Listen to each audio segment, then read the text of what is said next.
All right. Hello there. Hey there, Azzy. How's it going? Hello there, everybody. Hey, Pixel Dust Stuff. Thank you for the 2 months. Thank you, Nick, for the 60 months. Complete global saturation. Thank you, Fugi, for the 15 months. The flesh demands a peep from the peepee. I need the peepee. Hold on. Yo, peepee. Welcome, everybody. Can't wait to see everyone's Toxicsona. Yeah! Hey, Lucy Loser, thank you for the 2 months. Can't wait to see everyone's Toxicsonas. May the judgment begin. Hey, Unknown Artist, thank you for the 3 months. Hey, Costar, thank you for the 6 months. Holy shit, 6 months. Sweet. Hey there, Dandy, thank you for the 16 months. Hi, Phil, finally made it to another stream. It's to me a P.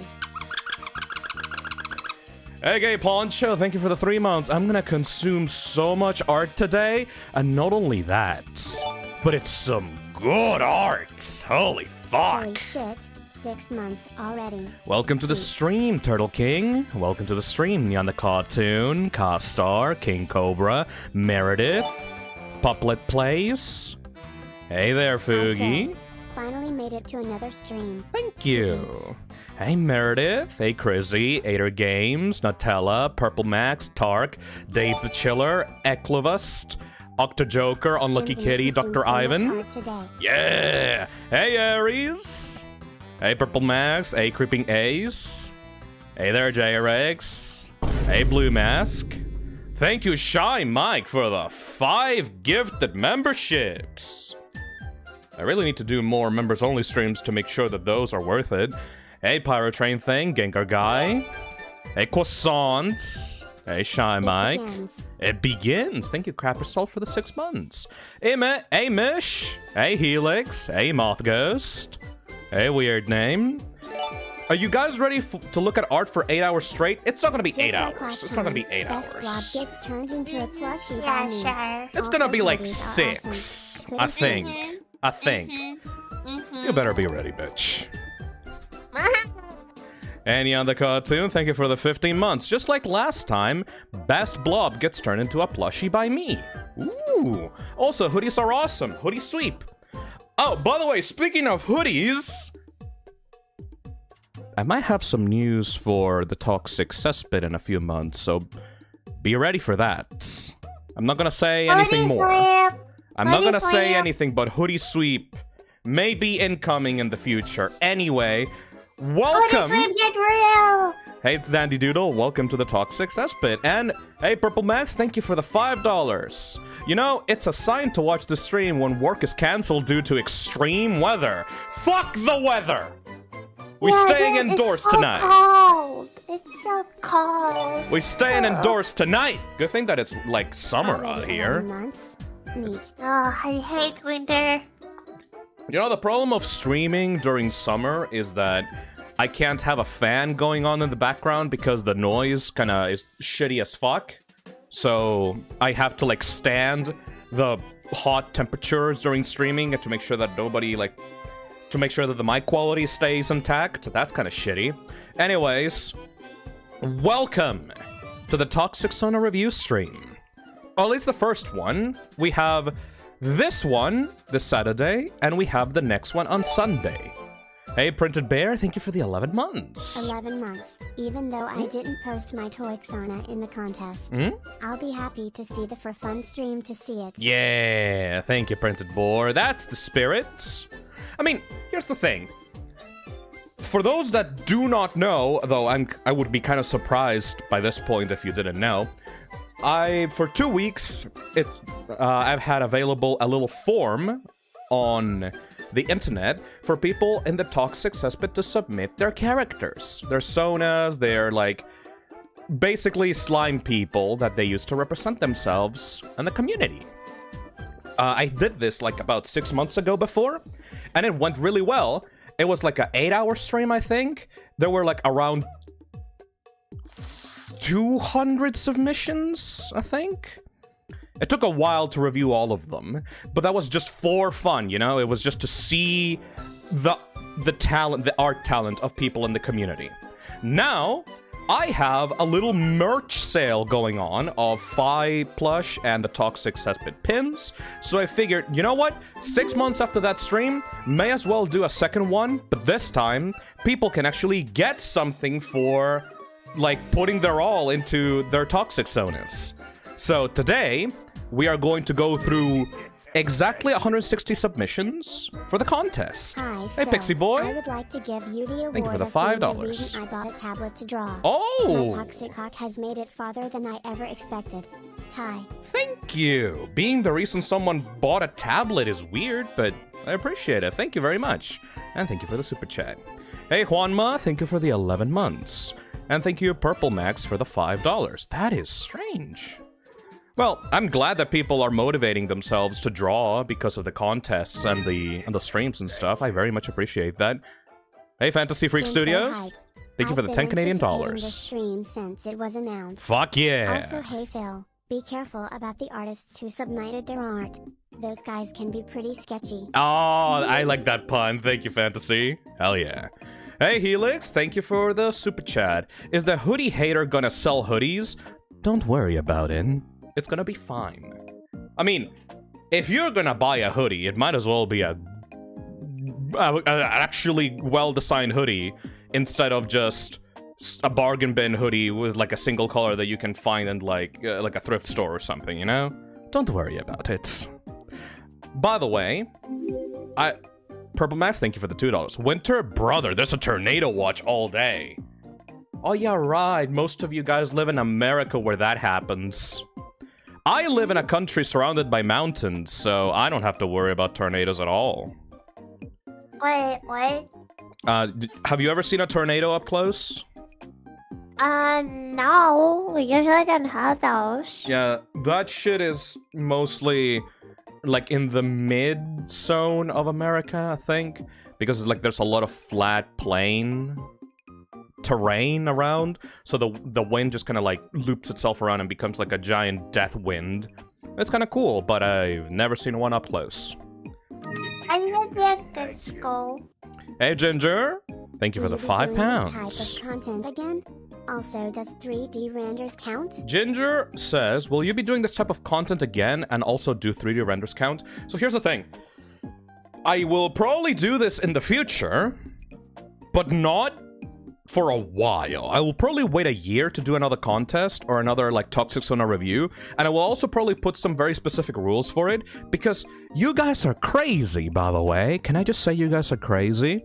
You just noticed? I got 400 and something submissions for the stream, and it was so many that I've had to separate this entire stream into two. This is for the people that want to participate in the plushie contest, the ones that want to submit their Toxicsona to be reviewed and gain possibly the pins or the plushies for their troubles. Like, you know, if you're like over 18, you have like a place that I can send you the plushies and stuff like that. Like, this is for the people that want to win. Because, like, you know, obviously everyone on the TV says, oh, don't worry, everyone is a winner. No, but there are more winners.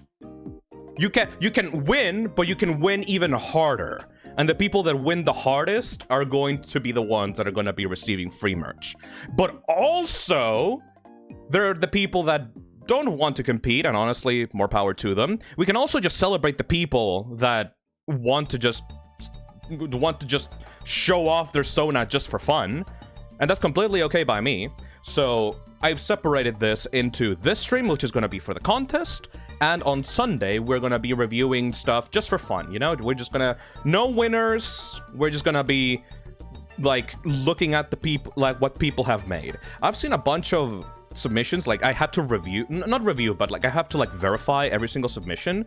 There was only 2 submissions that I had to remove because they were traced, and it was very, very noticeable. I showed you one, right? Like before the stream? No, you showed me both. I'm the one who said they're traced. Hey, I told you it were traced. I noticed that because I saw I remember the original. Okay. What about second one where I said, oh, hey, this is traced? Okay, that one I didn't know because I'm not a furry. Listen, I'm an artist, not a furry. You got that furry sense in you to detect the tracing powers. But yes, so is that how it works? I had to remove 2 of them because of tracing issues. The other ones are very obviously original, and I've had to delete some duplicates and stuff like that. But I would like to believe that most of the submissions came through intact. We had an issue in the last stream where that didn't happen. There was like a problem with like not all entries managed to get in for some reason. I tried my best to be able to get everything together, but if you don't see your Toxicsona, maybe the issue is still ongoing. I'm not really sure, and I apologize for that, but I've tried my best to get as many of them as possible. In this stream, we're going to be reviewing a total of 160 contest members. So that you can... Might as well start. Might as well start, yes. So, the rules for this, we are going to have a list here, a tier list. We're going to have it from P to D. We're going to assume it a little bit more. From P to D. These are all the Sonas that we're going to be reviewing today. 160 of them. I gotta say, the community is talented as fuck. There's so many... You just noticed? Well, I didn't notice just now, but I want to say it again. Because, again, I've been going through these, and, like, there's so many unique ones that I didn't even know, like, you could do with the concept of a Toxicsona. Obviously, there's some that are just regular people, and regular people's, like, self-inserts, like... attached to the thing, but there's like a bunch that are just unique creatures that I love. I'm gonna be fighting. The way that this is gonna work is that me and Azazel are gonna fight for which spot this stuff should go into. And if we reach an impasse where we can't convince each other of where each of these should go, we're gonna have a poll on the chat to be able to decide where these are going to go. So if we both agree that it should go into one of these tiers, then we just move on. And if not, the chat will be the third person to decide. So we're gonna fight for these. Oh yeah, and chat, I'll have no fucking mercy on anyone. She is the villain here. I think I'm personally, like, positively biased towards the Toxicsonas because I just love fan art in general. Like, I love the way that people express themselves with the whole Toxicsona concept. So I'm always, like, just generally towards being positive about these. But no, Azazel is the villain here. Like, she doesn't give a fuck. And I respect that. Dark Lord Azazel strikes again. She is the dark judge. She will just put your Toxicsona to hang if she finds something she doesn't like. But don't worry, I will be here to bat for these Toxicsonas and try to see which ones like deserve the top spot. Speaking of which, need to explain again, for the 2 top spots here, P rank and S rank, these are the ones that will get the merch for the contest. If your Toxicsona lands on S or P, you will be contacted on your email that you put on the form to be able to win. For P rank, you will be able to win the Phi Jumbo plush and the Toxic Cesspit pins. And if you land on S rank, I will contact you just for the pins, you know? That way, there's a separation between like the Toxicsonas that we consider perfect and the ones like that are pretty goddamn good, but there's like a single little small thing that like there would be like a feedback, like, you know, like P rank is for like, holy shit, you nailed it first try, like I don't have anything to say, this is like absolutely perfect. And S rank is for, this would be perfect If I wasn't on stream. If Azazel wasn't on stream. And then you have A rank, B rank, C rank, and D rank for the rest. I tried my best. There was like 20 spots for the winners here. But considering that there are like 160 submissions, yeah, most of you are not going to survive. I mean, A rank is still pretty good. That means that we like the Toxicsona. And like, might as well start, Phil. oh yeah, right. All right. You're getting way too autistic. But I just love this. I just love. Look at all of them. Okay. Time to judge. Time to judge. I have a. People who land on D, I will put you in the blender. I will put people on D, but if it's on D, it doesn't mean that it's completely unsalvageable. You can probably keep adjusting the character based on the stuff that we say on stream. Maybe you don't like the direction that we're gonna suggest. That's completely fine. One thing that I dislike about the internet is that some people say, why don't you listen to my feedback? Why don't you listen to my criticism? Well, maybe the creator doesn't want to go with your feedback, wants to do something completely different. So you're completely free to take or leave our suggestions. This is purely subjective. We are not the arbiters of what is good or bad. But this is our tier list, so we should probably begin before she throws a shit fit. All right. Let's begin with the first Toxicsona to be reviewed, Scrimblo by Moth Ghost. I should probably also turn on the cookie run music so that Azazel calms down a little. There we go. Alright, this is Scrimblo by Moth Ghost. Already, I love the colors immediately. They have like a little frog pattern with flowers. They have a little frog hoodie scarf. They have webbed hands. Look at the little blob form. Aww. Maffic Bad donates to Alonso, says, is Ellie joining the review stream like last time? Nope. Scheduling issues, sorry about that. And they also have a little mouth at the back of their character with a tongue that extends out to be like a tail, but it's actually a frog's, like, tongue. As for the lore, or for the description of the character, Moth Ghost says, Scrimblo is more likely just a silly frog. Their personality is naive or just cat. They usually hunt frogs to keep he is based on poison frogs. Don't think he really has a gender. What do you think, Azazel?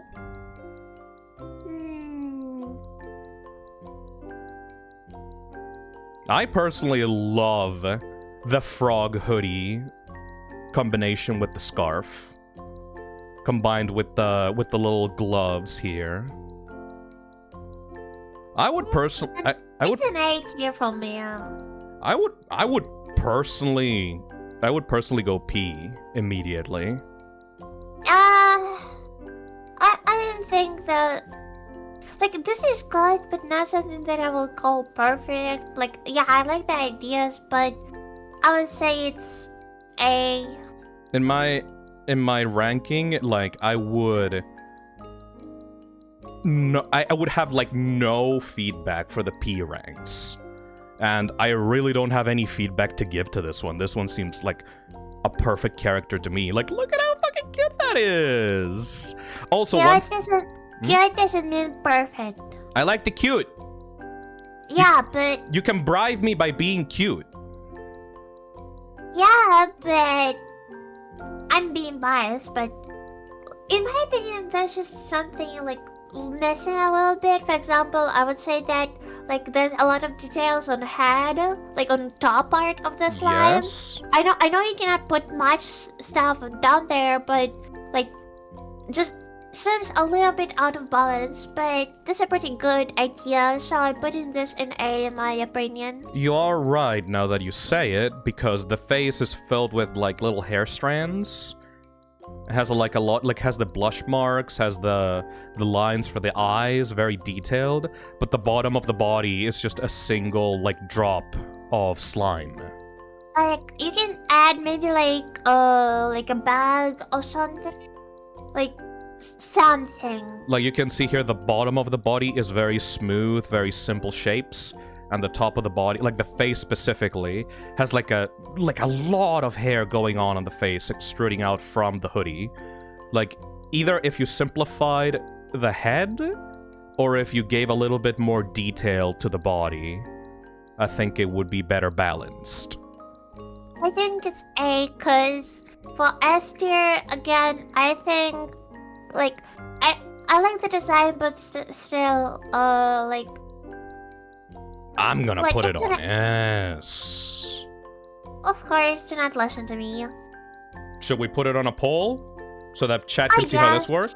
How this I works? see a lot of S, so maybe S tier, yeah. Which rank? And I'm gonna put S and A. This is actually a perfect example of how this is gonna go. Alright, chat. I'm gonna give you about a minute, and then we're gonna move on. I love the little blob. Listen, cute doesn't mean good, okay? I disagree, but, you know. Also, I think that the webbed feet are very cool, but they, like, the detail on the tips of the fingers are a bit lacking. Like, they're just, like, one stroke of the brush, you know? But I think it's very inventive to have, like, a back mouth that has, like, a tongue coming out of it. Oh. Don't add that comment. Hey, Hero Brian, thank you for the 2 months. Hell yeah. I think people decided on S tier. People decided on S tier. So we're gonna move this to... I'm gonna have difficulty finding these. Left, third row. Down there, down.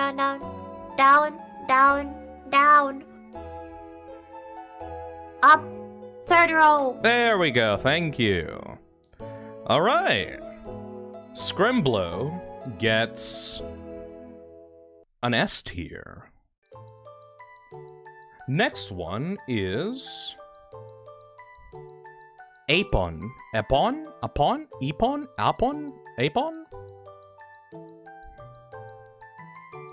Despite being rather unfriendly, Apon is usually surrounded by mini blobs.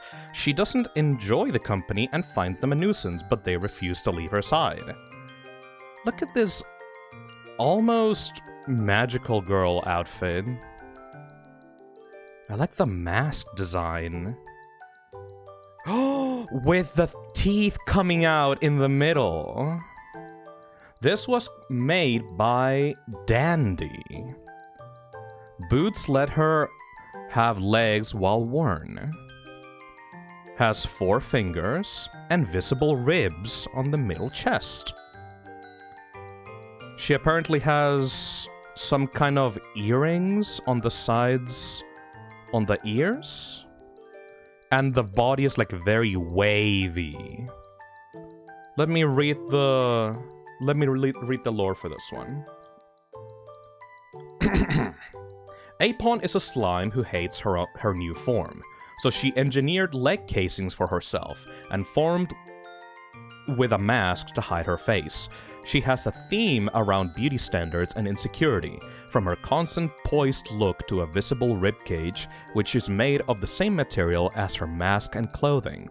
Her pattern and clothing are as elegant as she likes to think she is. Ooh. When in actuality, she's a massive jerk. Particularly to the mini-blobs, who tend to gather around her for no particular reason. She has drop-kicked multiple blobs before and will do it again if prompted. She hates taking off her leg casings mainly because she can brag about being able to do things like jump and run. So a very asshole-ish character that is obsessed with beauty, like, with beauty. I would say, okay, I would give this character an A in my opinion, but let me finish. But, okay, I'm giving this an A. Like, I'm lowering the tier because it seemed more like of its own, like, species. Like, if I saw this character, I would never guess it's like a Toxicsona. Because, like, again, yes, it has potential, but, like it stands on its own as a character. But another point, is it really a Toxicsona? It's a really good one. Like, I think it's A tier. I love the pattern with the little bows. I think the mask is what's throwing me off because the mask limits the amount of expression that the character can have. But I love that it's like split in the middle and has the teeth coming out of it, you know? Yeah, That's something like great. Yeah, but again, it really seems like a really good on its own character, but like if we put this in the context of Toxicsonas, I believe it's an A tier. Let's for me. What I think is weird is how the leg casings are drawn in comparison to the dress. Like, the leg casings seem a bit like way too awkwardly like tight and like metal and like has like these ridges like around it, which add way too much detail to them, while the dress is like flowy and like soft and has like all these like wavy lines going through it. Like the difference between the boots and the dress is a bit too drastic for me, but I really like it. I think I would go with A tier. Yes, I would definitely go with A tier. Good job, though. I like the concept of a Toxicsona that is not actually nice. Like, they're just an asshole. I like that. Usually, Sonas and characters don't have like characterization that are just them being completely selfish. Also, I like the whole like self-made like leg casings to keep up the human form. All right, I will put this on A. Good job, Dandy. We will now go with Alice Talon. This was made by Catcoser. Alice Talon is a Toxicsona I created. I wanted to have her completely different from the other by adding a new toxic emote in the reference sheets. Well, but she can get toxic if you get on her bad side. Alice is a big fan of bunnies, hint her patterns and the bunny form. She became a Toxicsona because of a prank backfire when she was in the laboratory studying different types of dangerous liquids. She goes by she, her. She'll eat all kinds of food. Her favorite is pasta and cheesecake. Never really thought about how tall she would be, but I figured she'd be the same size as a normal adult. Immediately, I don't really know what's going on with the body. The body, is that like a white dress underneath the regular purple dress? I believe so. In the back pose? The back arm pose, yeah, the legendary 2010s. Like, if you can draw arms, you hide them behind the back. I don't know about that. Oh yeah, this is artist. Then again, I'm not a 2D artist. Okay, don't fool me, aka 2D artist, aka fucking art college student. Go off. Well, first of all, the colors are colors are a bit off, even though I'm fucking colorblind. I can say that those colors are like way too like different. Like you put like colors that do not match together very well in that specific usage. I very specifically recommend not using blue for the eyes. Like, the contrast between the green of the body and the complete, like, blue, like, 00255 blue of the eyes is way too much, you know? Then I'm gonna say that, like, clothing is a bit awkward. Like, you try to put like a bunny suit and a white dress together, which is like puts like a really weird mash of like this white like eye piercing dress, which is fine, but like if you use something like when I look at this character, I immediately look at the dress, even though you should focus more like on the face. That is true.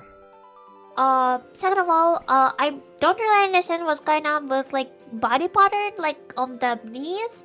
Like apparently the slime itself does not have a pattern; it have like boots with a pattern, which is like a bit awkward. Again, because Toxicsonas.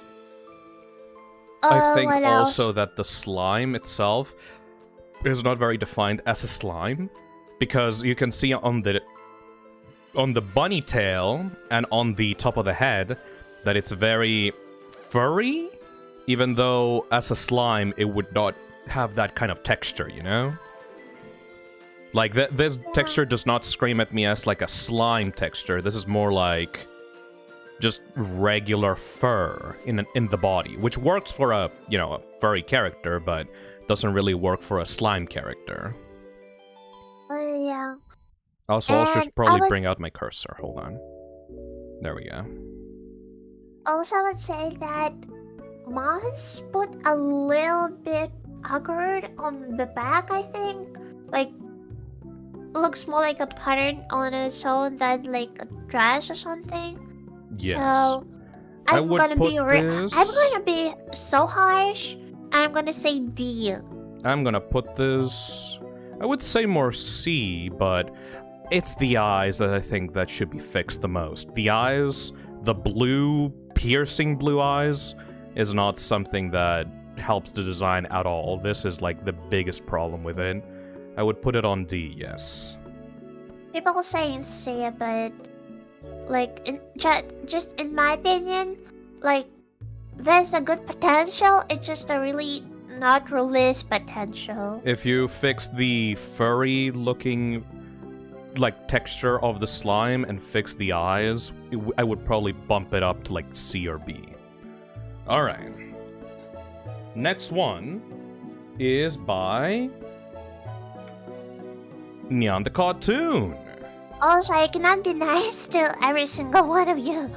This one is called Gigi, made by Neon the Cartoon.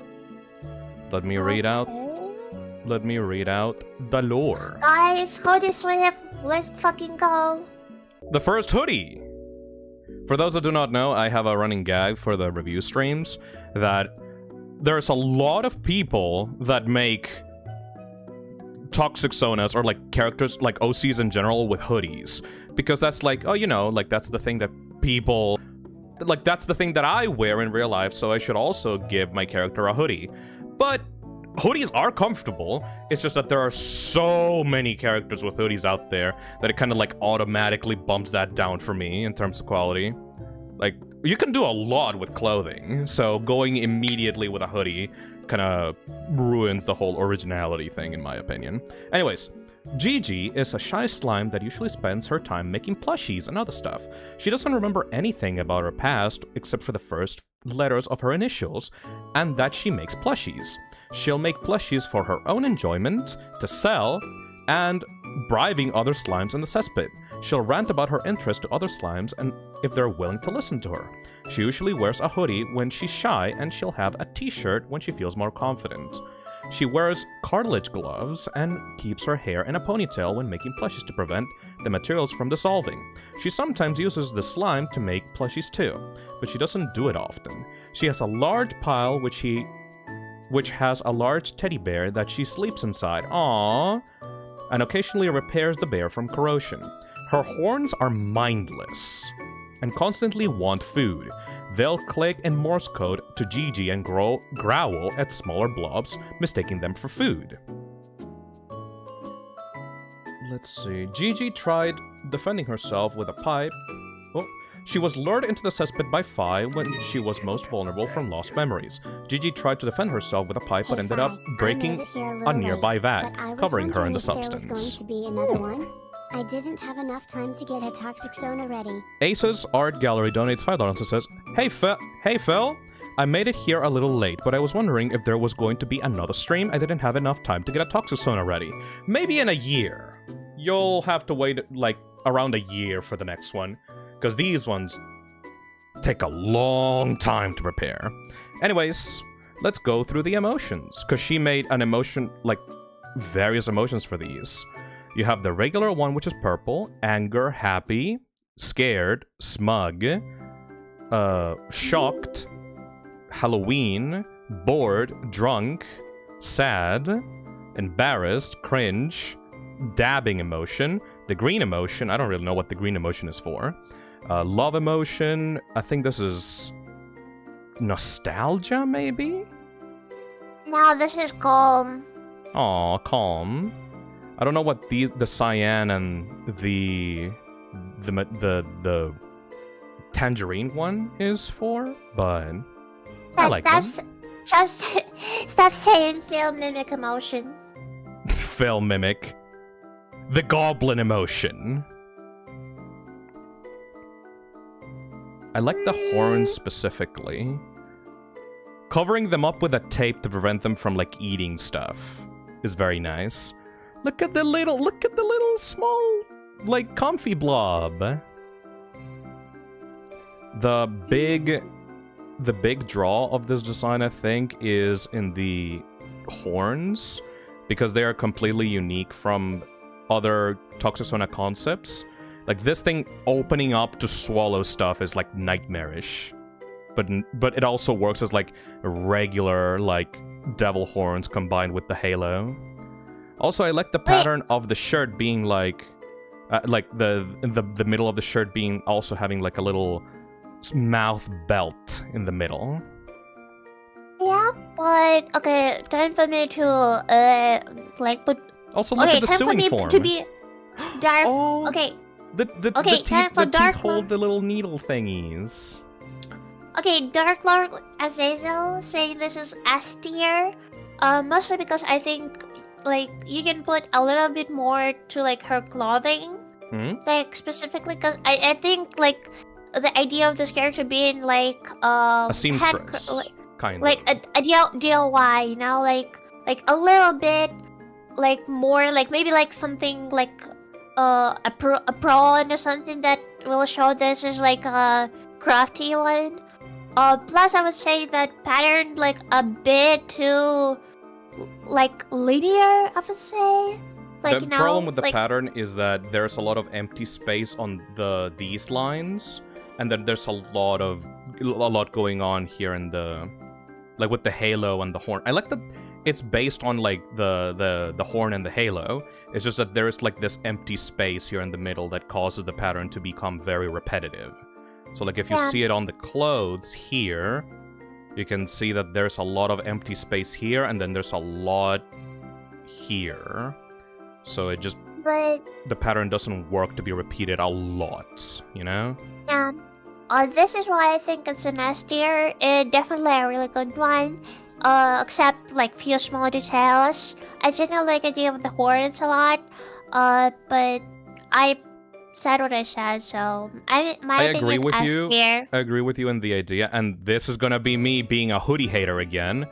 But I would recommend having the hoodie form for, like, a casual outfit with the pen. Oh, I like that it's a pendant. It's not like a triangle slapped on the clothes. It's like a pendant. I like that. But I would recommend the hoodie version for, like, a casual wear, and I would recommend having, like, an apron or, like, some kind of, like, work clothes for the, like, working or, like, more like a different kind of, like, uniform. You use gloves here, and you use the little horn mouths to hold the needles for the sewing for this form, but I would like to see something more based on this, you know, like a more working type Toxicsona, you know? But yeah, the basic design here probably needs like more unique clothing, in my opinion. Also very important.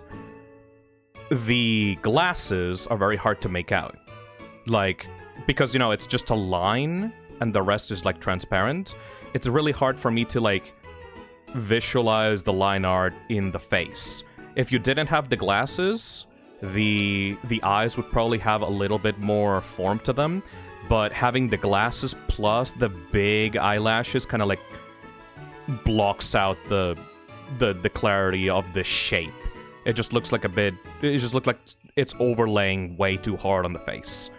You should probably either have different design for the glasses, or remove the glasses, in my opinion. No. In my opinion, you can easily work the glasses out if you change the color of the glasses.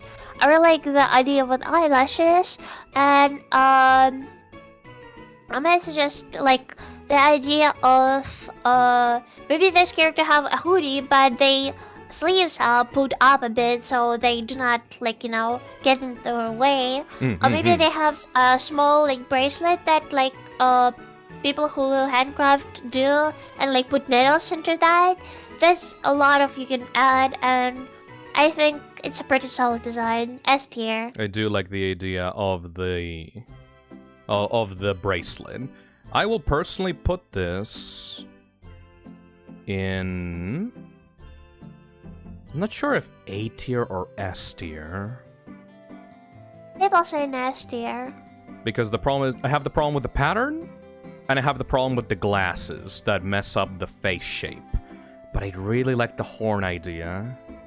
I think the lore horn idea, like the shell that is teddy bear, I think it puts it in S tier. I think it deserves S tier purely because of the amount of effort that it took to make every single one of these emotions. No, I think emotion, like, yeah, you can also put... this! Blocking out like the horns with that warning tape, that's brilliant. I love that. Yeah, like small details like this, but like, listen, you can put shit ton of effort into your reference, but it's gonna be unoriginal. Or you can genuinely put so much effort into like actual character. I like the effort put into the references. I think, for me personally, I appreciate the effort a lot. Anyways. I mean, it's appreciation, but it's a Toxicsona review. We're reviewing the design and the lore.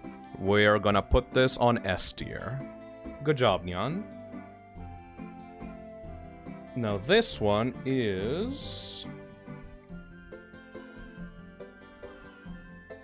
Maxwell. Ooh. Look at that gradient color. This is made by Solace Fusion. Look at the little guy at the blob. There's a tall one. Maxwell, it has hand mouths, has a little wing head thingy, and has a unique color gradient. I like the Toxicsonas that have the color gradient of like from top to bottom or left to right. They have different but appropriate colors shifting through the slime body. Let's see. Maxwell is transmasculine. His favorite colors are blue and teal. Decided to try and kinda imitate his original Sona with his slime form once he was converted. An artist, particularly in digital media, has a weird closet thing that he uses as a shell. Oh! This is the shell. I thought it was a fridge. This is the shell. A closet. Oh, get it, because they now coming out. Oh, never mind. Yeah. Has ADHD, ambiverted, friendly, talkative, terrible at video games, forgetful, likes learning but is dumb as bricks, cringe, and makes self-indulgent content. Obsessed with little nightmares, loves his current friends and always wants attention from them. Determined to do things once he starts things, loves listening to music, knows next to nothing about internet culture and trends, loves basically all cartoons that were popular during his childhood. Yeah. I think this is a pretty standard Toxicsona. I really like the wings on the head, and the little horns at the very top, though they're kind of subtle.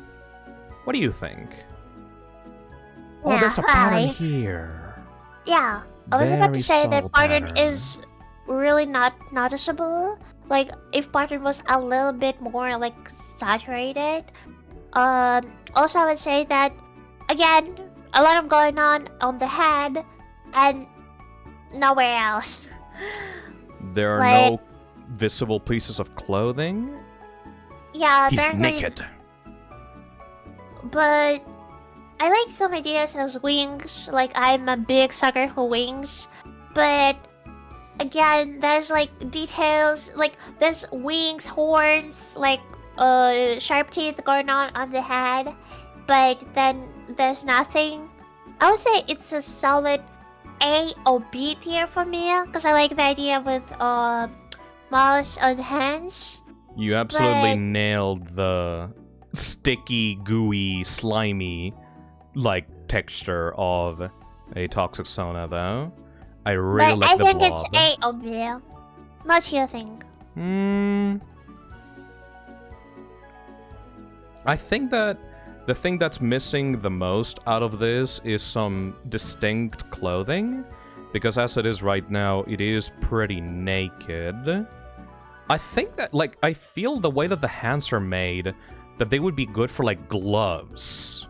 Like, if they were different kinds of material, the hands here would be, like, good for, like, some thick, iconic gloves or something like that. Wait, And- people say there's a shirt? Are you It sure? is? But the whole shirt I- goes into the neck here. Is it a turtleneck? I guess there is some kind of like difference between the main body and the hands and the base, but it's not really noticeable. If it was a shirt, it would be way less goopy at the bottom. If it is a shirt, then it should probably be a little more distinct in texture than the rest of the body, in my opinion. Also, the pattern should be way more visible here at the bottom, because since there's nothing going on at the bottom, the pattern should, like, stand out a bit more, you know? It's a turtleneck. Okay, yeah, that makes sense. I If- think I would actually say that I will put a little less points for that, because like you put the same texture on shirt and body, so it looks like it just not rendered. So like my advice, put like clothing a little bit more distinct. That's why So Phi has the shirt be the way that it is.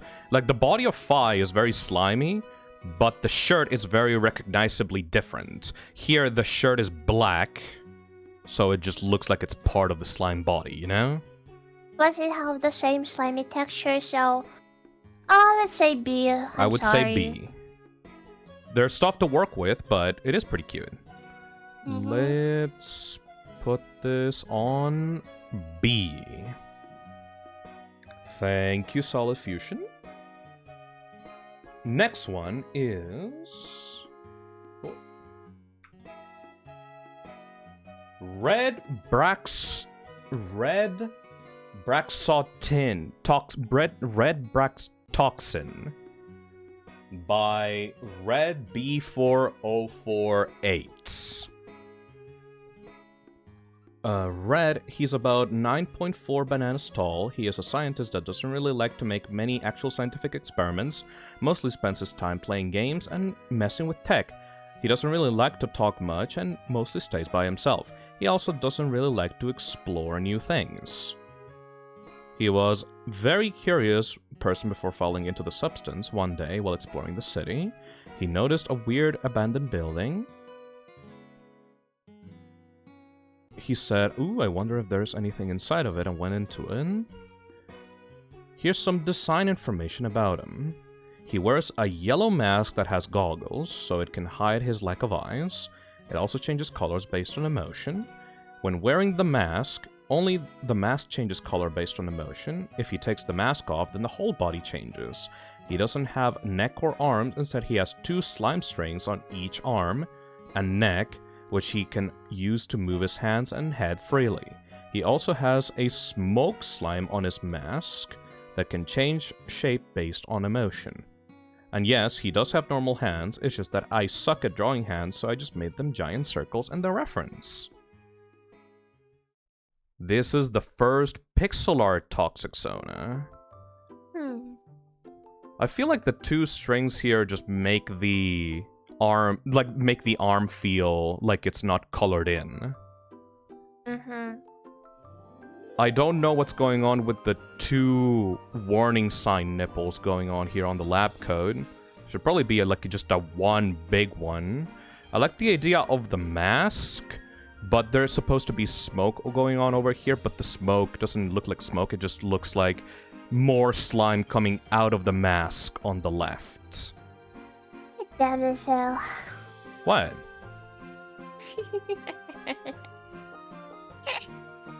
There's a lot going on with the color changes over here, but I think that there should not be so many rules for the color changes. I think that you should just stick with either the mask changing color or the body changing color, because this having so many rules and so many alterations is going to just model the whole design of the character. I like that the embarrassed one is smaller. That's cute.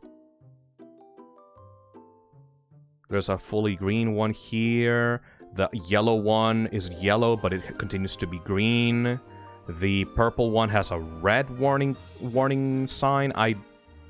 There's a lot going on with the rules of the colors, which would make drawing it a little bit complicated if it wasn't on pixel art.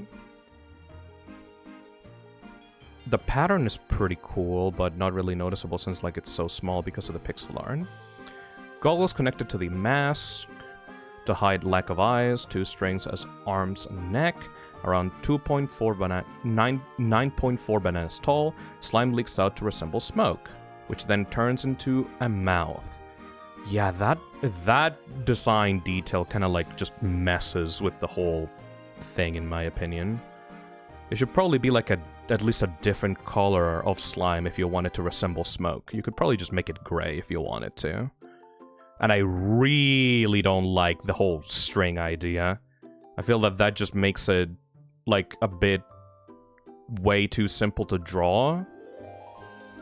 No, it's just, again, you have a lot of details on face and body, but then the arms are just strings. So, kind of puts a lot of weight on the body itself and just... The whole Rayman idea with the head and... The whole Rayman idea with the head and, the arms doesn't really work for me, in my opinion. I'm gonna put this on D. B, D, goddamn, I was about to say C. I'm gonna put this on D. Mostly because the whole color changing rules are a mess. There's way too many rules for how he changes emotions. It should just be a simple rule. Either the mask changes color, or the whole body changes color, you know? It should not just be... should not be dependent on if this happens and this happens, if this happens and this happens. That's a mess, at least in my brain. That's fair enough. This one...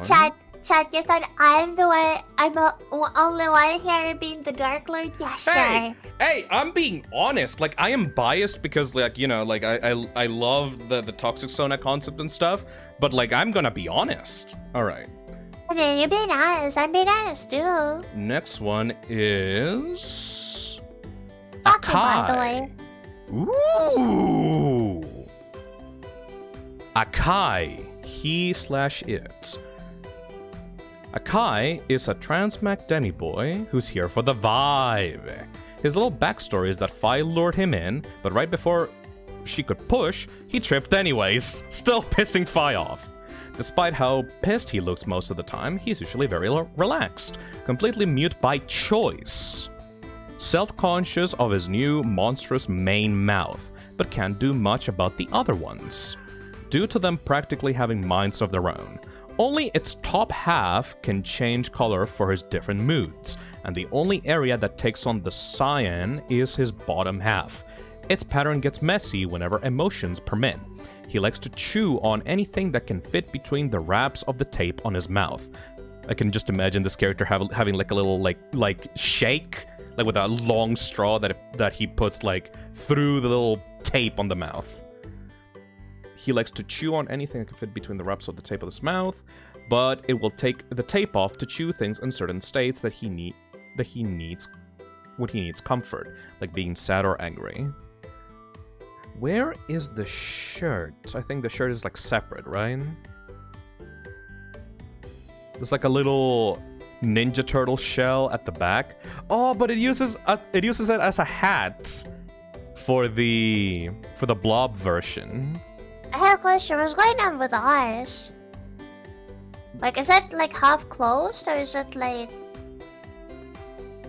This is the full face. It seems that there is a black line going through the eyes.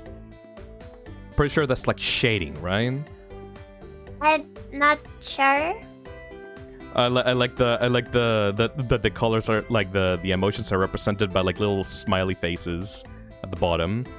Green, yellow, purple, orange. Just the standard ones. This is all the color palette. This would be a blush shade. Okay, it's time for me to say my honest opinion. Oh, the shirt is part of the waist here. I didn't notice that. Yes, the shirt is like tied around the waist. Go off. Let's say, okay. First of all, I was again say that there's a lot going on top half of the body, but a pattern is so simple and so like far apart from itself that it's like kind of puts like a lot of like stuff. Like it's not. How do I say this? It's not balanced in my opinion. The pattern has the shapes way too far away from each other, and it has like a grid. It has like a grid pattern going on, so that when it's put on the body, it's like way too far apart and way too linear, you know? It should be a little bit more chaotic if you want to have a successful, like, infinite pattern that you can use. Also, damn, those hands are big! I just noticed them. Dude, fuck off, your hands are big. Well, yeah, I know. It's just like, look at the fingers are huge, and the palm is like little here. What? They're like little sausage fingers. Yeah. This is not like a minus point for me, but also I really not fan of like hair being like not like just like looking like wig other than hair, you know. It might literally be a wig. Is it a wig? I think they haven't noticed that. I'm not sure. I think it's an A tier. Like the eyes throw me off a bit. I like the headphones being like little horns that poke out of the hair. I like the tape. I would recommend taking off the choker or moving the little bolt thing somewhere else, like maybe as like part of the gloves or the body pattern, because the choker kind of stands out way too much and takes like attention away from like the whole like warning pattern cover that you have on the chest. I like the eyes. I like the like little cat mouth, though obviously that's covered by the warning tape. I like the whole idea that the character is like covered in like little mouths that like don't have a mind of their own and just kind of like aggressive all the time. But the hair needs to be worked on. I think the fingers on the hands are way too long. I like the shirt in the body, but I don't like the design of the shirt by itself. I like the shirt just because it's chai colors. This is true. And I like the little Ninja Turtle shell. I think it's like way too much at the same time. Maybe like A or B in my opinion. I would go with B. Let me put it... Third row from on the left. Third row. From down. Third row from... Bless you. Thank you. Thank you, that one, Cringe. Next one is... Maddie. Meet Maddie, or Mad for short. Mad is a female-presenting slime with a passion for art. She is an expert at manipulating her cartilage and uses it to make simple constructs she uses for art, like paintbrushes and stamps. When tired, she struggles to maintain her form, and she will eject all belongings into an abandoned storage crate that she uses as a home. Along with her color, her eyes also change to reflect her emotional state. This is an entirely involuntary reaction. She uses her hair to store important objects like art supplies, a flashlight, and her favorite teddy. The blob is way too simple right away. It's just like a little doodle. Not much going on over there. I recognize that Omori reference by having like a giant hole in the middle of the belly. The hole in her abdomen grows as she uses up mass and closes when she eats well. This is just straight out of Omori. I like that reference. The clothes are a bit too simple, and the white frilly parts of the dress don't really mesh well with the rest of the body. I like that one eye is completely filled up and this, like, the left one is hollow. And she should probably have the art supplies, like, at the bottom of her slime instead of at the top. Like the little receipt, like writing thingy, and the pen should probably be like up here. No, I guess the pen works here for like a hair accessory. What do you think? I mean that up. You might add some stuff down, like some pencils, some like tickets, something on the bottom of the slime. I really like the eyes. I love this mismatching eyes. Like, The I really mismatching like eyes are great. I love mismatching things a lot. I'm like also a sucker for that. You just said what I think pretty much, so I guess it's C. I would go with C, yes, agreed. Why are you so good at finding these and I'm not? On the left from top, third row. Thank you.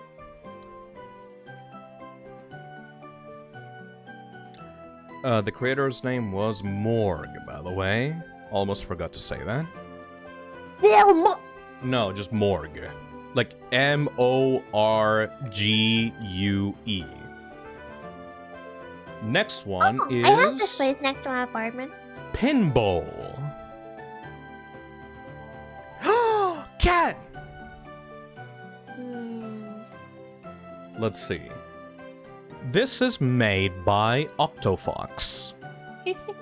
Pinbowl uses she/her pronouns. She is 19 years old, was a part-time employee at a bowling alley, so it is a human, it's not an animal.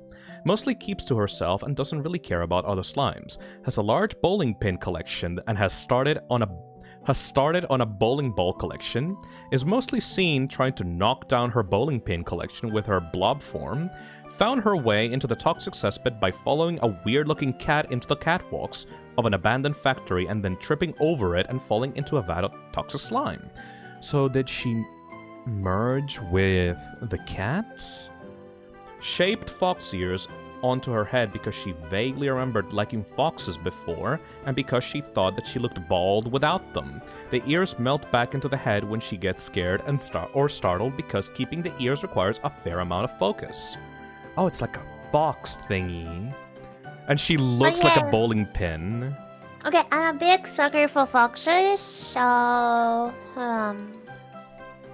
Part-time bowling alley employee, shaped fox ears onto her head because she vaguely remembers liking them, has a collection of bowling pins. I like that the blob form is just a small little bowling pin. That's adorable. I think... And that the main form is only 2 feet tall, like slightly bigger than a bowling pin. That's adorable. I like this gimmick. This is a really cute gimmick. I think it might be an A or Ash. I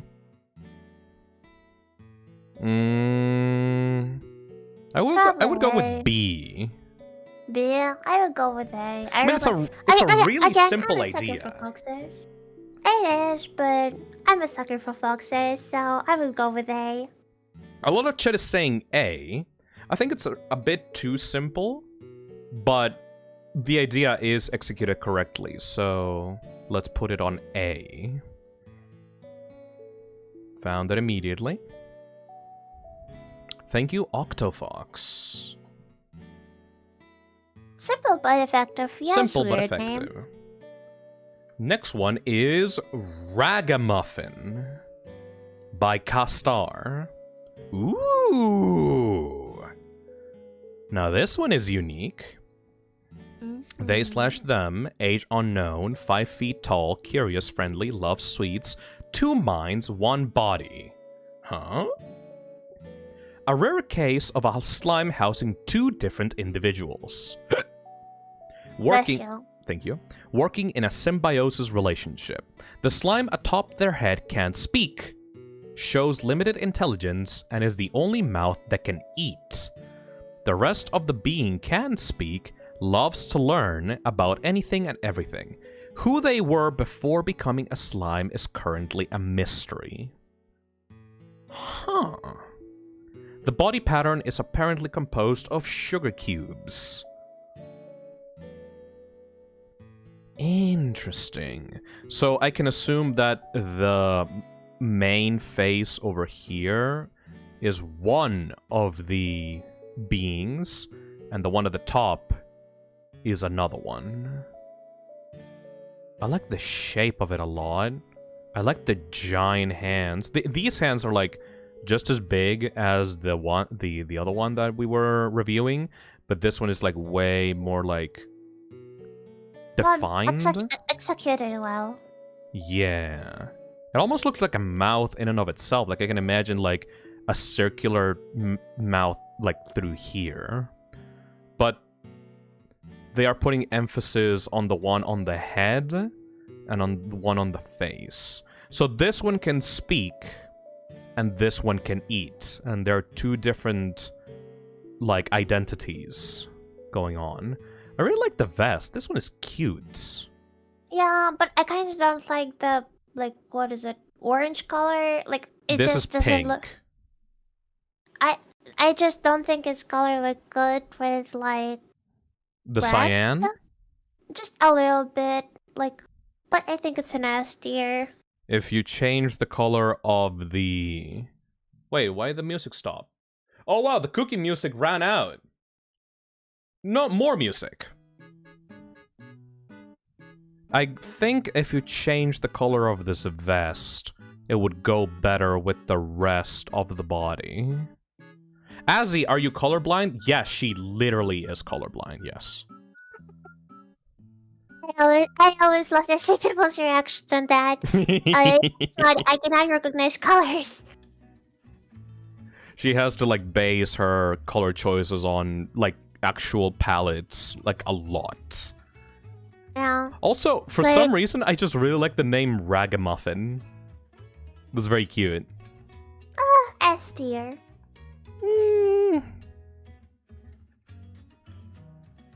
What colorblind is she? A stupid one. I just cannot connect. Like, I see a color, I can see 2 colors, and like I can say, yeah, those colors are different, but I just don't know what color it is. I cannot name it.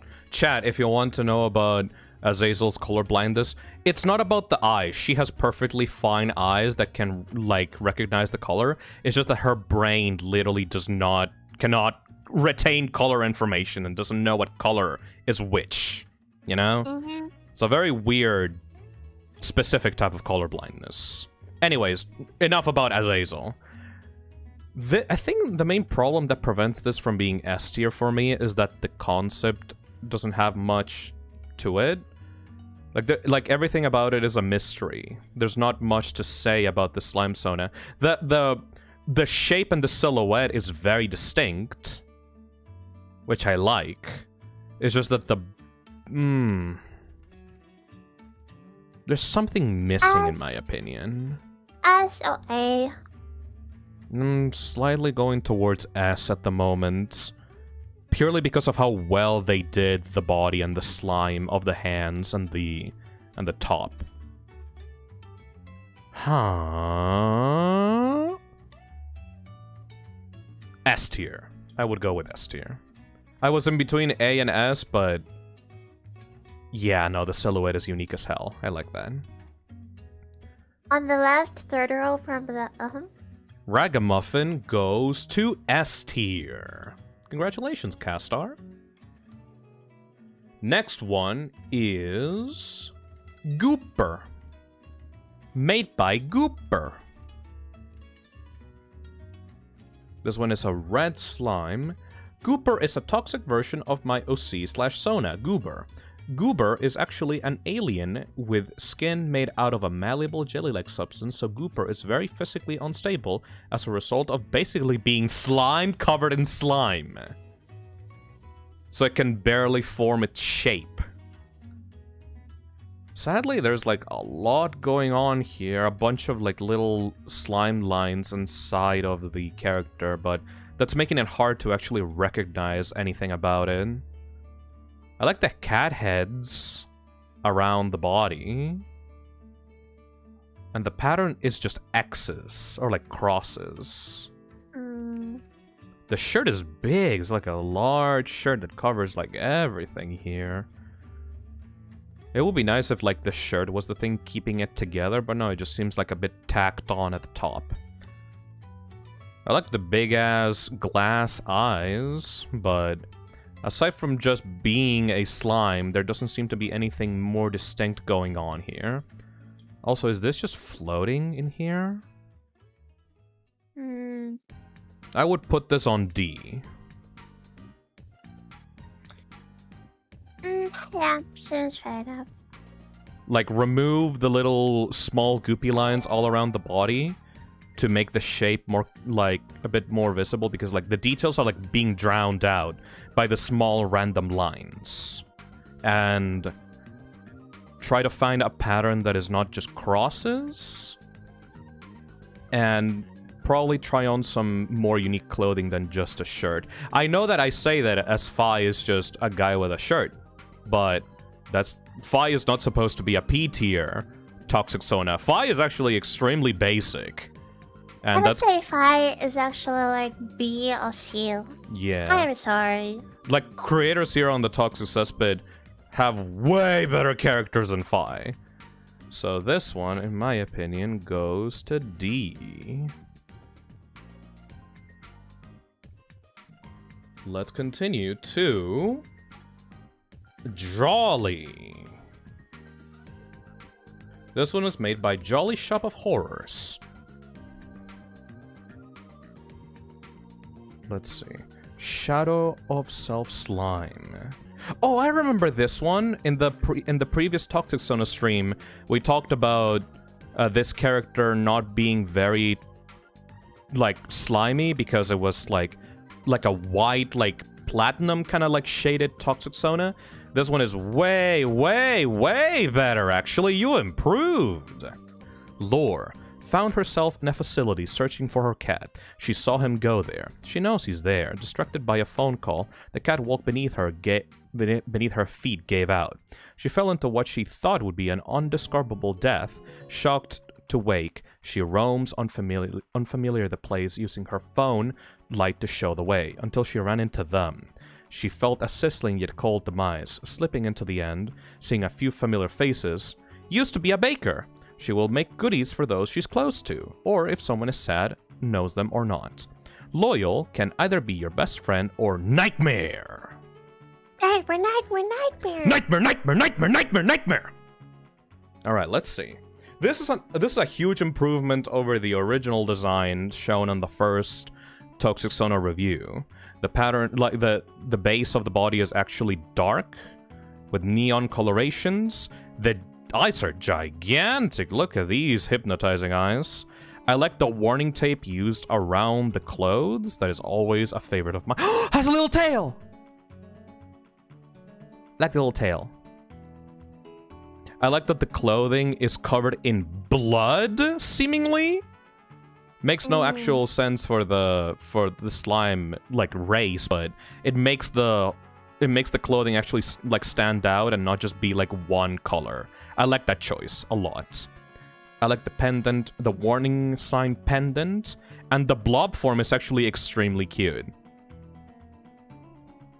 What do you think?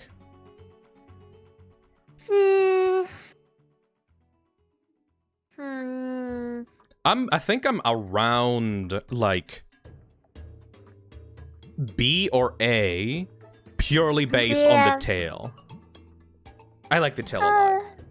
B. I think B in my opinion. If I had to give out notes to improve, I would say that the hair kind of gets in the way of the face a lot. Like, what I specifically don't like is if you have lines of hair going through the face, you should probably make the eyes stand out on top of those lines, otherwise it messes with the face structure here, you know? Like, there's obviously like a mouth here, a nose here, and eyes, but everything is like interrupted by the lines of the hair going through that. Hey, Cozy Skulls, welcome to the Toxic Cesspit. I like the sharp hands, and I very much like the warning tape around the clothes. Honestly, I might just put it on A for the blob.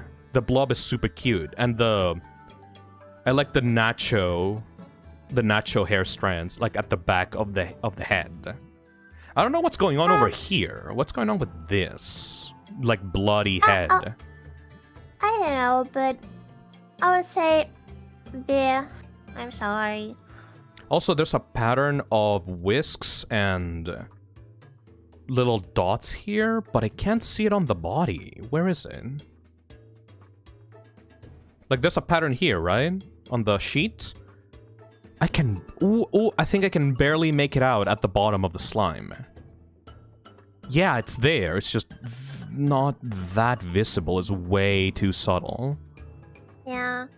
Okay, yeah, I think that might bump it down to a B, because I barely noticed the pattern until I saw the actual reference image here at the bottom. But this is a huge improvement from the original design. Has a shit ton of baggage, always hungry, never satisfied, is forever with her cat again now.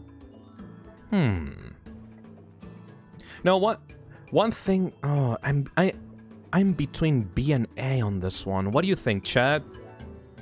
I'm not gonna make a poll, just like, what do you think? B or A, chat? B tier for me? A for an improvement? B, B, B? I'd say B? Alright.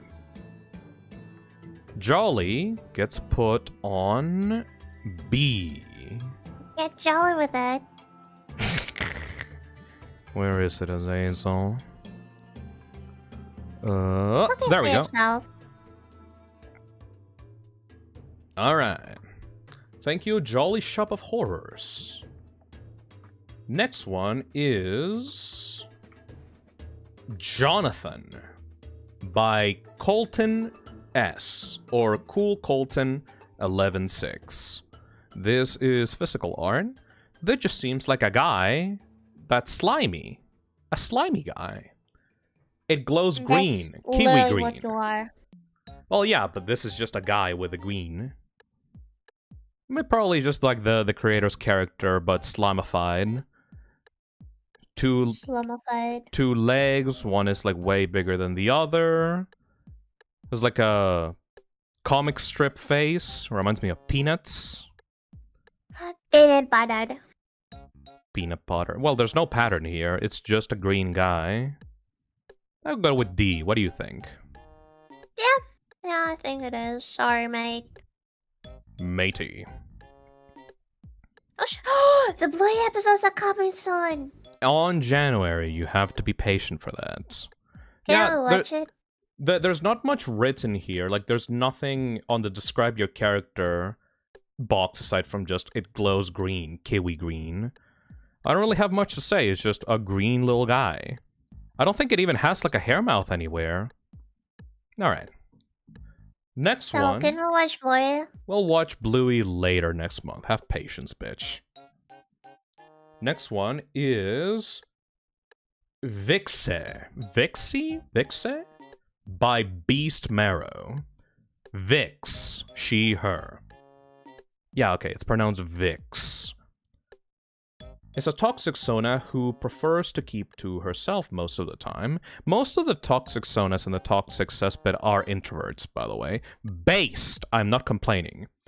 Most of the time, she usually spends standing around the Toxic Cesspit watching other Toxicsonas, usually being quite cynical about everything. Vyxe never really uses her main mouth, and instead uses the big mouth on her forehead that also doubles as an eye. It's not that she can't use her main mouth, it's just that she can't be bothered to. Just use the big one. Vyxe doesn't remember her past life at all, except for an arduous pain in the palms of both her hands, and then her forehead. Is that why they have the mouths there? This pain was caused by bullet wounds, and is the cause for the mouths appearing in those spots in her blob form. Interesting. I like the ragged clothing. The scarf in the neck is a bit extra. I like the concept that wounds that you sustained in your previous life turn out to be unstable parts of the body of a Toxicsona. Yeah, that's unique. I like that the blob form has just like a giant mega mind head with a giant like eyeball teeth. Look at little sad. This is made by Beast Marrow, by the way. I don't think that the middle line here to resemble, like, legs is necessary. The pattern is actually perfect. Like, it perfectly... Can I just say there's a lot more legs in this Toxicsona review than the previous one? They are learning. They're evolving. Holy shit. They are evolving. I think that this is like a perfect example pattern for other people that struggled with patterns in the past. Like, you can see on the clothing and on the body, it perfectly loops through the pattern. Like, I don't see any, like, hard lines or, like, repeating, boring, like, pattern. It's just, like, a perfect pattern to base your own in. A lot of people, like, make the shapes either too far apart or make them really repetitive. This is like a perfect pattern to use for your character. I'm not saying to use this one, I'm saying that this is pretty much like the rule that you should follow for your Toxicsona patterns. I think it's a bit too cluttered on the clothing itself, like I barely can see it. The clothing here, the pattern is a bit too small, but in this one, I think it's perfect. The hand glove design is interesting. I think if you put a little bit more emphasis on the giant scar across the forehead, it would be better. But as it is right now, it is pretty standard. First time watching a stream, smile, love your content. Have some money. I also have a question. Can slimes I would have say, scars? as fellow scarhead, I would put it at C. I would put it at C as well. Clown Around Town donates $5 and says, "Hi Phil, first time watching a stream. I love your content. Have some money. Thank you. I had a question. Can slimes have scars? It's a fairly big part of my OC concept. Fun fact, yes they can. Essentially, slimes are very malleable because most of their design comes from, like, their mental states. Vyxe is actually a very good example for this because this character has a whole deal with, like, mouths coming out of places where they were shot in their previous life, which is perfect for a Toxicsona concept. Like, if they remember these spots being damaged or being, like, destroyed, that will reflect on their physical appearance. So if you have a Toxicsona that you want to make in the future that has, like, scars on their body, that would mean that in their backstory, those scars were meaningful to them in their life. It's all about the character's own mental state, which is why Toxicsonas can represent a lot of, like, insecurities or issues or, like, mental problems that the characters might have according to their backstory. Like, this is why I like Bucket so much. Yes, because Bucket is, like, small and frail and like a nervous mess, and has the pattern based on, like, eyes watching her because of the way that she died and the way that she lived in her actual human life. So I really like Vyxe's like concept. I might actually bump this to B because of the concept of the mouths coming from the bullet wound spots in their previous life. Yeah, you know what? I'm gonna put this on B because of that. I really like that concept. Remember, Yeah, that's fair enough. if you want to make a unique Toxicsona, you have to base their shape on their mental state or their own backstory to, like, make something interesting. Like, I really love it when a character's backstory can be represented through their body, not issues, but, like, unique body characteristics. Alright. Next one is Sirus by Suffer My Beloved Mutuals on Tumblr. Oh, it has eyes, just like Bucket on the body. That's a lot of eyes. Wow, that's a lot of eyes. Let's see. Honestly, I just liked making characters. I like purple/pink and eyes, so that's what I made. They are honestly more of a self-insert than anything. I mean, fair enough. I mean, yeah, but aren't all of us? Aren't all of us self-inserts? What? I mean, Fi doesn't really represent me in real life, but you know. I mean, you're toxic green and you're slime in real life. Aside from that, I don't really know what the fuck. Clown Around Town donates $2 and says, Bucket sweep, but thanks. Can't wait to cook up a concept. Fits pretty well with what I had planned. Hell yeah. This is pretty basic. Like the creator said, this is just a slime character. I like the little, like, what do you call that thing with the shoulders exposed and like the straps going around the top of the body? Sweater? Sweater, like sleeveless, shoulderless sweater. I like that. But aside from that, I know it's pretty simple. Like, I can't really have much to say about this. I think you should change the pattern. The pattern doesn't really do much, and it's like it clears way too much of the inside of the design. But no, this seems just simple. Maybe if you like eyes a lot, I could recommend messing around with the regular eyes. Like, maybe you can have more than 2 eyes going on the head. Or maybe replace the mouth with some kind of, like, eye shape mouth or something. That's all I could suggest. I'm gonna replace one eye with a mouth. Maybe. I would put this on C. I don't think there's anything inherently wrong with it. It's just, like, pretty simple. Yeah, seems fair enough. Where?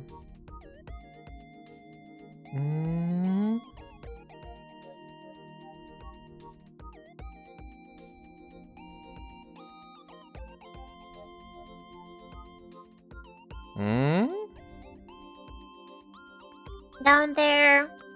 Second row from, third row from the down on the left. Down, right? There we go, thank you. Bless you. Why am I getting hiccups on the stream?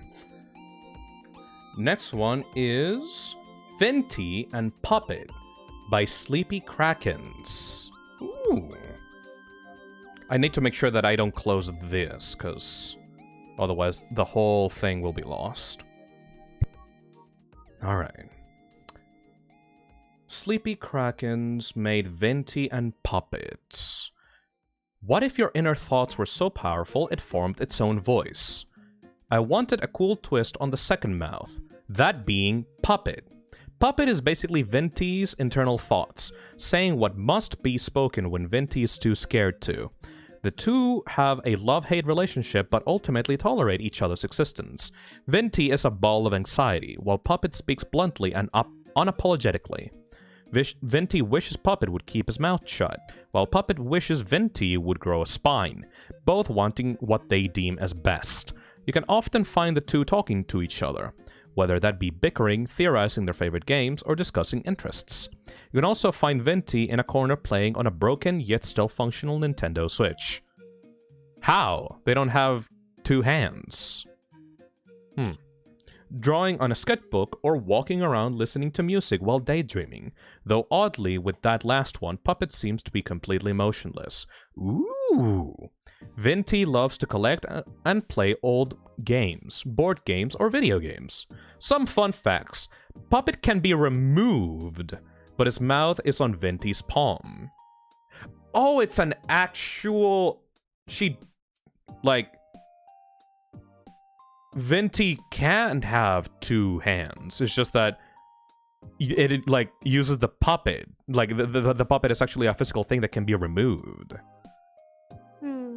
He can still speak, but the visual makes Vinti uncomfortable, so they only take it off when needed. The blush on Vinti's cheeks are actually Puppet's eyes. Huh. So essentially, this character built a puppet to be able to speak their own mind.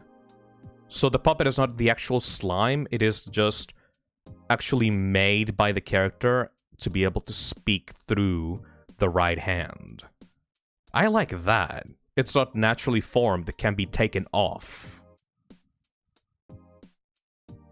I like the pattern a lot, though it is a bit JPEG for some reason.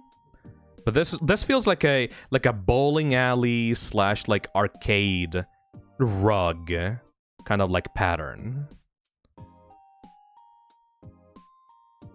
What I would recommend is changing the puppet's color to something more matching with Vinti, because Vinti has like a slime green, like lime green color going on.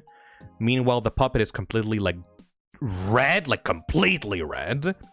I think that you don't need to have it be red to be able to show off the contrast between the two personalities.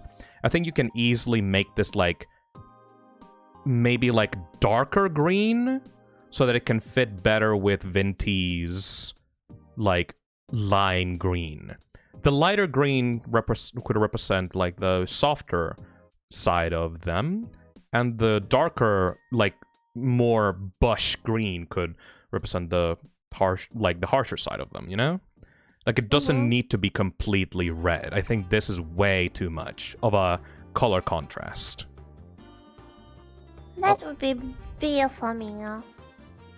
The concept alone, being able to speak your own mind through a puppet on the right, on your right mouth, but like the puppet is not physical. It's literally just a costume put on top of the regular hand. I like that a lot.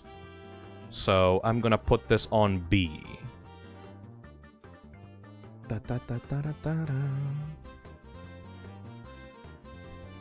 Vinti. Thank you kindly. Next one is the Ripper. Jacque the Ripper Williams, made by Julian. This is a slime version. Ooh, look at that belly! This is a slime version of their own main OC.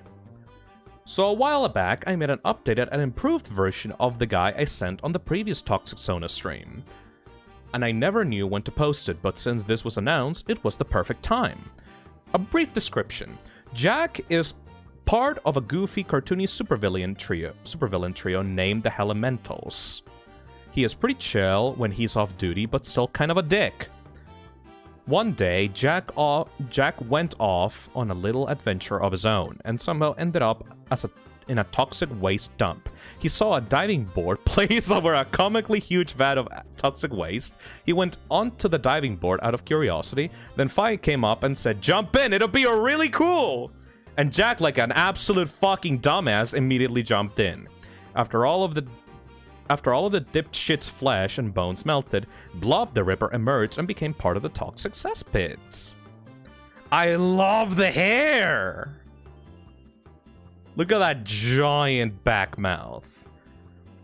I love the exposed skull. I love the way that the shirt is designed with like the ripped up like sleeves.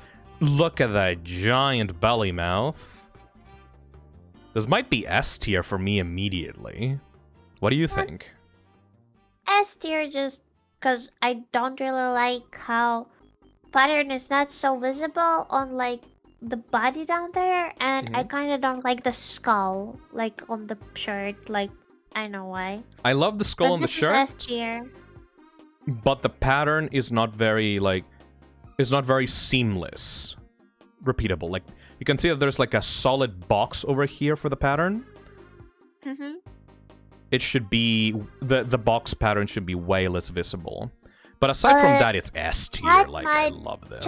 My advice when you do patterns, try to do like them a little bit more chaotic, and like don't try to use like symmetrical patterns. That's Symmetrical shapes will make your seamless pattern way more visible to like the eye from a distance. But oh my god, look at that mouth though. Yeah, no. Tier. I would go with S tier, yes. Da-da-da-da. Where you be? On the right, second row. Down. S tier. Congratulations, Julian. Next one is Detective / Janitor Snom by Kai/Bunkai. Oh shit, my ear is bleeding. Hold on. Don't worry, go clean it. Oh! They're thinking about Hal again. Hell yeah. Detective / Janitor Snom focuses all his energy on his height rather than mass. Tired 24/7. Naturally grumpy. Roughly 7 feet 2 inches. More emotional as a blob. Hates his hat being stolen. Kicks any buckets he sees. Bucket racist. Mouth on backside. Acts as a snitch. Can't talk. Sounds blah, hick, and bleh. Is actually biologically female. Goes by he/him. We may be toxic, but we ain't transphobic. Fuck yeah! Also bald. I love that the shell is like a little cleaning janitor, like caution thingy. Forced to sleep here, accidentally leave spells. Look at the little magnifying glass. The hat seems to be like they seem to be a detective. Head is heavy. Let me go read up on the lore. A over-obsessive detective trying to figure out the disappearances of past Sonas. He rarely slept and always felt like he was watched. He became so obsessed he started to accuse various people and even using some as bait to find Phi. One day he finally found Phi as she led him into the toxic cesspit. After a long chase, they cornered Phi, but other members of the toxic cesspit attacked. He was able to escape but tripped on a bucket. There's a lot less purple characters in this one. There's a lot of purple. Don't worry, Moonstone. I've seen mostly. You can see here, we still have a lot of purple.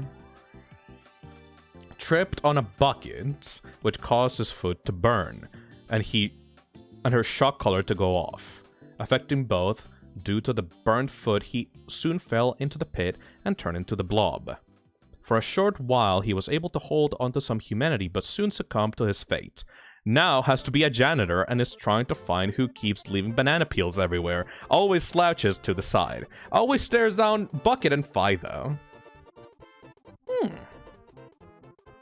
I like how tall he is. Kicks any buckets he sees. He has a little crush on Detective Halligan, which I approve of. And I love how inventive it is that they have like a little janitor bucket that they sleep on. I love unique shell concepts, in my opinion. Bro turned bucket phobic. I mean, if that shit caused your death, you would be embarrassed about it. I like that the pattern has depth, actually. Usually the pattern of a Toxicsona's like body is just a single color, but this one actually has a little bit more depth to it. It's like okay, sorry. Hello, hello. I just read out the lore. It's a really tall janitor slime. Since you were away for this one, I will be the judge, and I will put this on...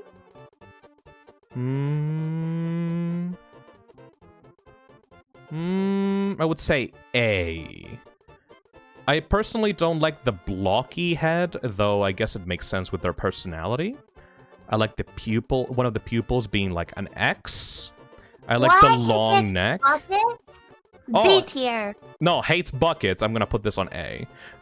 B.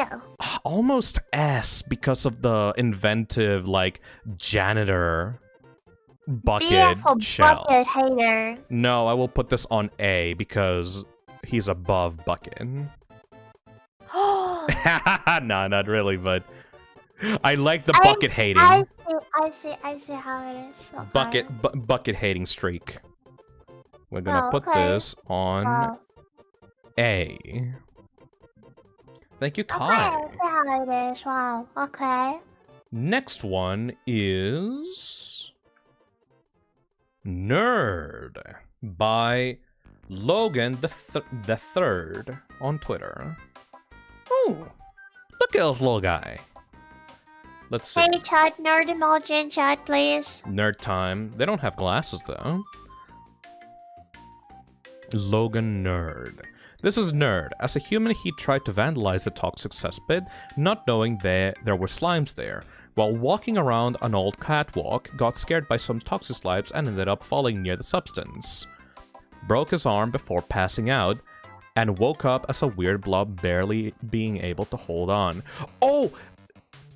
Did he break his arm and that's why they can't form a hand on this side? That's interesting. Later learned that normally blobs feed humans to the substance. He now wanders around and makes graffitis all over the place. Sadly, he can't form his right arm correctly because of the trauma of seeing his arm broken really bad before he fell. Also, he uses random pieces of metal as piercings and accessories. Oh, I like that! You can see it sticking out of the hair. I kind of don't like the pattern because it like a little bit of place. There's a giant gap on this pattern over here. He is usually shy at the beginning, but when he gets comfortable, turns into a jokester. You can count on him, or can you? There's a giant empty space in the middle of this pattern that kind of screw ups with the seamlessest part of it. Also, I can recognize default fucking Ibis paint brushes. Really? Yeah, this is default Ibis paint brushes. Like the patterns on the body. I don't think that should negatively... Wait. You can see that like chains have a more like details to it, and there's like gaps and like simple stars. You're right. I mean, should that affect the ranking? I mean, yeah, no, you're right. But, the chains are a bit too detailed for this. It's like the pattern is a little bit uneven. This is what I mean. Yes.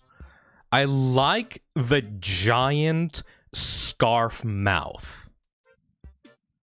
But I think one of my, like, two of my favorite parts about the design is that this slime is using metal for piercings. That is genius, actually. Like, I really, really like this concept. Because for, like, slimes have a lot of trouble dissolving metal because it's not an organic material, so they have to, like, actually focus really hard to be able to, like, dissolve metal. So a slime thinking, oh, this looks cool, I'm gonna put it on my body and, like, leaving it as part of the hair is just brilliant. Like, perfect use of the species concept. Also, the arm being unable to form because he broke it as, like, he fell into the vat. That's also perfect. And I like how in this, the right hand has, like, it's like glowing a little bit, just like the base of the body, to show that they're unable to control that part of the body. That's like, no, like, I like that. I think those two concepts plus the scarf like immediately put this on A tier for me.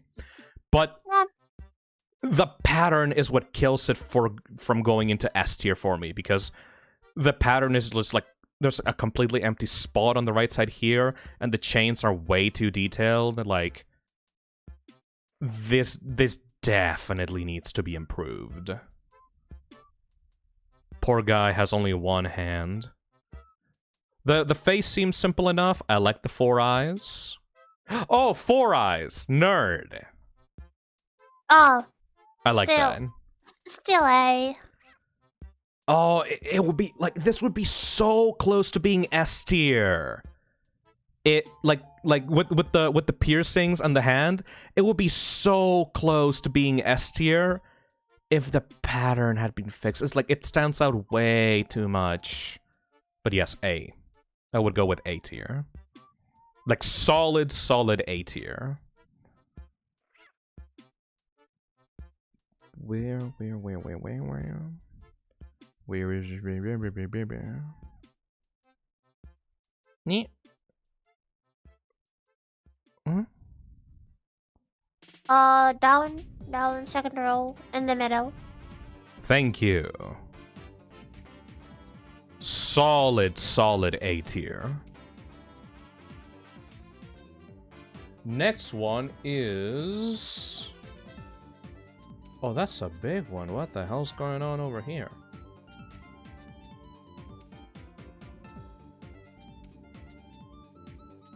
I can't... I can't grab this one because there is way too much lore, so the box is a bit... There we go. Huh? Open. This one is Ribs by Eldritch Raven. Hello! Okay, Let me... Oh no, there we go. Sorry, I need to adjust the wraparound text.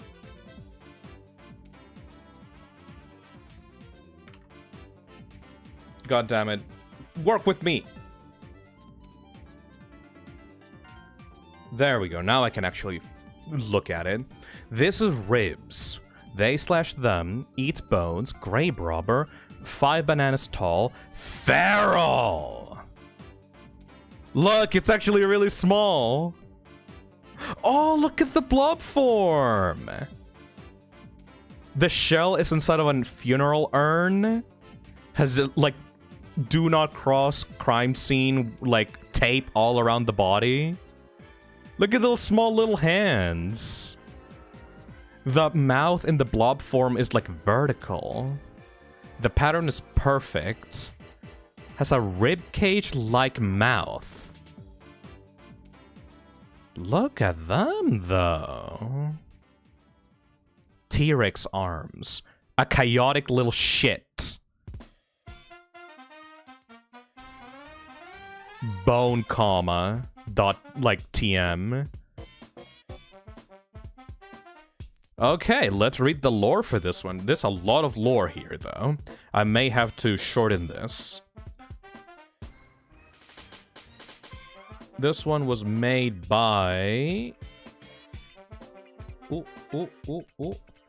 Eldritch Raven. Or Charlie. Ribs, the official Toxic Cesspit's ankle biter. Ribs was a grave robber when they were still human. They used to dig up coffins to snatch anything that could be sold at a good price. Some jewelry, clothing, but primarily human bones. Aside from that, not much is known about Ribs' previous life. One day, Ribs was lured into the Toxic Cesspit through the use of a trail of bones. Picked up each and every bone on the way, too excited about the money they were going to make with this newly found jackpot to notice where they were heading. When they finally picked up the last bone of the trail, someone pushed them. They fell inside of a toxic tank. something weird happened while they were being digested by the substance. Ribs was still ferociously holding onto the pile of bones in a tight grip, refusing to let go. They got dissolved along with the bones, which created a strange mixture of strong will, a desire to acquire the precious skeleton bits, and the substance's will to consume. Thus, Ribs was born. When they got out, they were now a toxic slime, but with the insatiable hunger for the bones. Exclusively bones! They can eat other types of organic matter, of course, they just don't like the taste of it. It appears that their interest in grave robbing has increased tenfold after their transformation. Only this time they have no interest in money, they need to consume. This hunger never seems to stop, it's like an addiction. The newly reborn slime was named Ribs by their fellow toxic slimes due to the ribcage-like secondary mouth on their chest. Very sharp, very snappy, very deadly. Don't let your fingers anywhere near it. Ribs now spends the majority of their time looking for bones to munch on. Graveyards, morgues, museums, laboratories, crime scenes. In their frantic search to calm their hunger, Ribs often manages to get tangled in crime scene tape, but never bothers to get rid of it. Their excessive need to consume leads them to gaining a lot of mass at an abnormally quick pace. This, in addition to their unusual birth circumstances, causes Ribs to be very unstable, unpredictable, and borderline insane. Ribs' personality can be summarized in 2 words: feral and unhinged. A feisty little slime that can, will, and have bitten when they don't need to get their daily dose of skeleton snacks. Fortunately, this also means that they've always been exceptionally food-driven. It is surprisingly easy to make them behave with the promise of a skeletal treat. There's way more in this box, but I'm not going to read all of it. I'm already sold on this concept. I think this is like easily a P tier. What do you think? Yeah. I do have a bias for like chaotic little shits, as you might have noticed. But the orange shirt goes so well with the rest of the character. Like the mainly purple colors, the swirls on the eyes, the giant ribcage mouth, the crossing tape. Like the orange shirt like complements everything. The pattern is perfect. This backstory is perfect. Look at this actual insane motherfucker. Also, the little like drawings here, like showing off the various like little scenes with like chomping on the leg, the little small blob obsessed with bones, and the shell being a funeral urn. Perfect. P. Automatically P. Like, I have nothing else, no feedback to give this one. This is automatically just perfect. First P! Congratulations, Charlie! First P rank of the stream. Absolutely amazing. Like, top to bottom, I have nothing to give you. You made an excellent Toxicsona. Next one is Noctus by Koravusin, or Koro. Oh, I remember this one being made. Noctus is a kobold necromancer who stumbled into the toxic cesspit one day while chasing rumors of a substance that is capable of reanimating corpses. Though typically victims of the substance are human in nature for the most part, Noc's draconic heritage and skill in necromancy have left his skeleton tougher than most, and the slime has been unable to dissolve his bones. I love that we went from the bone-feeding obsessed character to the bone character. Right, I want those characters to interact. What would happen if you put those two... What happens if you put those two together in a room? Because these bones are, like, unable to be damaged. It's like adamantium bones, like from Wolverine. Though, let's see, the slime that keeps a skeleton together is constantly oozing and dripping around his body, trying to take a more permanent form. And you may occasionally spot teeth in the larger gaps as mouths try to form across his unstable body. Even in Undeath, he likes throwing corpses he finds into the substance to see what happens. Fun fact, his pattern has the letters REAP hidden in it. Oh, yeah. R-E-A-P.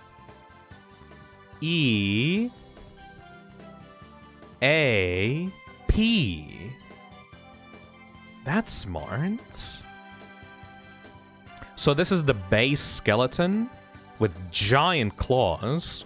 This is definitely not a human. This was a different creature that got exposed to the substance.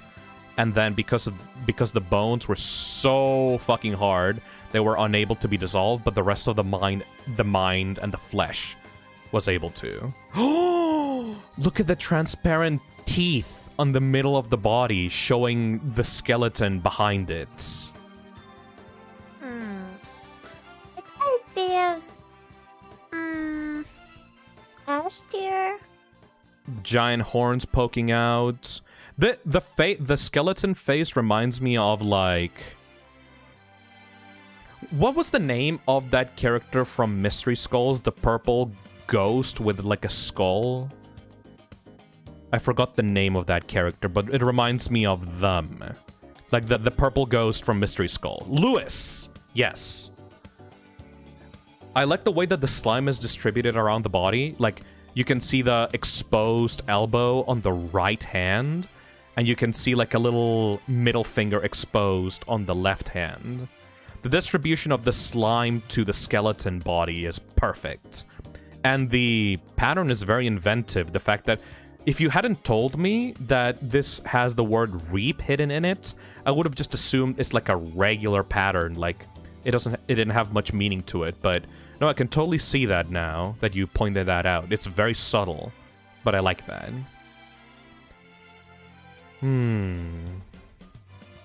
I feel like there's something missing here, but I think this goes in S tier. What do you think? Yeah, I agree. S tier. We are putting Koro's... Why is it called Mr. Sex? Wait, what? The image file is called Mr. Sex by Korovosin. No, but it's called Noctus. Yeah. Alright, Mr. Sex. We are going to put Mr. Sex on S tier. Alright, next one is called Echo by Unlucky Kitty 13.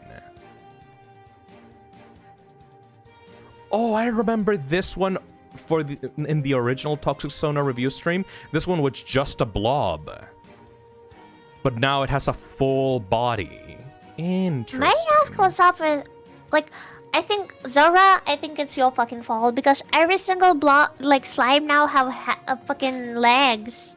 I mean, legs are completely valid. I don't really mind the legs. Yeah, but... I think Zora added to that. Let's see. This was made by Unlucky Kitty.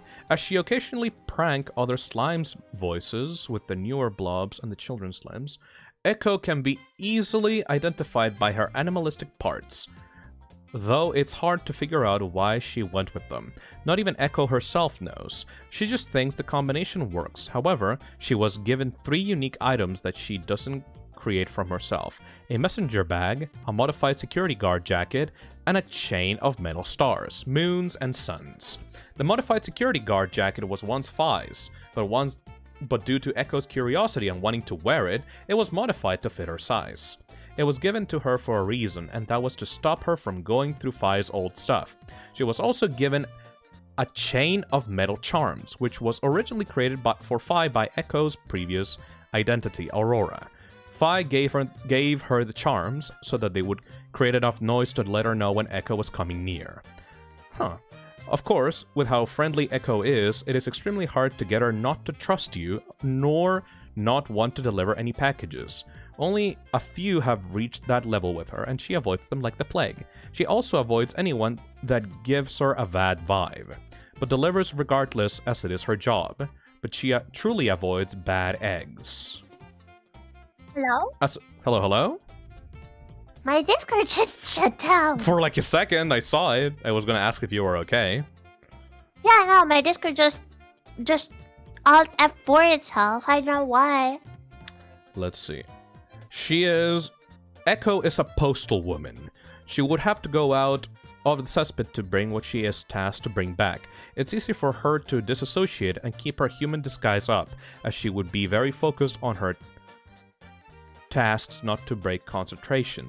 In her human disguise, she would have her usual hair, purple eyes, and her feet is covered by a pair of roller skates. She would have to wear a mask though, as her usual mouths aren't exactly easiest to hide.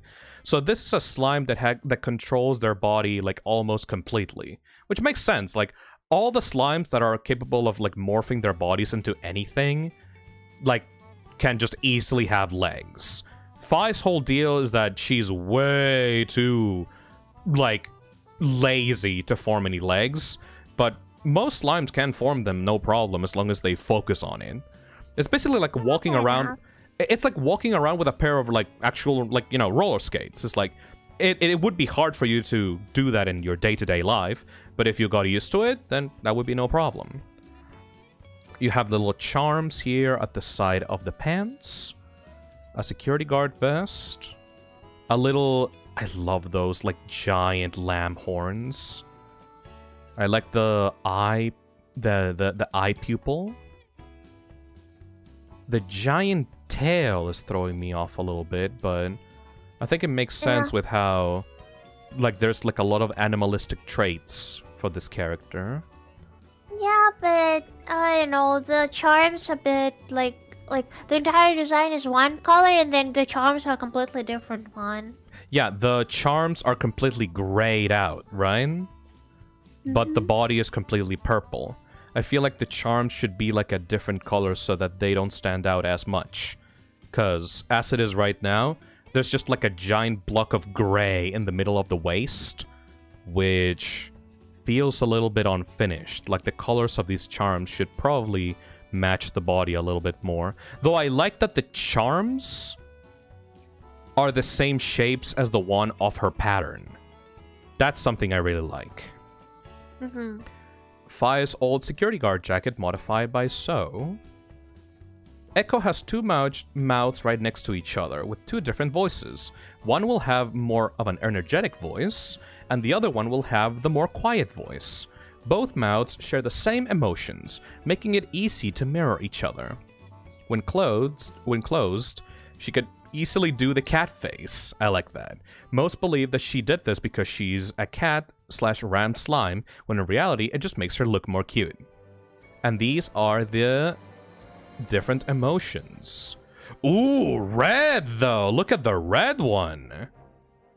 That's creepy! You have a little witch hat for the orange Halloween emotion. You have like the mouths almost turning into like a mustache for the drunk one. What do you think? I think A. What would be missing for this? I would honestly go for S. S? Up to you. Maybe it's just because I like the giant horns and like the cat mouth. Like the cat mouth being separated into two different mouths is something I really like about this. I think we talked about it on the Paper Fisdom stream. What do you think, chat? How? S tier, A tier, A tier? The goopiness is missing. That is true. There's not much goop to this character. I guess probably because they're able to control their form a lot better than most, but the arms are just completely normal. The legs are completely normal aside from the bottom. Castar says A, Pyro says A, Chrissy says S, A, S, A in my opinion. I also like how the orange emotion has a witch hat. Yeah, these kinds of details I love. The red one being like this creepy, super threatening look is great. I think A. Also, being the cesspit's, like, male carrier is, like, a wonderful job. Everyone is saying A. I guess we will settle for A. Alright. A. A, but almost nearing S, in my opinion. Where can I find this? Doobie doobie doobie?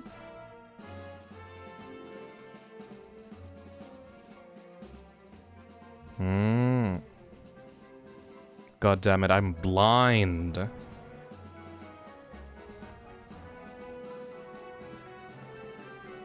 There we go.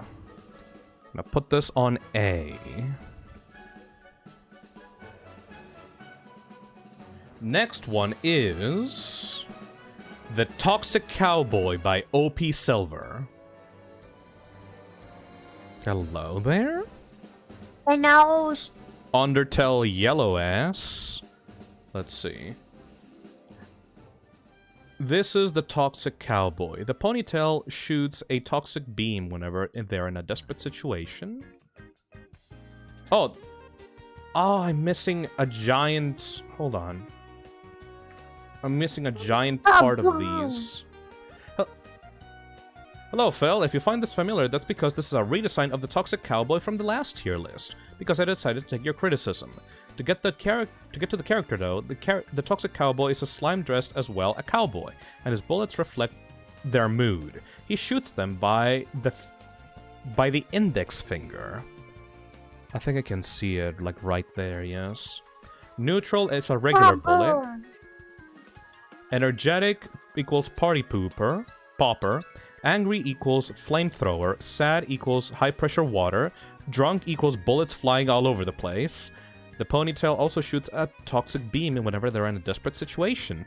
The reason why they do this rarely is because he gets a massive headache afterwards. He likes to duel with people, but only aims for the shoulder because he doesn't like to kill. Whenever he gets asked about his past, he stays silent. According to the people that talk to him, it's like he's starting off into space. In results, nobody gets an answer. Heck, not even a single person knew who he originally was. I like the idea with like the Cuphead gun. It's like a it is like a Cuphead gun. Not sure if you did mine yet, but I needed this stream. I don't after like the day I nose. had. I'm sorry. Thank you. I wish everyone luck and a great day. What is their actual name? Is it just called the Toxic Cowboy? Yeah, that's. I also kind of like biased on like pattern, like kaboom, like. Oh, the pattern is just stars with the word kaboom on it. Yeah. It should probably been more, like, more well hidden than just printing out a word on the pattern. Also, thank you, Topaz Rabbit, for the $5. Hey, not sure if you did mine yet. I don't think so, Topaz. But I needed this stream after the day I had. Thank you. I wish everyone luck and a great day. Thank you. I really like the concept of the finger gun that has, like, different bullets that it can shoot. However, Yeah, it doesn't seem like an actual gun. It's just like a finger that, like, splits out. If you make this into, like, an actual gun hand that, like, actually resembles more of a gun, I think that would be best. I think it's a C. Also, it works, like, this would work for, like, a video game boss, but as a character, I think putting all the idea emphasis onto, like, attacks of a hand don't really work, because, like, it's not like you would ever see a character, like, do this a lot. Like, maybe for, like, an Undertale battle, sure, but for a character, this is, like, a very, very hyper-specific gimmick. I like the happy one doing, like, yee-haw on the eyes. Yeah. Yeehaw! That's unique. I like that. You should probably make the star on the hat a little bit more defined, because this one is, like, way too thin. You can barely see the warning sign on the hat. And I like the mustache. I don't like the nose. I'm sorry. The nose is a bit too low on the face, and the eyes are a bit too high up. Also, I just don't like the nose. Also, this ponytail reminds me of a Pokemon, but, like, there's, like, a Pokemon that has, like, a ponytail with, like, a giant mouth in it. I always like those. The clothes are a bit way too simple. If you didn't have the hats, if you just cut out the hats and looked at these clothes, like this would not scream out cowboy to me, you know? Not to yeehaw. Not to yeehaw. Where would you say you would put this? C. Let's put this on C. Yeehaw! Yeehaw, man. Yeehaw! Also, chat is saying Mawile. Yeah, that one. Spiffle Gaming donates $2 and says, why am I just now getting inspiration for a Sona? Well, that usually happens when people are, like, talking about design details of characters. I like talking about it with chat and, like, the co-hosts. Alright. Next one is... Jacque. Jacque? By Jacob / Jacque de la Horst. Oh, this one doesn't have any hands? Or do they? Jacque is an artist and a nervous wreck. Oh boy, do his insecurities run deep, but he doesn't let them plague his life. His body took an artistic nature as his very appearance looks like an artistic skeleton beneath a thin layer of slime. His shell isn't in the drawing, but it's actually a fountain pen. It's a mystery how he fits inside. His glasses are actually a physical object instead of being cartilage. Whenever he gets nervous and loses his focus, the glasses melt away and he has to find new ones. Aww. Despite being a slime, his surface is actually rather smooth and acts a lot like hardened non-Newtonian fluid rather than slime that changes when he gets nervous, so his entire body starts to lose shape. If he's overly uncomfortable, he may actually fully become a puddle. Aww. Is he supposed to be, like, armless? Usually doesn't have arms, but can just grow them. I would love to see the arms growing in different spots in the body. His body pattern resembles a wire mesh skeleton. The glasses are an actual physical object. His lower body is a mouth. Like this?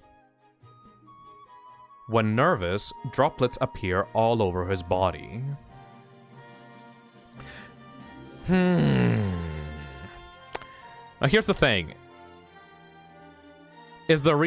Are these lines supposed to be the pattern, or is that just part of the sketch?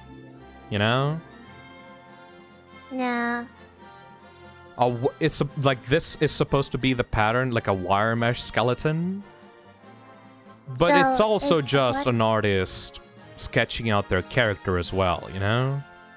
Mm-hmm.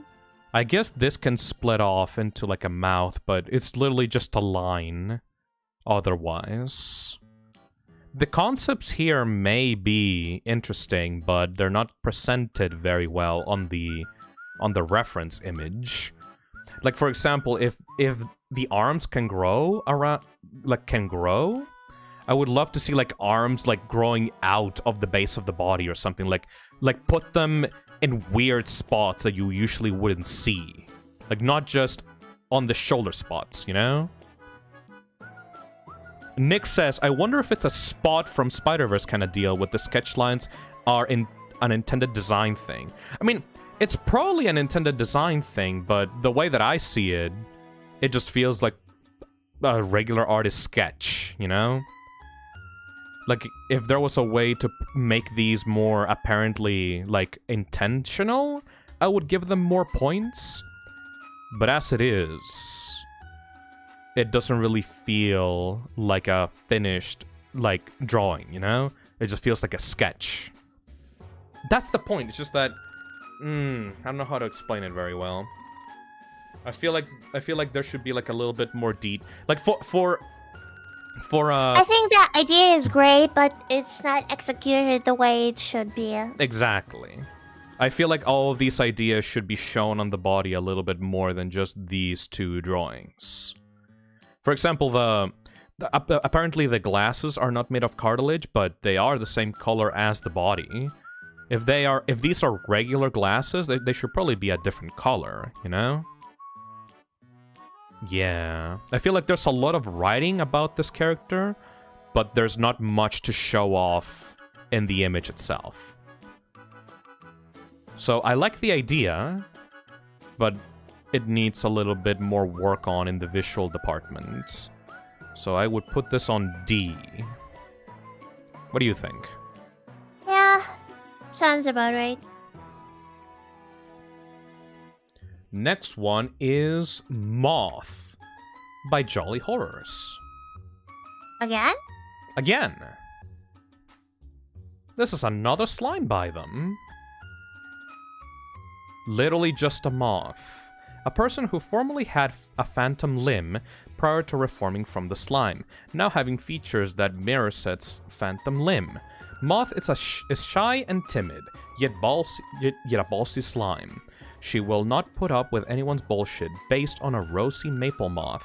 She shares the cute nature of such a thing. This is another slime made by Jolly Shop of Horrors. The pattern seems to be like kind of bubbly. Will snuggle up if it's okay with her friend. Friends with Dutch, Yin, and Yang. Dislikes Fee, tomatoes, mustard, and her mom. This is this the human form? Yeah, this is the human form.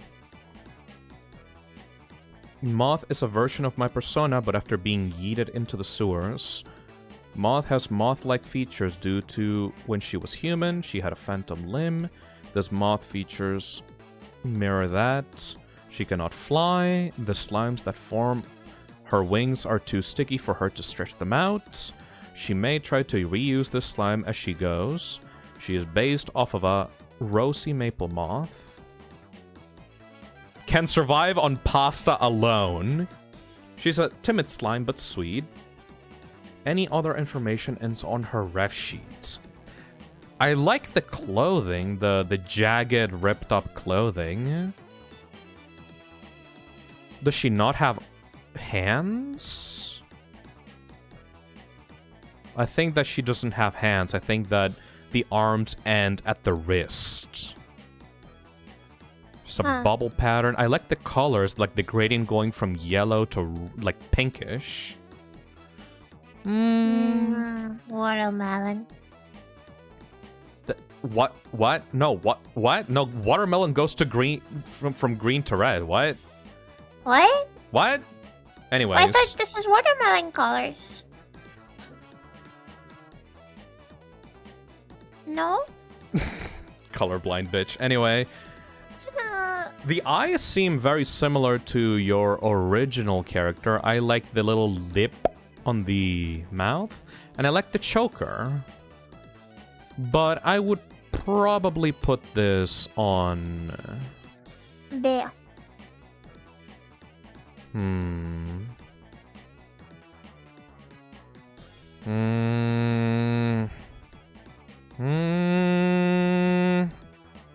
I would say B, yes. Yes.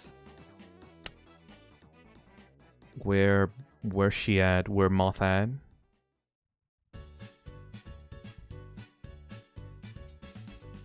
Dun, dun, dun, dun, dun, dun, dun, dun, dun, dun.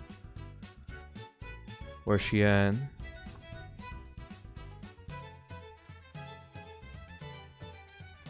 I'm losing sight of every single Toxicsona in this stream. Really feel. Dun, dun, dun, dun, dun, dun, dun, dun, dun. Where is she? There we go. Gonna put this on B. Alright. Next one is by Freakynn. I mean, this one is made by Kin. The Toxicsona is named Freakynn. Freakynn. Ooh! The baby. The baby! Freakynn any pronouns was once an artist named Kin, who spent most of their nights drawing scenes from horror movies and games on their notepad. One day, they decided to explore an abandoned sewage pipe for inspiration for their work. That's kind of fucked up. When a spider dropped on their notepad freaked them out so much they jumped back, falling down into the toxic cesspit, taking a spider with them. Oh, and they fused together! Now fused as one, Kin and the spider, now nicknamed Freak, have to coexist as one singular being. They have a giant fucking nacho stuck to their right eye. Interesting. So the pattern is, like, inspired by the spider. The eye resembles a lot the spider symbol. I like that. The pattern is perfect. They have little things wrapped around their arms. The blob is completely unique. I like this blob a lot. It's like a little spider, like brush thingy. The many legs in the body. This little body here is just perfect. I love how like the spider legs, like I can imagine them like scuttering around on the toxic cesspit. I might be biased, but it might be another peering. I cannot see anything wrong with this. Like I do like spiders a lot. Maybe I'm biased because of the spider.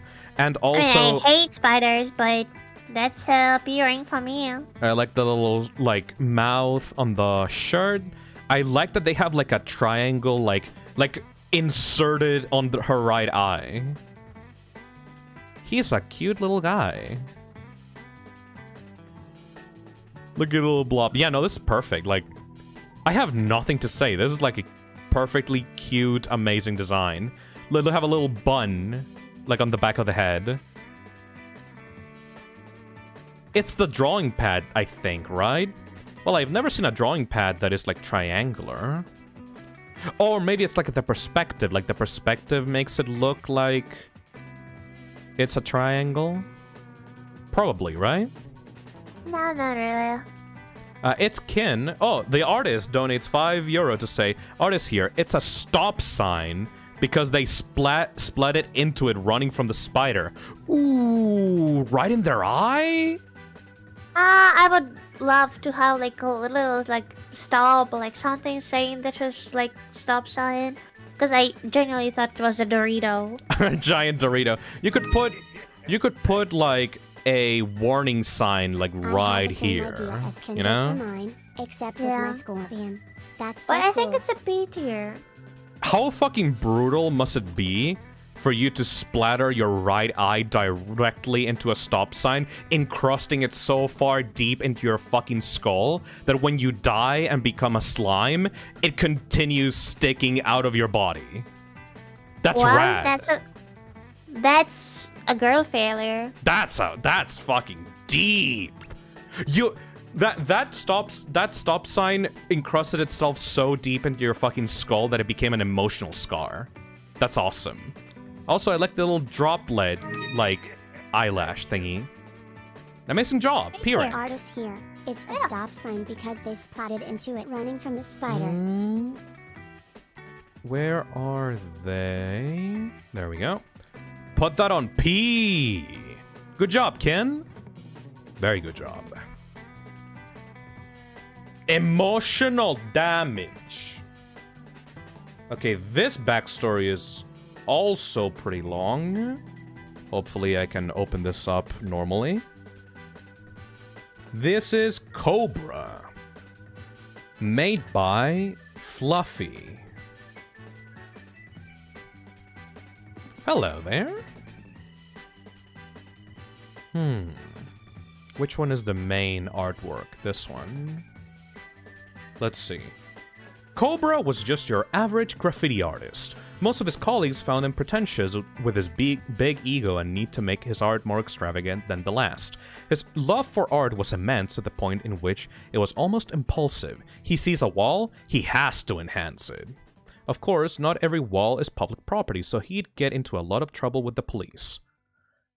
But he was sly enough to evade them. Unfortunately for the other artists near him, they would most they would mostly get caught by the police. This made Kobra a notorious reputation for being kind of annoying and a bad omen for other graffiti artists who wanted to collaborate with him.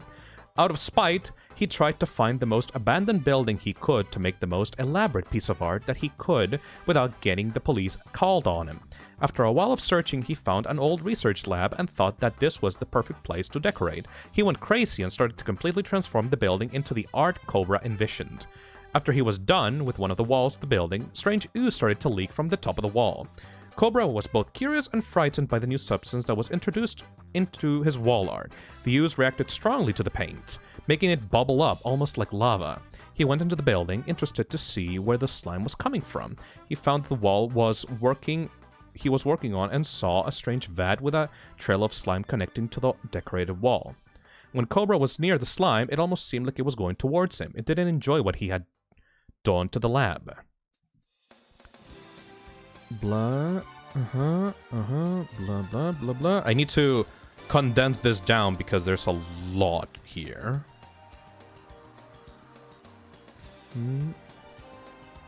This is... I should play Little Company. Okay, he got absorbed by the substance. He wakes up as a small blob surrounded by a giant mess of paint and toxic slime. The sign tidbits. He still dresses himself up like he used to be, but a bit more formal without all the useless accessories he used to have on him.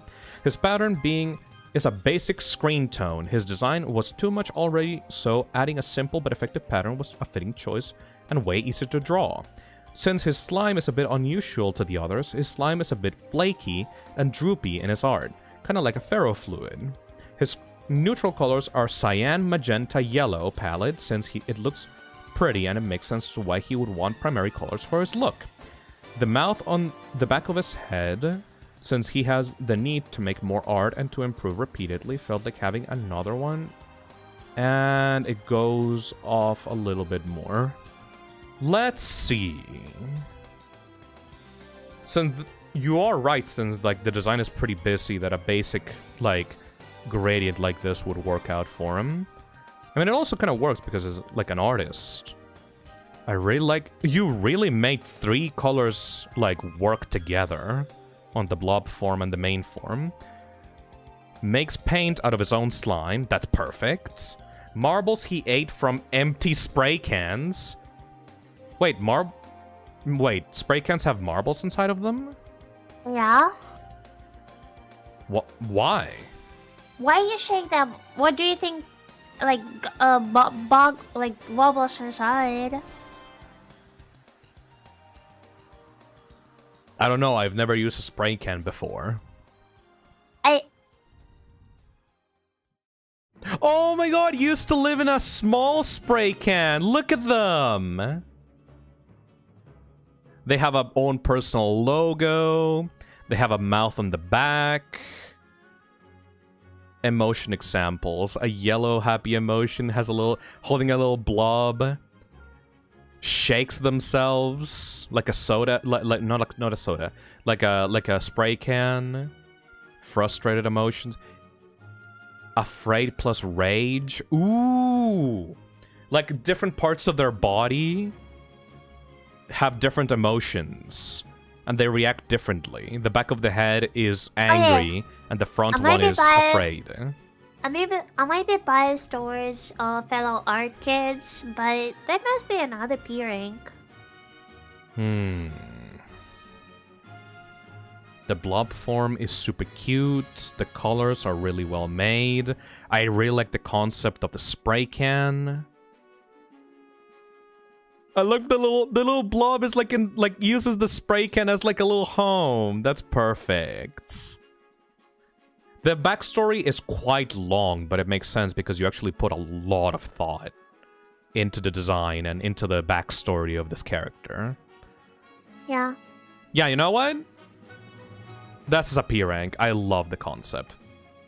Amazing. I agree as well. I'm gonna put this little guy on P. Congratulations, Fluffy.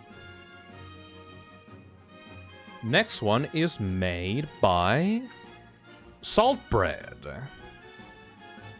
This I is love bread. I should take Prickle. A bread. Let's see. She/her, based on hermit crabs and snails, eats rocks, metals, and other minerals, melts them down, and adds them to the insides of her long arms, creating something like a skeleton that resembles legs of a hermit crab. Her thumbs and pointer fingers on both of her long arms have something similar to a crab claw growing inside of them. Her lower body is highly acidic due to all the chemical reactions inside of her from eating minerals and whatnot. Thus, it has to stay inside the protective bucket at all times. Her uses her long arms to walk around and her short front arms to grab objects. Huh. Her mouth is only used for communication. If she wants to eat something, she'll either toss it directly into her insides, or toss her insides at the meal and then absorb them back. Oh, okay, this is like a creature. Not humanoid like at all. Wears a neutral expression on her face at all times and rarely speaks out her mind. Her dream is to go to a beach, find the biggest seashell she can, and go inside it. She knows that she would melt the shell instantly, but wants to do it anyways. Fridge magnets are her favorite snacks. Eating them is like drinking sparkling water to her. The concept is super unique. I know, right? So this is a very unstable acidic slime. Basically anything she touches would dissolve almost instantly. And the only safe parts are the ones that come out of like the extremities that she has. And those extremities have like a skeleton of metals like inside of it.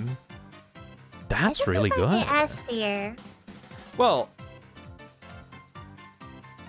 I don't understand why she would have a Cyclops eye. There's not really much to do with that. Everyone on the chat is going nuts for Coconut Mall. This is got coconut mode. I like this a lot, especially consider like this is like the inside of the shell, right? So I can imagine like Prickle grabbing something to eat, and instead of like eating it through any mouth, she just like tosses it into the giant bucket and just instantly dissolves it, you know? I think it's an S tier.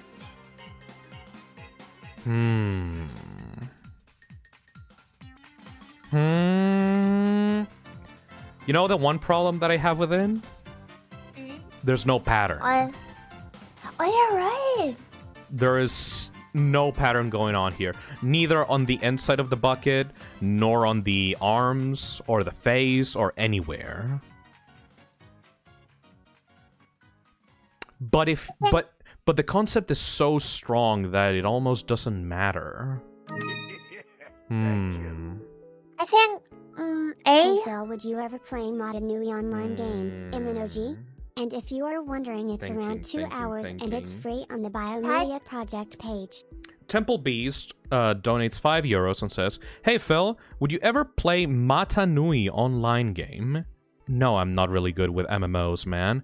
And if you're wondering, it's around 2 hours and it's free on the Biomedia project page.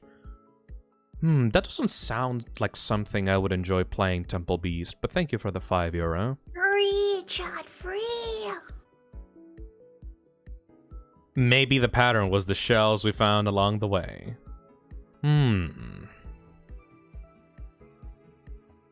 Okay, chat, I am legitimately, like, split on this. It is your time to choose. Let's start a poll. Prickle rank. And I'm gonna put S tier and A tier. That's your choice, chat. The concept is extremely unique, which I like. Every single part of the design has, like, some reason to be there. And I like emotionless creatures that are, like, just violent motherfuckers that, like, dissolve anything around them.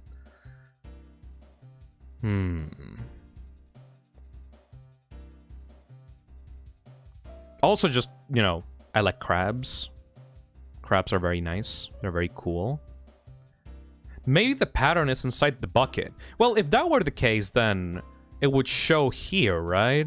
Like on the lip of the bucket, but no, it's just like a glowing color mass. I would say A because there's no pattern, says Unlucky Kitty. Yeah, I mean, everyone's saying A. All right. Chat. Let's put Prickle on A. This is what happens when you have like a unique concept. Like you can sell people on the design really easy if the concept like makes them imagine.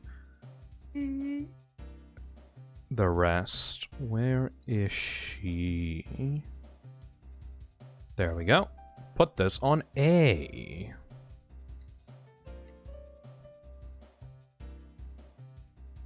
Next one is by Warfer26. This is Hugh. I remember this guy. Remember this guy? No. Yes. I remember this one. Though they got changed a lot since last time. This is by Warfer26. He/him. He is back again because in the first Toxicsona review, Hugh appeared for the first time. After the stream and his review, I decided to collect those tips to improve my Toxicsona, starting with an actual pattern. Amazing. And improve it. He is still the same as always. He loves ravioli and retro 80s/90s arcades. He is so chilled, sometimes energetic, and also sometimes a motherfucker, but just for entertainment.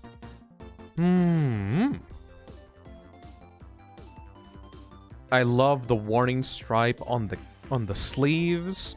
I like the domino like necklace thing. This is just like from I can imagine this like from being taken from like the front seat of a car, like the little domino things that you can put like in front of like a car window. He just took him and put him like around his neck. There's no pupils. Did he have pupils before? I think he had pupils before. No. I dislike the giant warning sign logo at the back, but at least you tried to fill up the shirt design. Remember how I said don't overlap like two designs with each other? Like, I don't like how pattern and like the different colors of the jacket like just overlapped on each other. It just feels a little bit off. You feel me? The yellow and the pattern? No, the pattern and like different colors of like, what is it, gray? No, this is blue. Or blue, whatever. Oh, because the jacket here is like slightly darker than the sleeves. I think that helps though, because otherwise the jacket would be like one uniform color. Like, don't change the color, but like put pattern on like one of the shades. I disagree with you on that. I think that like coloring the jacket differently between the sleeves and the main body actually helps like break up the monotony of the color. Hey Nola. No, I'm saying not the color. I'm talking about pattern. But it's the same pattern. Yeah. Oh my fucking god. I don't know what you're talking about. Okay. There's two different colors and they put pattern on both of them. Yes. Instead of putting on both of them, you should put it on one, because like now it looks like meshed together. Plus the giant warning sign on the back, it's like another pattern put on. That so is it's like true. just overlaps. Actually, Warfer, if you want to keep these details on, I would recommend instead of having them yellow, it should have like a brighter blue to them instead of yellow. Because the yellow stands out a bit too much on the design. If you made this, but change the yellow to like a darker blue or like a brighter blue, I think it would go better. Now I understand what you said, Azazel. If you remove the pattern on these sleeves and kept it to the main jacket, it would also be better. I dislike the gray of the necklace and the buttons. Maybe if you made these... Maybe you could make these either completely dark, or you could make them, like, blue or yellow as well. The face is pretty good. I like the giant mouth on the hair. The body is pretty standard. I would put this on A. Yeah. A, but it needs some small adjustments on the clothing to make it just perfect. So I would put it on A. Grabbed. Good job, Warfer. Next one is made by Ellie the Traveler. And it's called Eliash. Another returning Toxicsona. The shell is a body wash shampoo. No, wait, no, not Axe body wash. Eliash or... Oh, hey, Ellie. Thank you for the 9 months. Here I go. Hi, everyone. Thank you. Ellie, or Eliash for short, is a very cowardly toxic slime who eats a lot of chicken. That's why he is scared most times and on edge that someone will stab him in the back or something. So eating a chicken makes them cowardly. Okay, I like that. However, he likes chicken so much that he does not care. Rather be a coward than die of hunger. Besides that, he also does not eat any other type or kind of meat. He really likes potatoes, however, that lacks the important energies for a toxic slime, so Eliash only eats potatoes when he is ready to loosen up and change into his blob form. He is 5 bananas tall, has wisteria, light purple outline, at all times due to lack of experience. Also, his form is easily disturbed and uses his blob form too many times. He wears red glasses, sometimes, that are fully for aesthetic. The extra mouth right above his eye can move/change to different places, but only on the head. Also, it can say the stuff that Eliash is too afraid to say.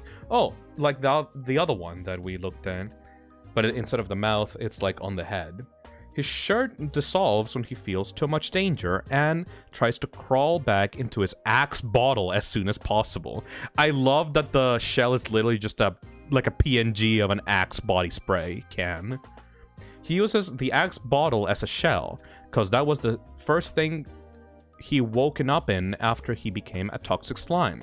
He does not remember what or how it happened, but slowly, however, surely he will gain back his memories. He is fully arrow-ace, because as it is almost a rule, there is no love in the toxic cesspit, and slowly accepts that. He tried to be so human the first time he woke up, that he was just a puddle of humanly consciousness, dreaming about happy things, being all lovey-dovey. Yes, his head is filled with helium, so anyone can play and his neck can be longer or shorter, depending on space he has to fill. So the head literally floats. Thank you, Temple Beast, for the €5. Matanui Online is a single-player point-and-click flash game? I'll look into it later. Thank you, Temple Beast. We are reviewing slimes right now. I'm not getting, like, game suggestions right now. Airhead. Airhead. Okay, so the head being, like, pumped with like, helium is pretty cool. The fact that a slime's personality changes based on what they eat is something completely canon, and the fact that he only eats chicken, so he's very scared and nervous all the time. I like that a lot. Has helium in his head. The extra mouse can change places. The clothing could be a little bit more interesting, yeah. The pattern is just a single symbol repeating over and over and over and over and over again. Is it Opera GX? It kind of looks like the Opera GX logo a little bit. Look at him munching on some chickens. Chicken nugget. Today's sponsor of this stream is Opera GX Gamer Browsing. Is that why he wears the red glasses? I think. No. This guy is an Opera GX user. He's a project's employee. I think that this character's clothing doesn't really match his personality. Like, I don't know what his backstory is, but the fact that he has, like, formal, like, clothing with just, like, a shirt, a basic shirt, and, like, a tie makes me think he's some kind of, like, cubicle man, like, maybe, like, a phone operator. But there's nothing on his backstory about that. I like the glasses now. Though I don't know if they're part of the body or if they're like they're just random glasses that he picked up somewhere. The long elf ears are a bit weird. I like that they're droopy now. They're not just like sharp elf ears. They actually are like falling down a little bit. The mouth seems a bit extra. I like the concept of it being able to speak his own thoughts, but it being, like, stuck to the face doesn't give it any space to move into much. It's, like, very small, you know? Maybe if, like, this character had a bigger forehead, the mouth would be able to move around other places, but it just seems like a bit stuck in there. I like that the shell is a can of Axe body spray. Body wash. I like how tiny it is. No, I dislike how tiny it is, personally. Yeah, make up your mind. No, I was reading out the stuff that Emerald Sword was saying. I would put this on B. What do you think? C. C? Why? Just feel not so complete. Like, I like the ideas, but there's things that put me off. That's true. I think what you could do is take the concept of having helium in his head and turn him more into like a Megamind kind of character. Give him like a huge forehead that looks like it has like a lot of gas on it. And that way you can have the mouth roam around the forehead and like around the head a little bit more, you know? Maybe you could have something fun, like if the mouth speaks, it will speak his mind very loudly, but the helium of the head will escape through the mouth as well, and eventually the head will just like turn into like a deflated balloon, and he has to like eat more helium to like go back to normal on the head. I think that would be good, right? Okay, the creator of this character, if you need a voice acting, I'm down. Oh, yeah. The mouth on the head speaks in a helium voice. And the more that he speaks his mind, the helium escapes through the mouth and the head deflates.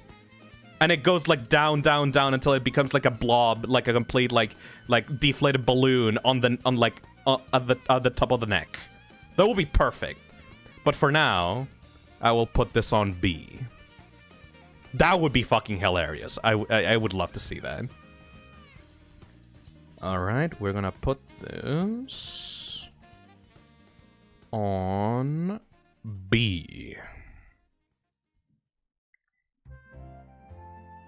Next one is Dio by Caxia. Dio, Greek for two. What's going on over here? It was me, Dio. Dio! An unknown and forgotten mechanic who used to work at a strange warehouse next to a giant pit of toxic slime. Codenamed Dio. With a Y, Chad, with a Y. Not with a I, with a Y.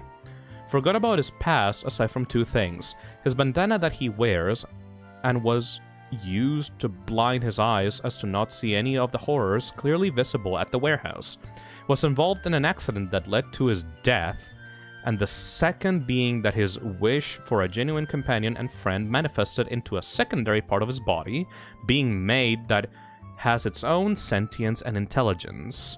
That's why it's called Dio. Dio's gender is he, they. His personality is split into two different parts, the main slime body being calm and collected, mostly involved with mechanical work and tech troubleshooting, and the second part being the strange tentacle creature connected to his hair. Its name is unknown, but he calls it simply as Buddy, which it seems to respond to. At times, Buddy likes to be a complete shithead and make fun of and bully Dio in a playful manner for how he can barely keep up parts of the toxic cesspit from falling apart. But at the same time, Dio cares for Buddy and makes sure that it doesn't get hurt. Dio's favorite foods is any trash that he can somehow craft and trick himself into thinking as real food by putting his scarf over his eyes and deceiving his mind as to simply remind himself of whatever he can remember of his past human life. Buddy's favorite things to eat and drink is simply the most vile, disgusting, gross pieces of garbage he can get his hands on. The pattern used for Dio are a mix of squares and crosses, the squares representing Dio's general personality and being very boring and square, and the crosses representing Buddy's sharp and rebellious attitude. So he's a mechanic. So working on... I thought that was a vending machine for a second. They're kind of cute together. I'm Hmm? sorry, but I was about to say that the little, like, body reminds me of, like, the guy from Skullgirls, you know? Which one? Leviathan, I believe his name, or something like this. I kind of dislike that the teeth are purple and the inside of the mouth is like orange. That's kind of weird to me. I like the scarf being put over his mouth, but he doesn't really have a mouth to speak of, does he? Oh, look at him. His glasses are shattered and he's taking care of Buddy. B at most. I would go with C, personally. I think the one thing that you really need to work on is adjust the pattern because it's a bit too simple. You should make him cover his mouth permanently if you're not going to have an actual mouth. I like the big-ass nose, but the eye bags being such with thin brushes kind of ruins the line art a little bit.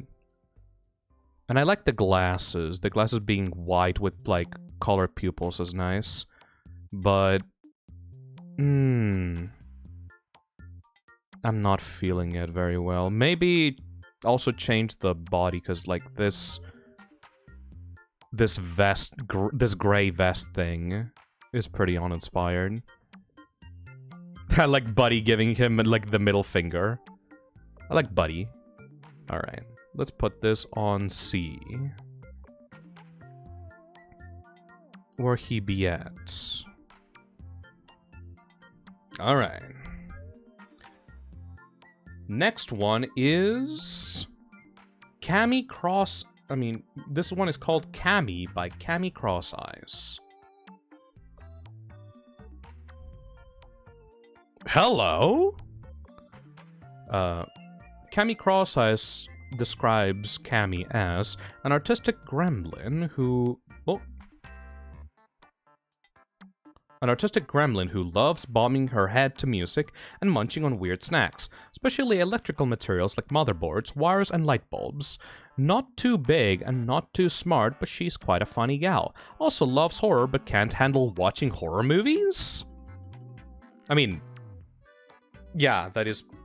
A lot of horror fans are actually kind of scaredy cats. Looking at you, Zack.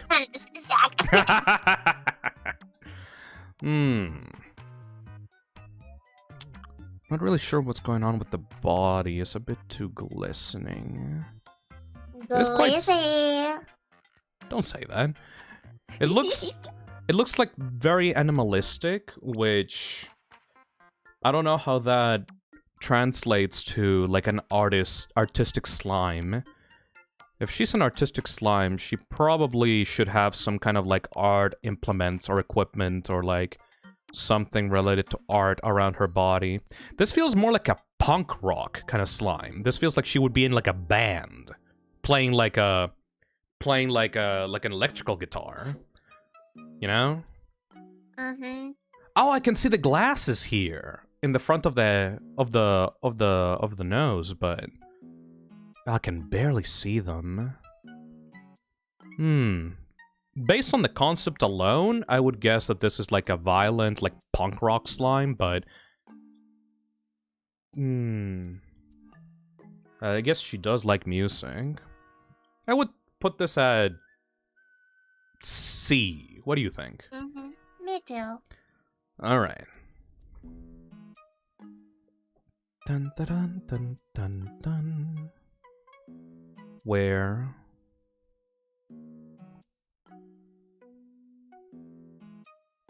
Further from the bottom left.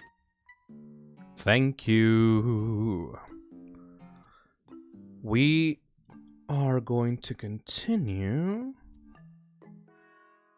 with Mosh's Slug. Mosh Graves. Remember him? No. Look at him! Slug, they/them. Slug is a highly acidic toxic slime. They use they/them pronouns and have separately identified friend named Horus. Horus uses he/him pronouns and is supposed to be a seahorse slime who so happened to live in a symbiosis with Slug. Slug is oftentimes the more energetic yet more logical one when it comes to decisions and planning. Horus plays off as the jokester and more laid-back one who encourages Slug to be more outgoing and letting their more wilder side out, allowing them to bounce off of one another in chaotic unity. Slug used to be a 26-year-old rebel who used their time in the military to cause trouble before they got kicked out for ill use of their skills. Horus is an unknown parasite that absorbed into Slug's genes that replaced his lost arm. Slug now uses their time to create IED technology in the back of an old mossy-covered van they stole when they were human. Hey, Fantasy Freak, thank you for the 10 Canadian dollars. I thought I'd be able to put multiple images in the form lower. Oh. I have many silly doodles of her. She's like a comfort Artok. Thank you, Fantasy Freak. They experiment with their ability to make their slime extremely hot and input them into glass shells as bomb material. Slug uses his expertise in assisting the toxic cesspit labs with security and explosives for other slimes. Slug and Horus's protection shell is a literal oversized scallop that they had adopted as their protective layer. Bonus details. Horus has a baby deer skull inside his head, which allows his head to look more animated. Slug can release small levels of radiation as well. Look at this! It might be another bearing. Look at that giant shell scallop thing. Find safety inside. I like the hair covered up by the slime hair. I like the eyes being covered up by the slime hair. I like this little guy. Look at how goofy he is. He looks like a Disney princess mascot. Look at the giant tongue coming out of the forehead. Gross and goofy. Bleh. A hypno-styled pattern. It can hypnotize things? Blob form is like a small little guy. Another slime that uses their arm as another personality. And uses like a slime acid grenade. Yeah, look, for some reason gives me a lot of Fallout vibes. Part of the armed forces removed from duty. Yeah, no, I'm going with P. I really like this. I have literally nothing bad to say about this design. Putting it on P. Slug plus Horus. Next one is Dr. Ivan Alexeyevich Mikhailov by Dr. Mikhailov. I remember this one. Dr. Ivan A. Mikhailov, Blobsona Edition V2. He/him, toxic slime, 8 bananas tall. A 42-year-old before being slimified. Likes beanbag chairs, throwing acid at children, fuck yeah. Science shit, small closed spaces, and lino cutting. I don't know what that is. Lives in a drain hole. Gone haywire after turning into a slime. The ends of his coat fades back into the goo. His ass can't be bothered to keep clothes fully developed. Scar on his face can form into a bonus mouth. Oh, so the eye can transform into a mouth. Why does he have scars? Let's see. Ivan was a 42-year-old scientist working for the government before he fell into a vat and was turned into a slime. He spends his time in the cesspit doing ethically questionable tests and experiments, as well as running around with a fistful of handmade stamps, leaving cool imprints in remote places like Easter eggs for others to find. His scar doesn't keep the same consistency as the rest of his body. It's either more liquidy or harder, can be formed into a mouth. Like his previous version, the first blob review, he still throws acid at children. Fuck yeah.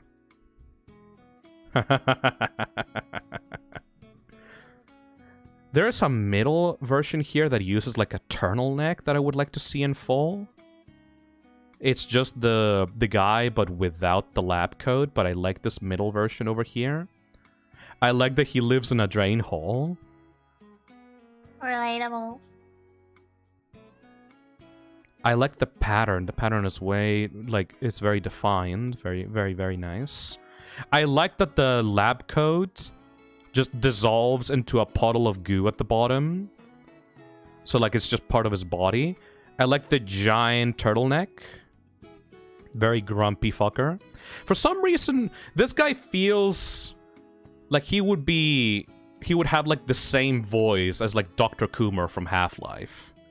Like, he gives me those kinds of vibes, you know? Yeah, fair enough. What do you think? Where will you put this? B. Maybe A. I think this would have to go A. There's nothing that I can immediately... It immediately jumps out at me as being wrong. I like the biohazard symbol on the chest, though it may be a bit too big. He is, like, adult-sized. I like the blob a lot. I like that the blob form has, like, droopy little ears. But the fully adult form has, like, bare ears, like pointed up. Hello, Gordon.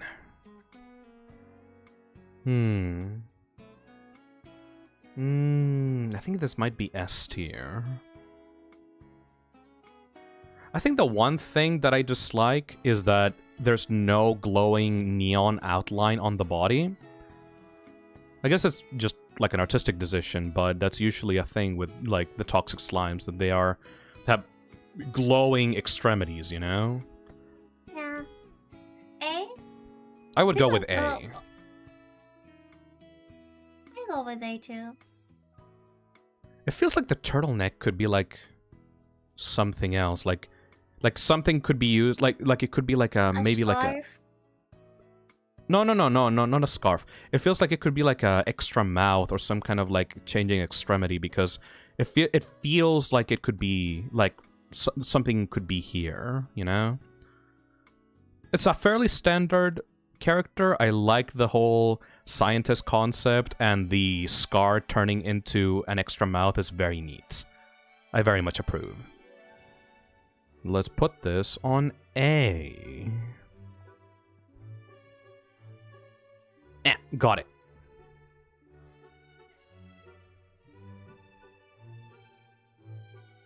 We have, let's see, we still have 126 characters to go. Holy shit. Alright. Let's speed it up a bit. Next one is Lucy by Chicken Claws. Ho ho ho ho ho ho ho! Hello there, punk. Hello there, Punky. Lucy was a trash collector and comic enthusiast, while his old self and is more of the same here. She's lazy, uninspiring, and not into socializing, but he's somewhat reliable. The sunglasses they have aren't functional and are more like a dog she has to keep in check. Hello! I like this! Mouth glasses. Look at this absolute chaotic gremlin. Has mouths on the sides, a main mouth with giant teeth, mouths as like sunglasses on the hands, on the belly. This one is dangerous. I like the giant puffy jacket. I like the warnings, like the warning signs on the jacket and the warning stripes on the sleeves. This might be P. Yeah. Sunglasses don't function. It's more like a pet to them. Oh, I think this might be P. I really like this. I would have appreciated a few more drawings just to check like the expressions that she can make, but as it is right now, like, maybe the pattern could be like worked on a little bit more.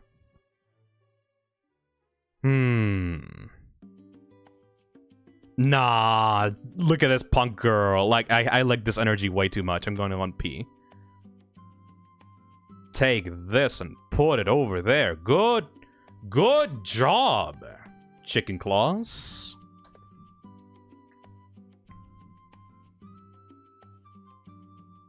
Next one is Fantol by Kerospector. Ooh. Is this a ghost? She/her. Fantol was killed while being pushed into the big slime vat. Caution tape wrapped around their neck. Oh, like Bucket! Grabbing her and slamming their forehead into the wall, killing them. Oh! That's brutal, actually. Ew. Oh my god. She fell in from the catwalk, the tape wrapped around their neck, and slammed her into the wall. This tape became a scarf they wear in their humanoid form, and a mouth formed over their head wound. As she was dead, coming into contact with the substance revived them into a with ghost-like qualities. They use these abilities to perform pranks on other members of the Toxic Cesspit, facing through walls to spook others for some light trickery. This is how they die. Cool lore. Haha. Pushed. Yikes, my neck is binded. Fucking slammed. And thrown into the vat. Whoa. So they're a ghost slime thing. So the bottom of her the bottom of her body is always white. Blob form has a ghost tail, and she floats around everywhere. She can change the emotions, but only from the top half up. The bottom half is like a flowy ghost-like, always white substance. And the bottom of her clothes are just spikes, like teeth spikes.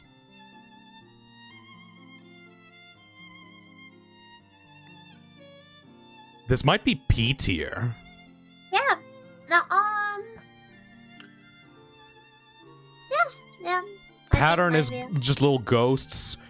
She seems to be like the type of person that, like, during their life was obsessed with, like, ghosts and the paranormal. So when they died, they realized that they had, like, perished and immediately formed, like, a ghost persona for, like, their slime body. I like that a lot. Also, the teeth, like, the bottom teeth, like, turning into, like, horns. That's also great. Blob form has a ghost tail. I like the ghost tail a lot. This is going into P tier. Absolutely, 100%. I like that a lot of the P tiers have, like, interesting deaths, you know? Mm-hmm. Turns out that the backstory of your slime when they're about to die, forming into the way that they look in their slime form, is like crucial if you want to get like a good backstory. That's a lot of P and a lot of S. Let's continue. Fantol. Good job, Caro Spectre. Next one is Mimi by Paint Wonder.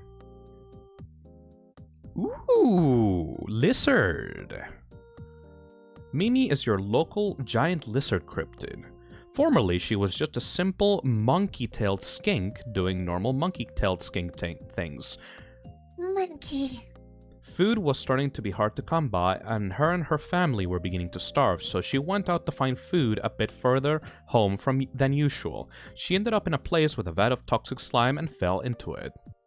Random fun facts that I didn't draw because I didn't feel like it.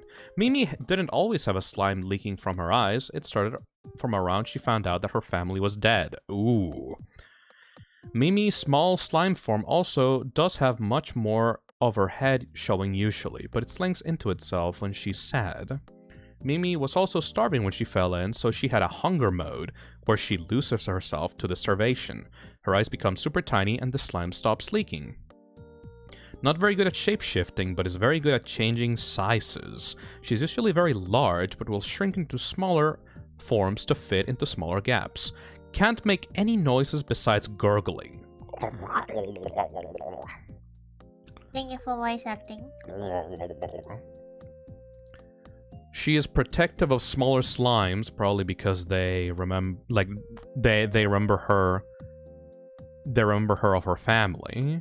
Eyes constantly leak slime. Tiny blob form tends to revert when sad. Keeps tail, but it's shorter. A blob with a tail. So this is like an animal. Like, this is not a human slime. Can't hold full body's form, so only focuses on the front, leaving a goopy back half. Regular emotion is cyan, with a cracked shell kind of pattern. I'm usually very positive towards, like, animal slimes. I think this might be us. I think it might be A, purely because the head is just an animal. There's nothing much going on here aside from, like, the leaking eyes. Yeah, that sounds fair. The mouth is just a simple, like, animal mouth. Like, it should be, like, you know, the sharper teeth of a toxic slime, in my opinion. I really like the blob form. But I don't think it's enough to go into S, so I'm going to put this on A.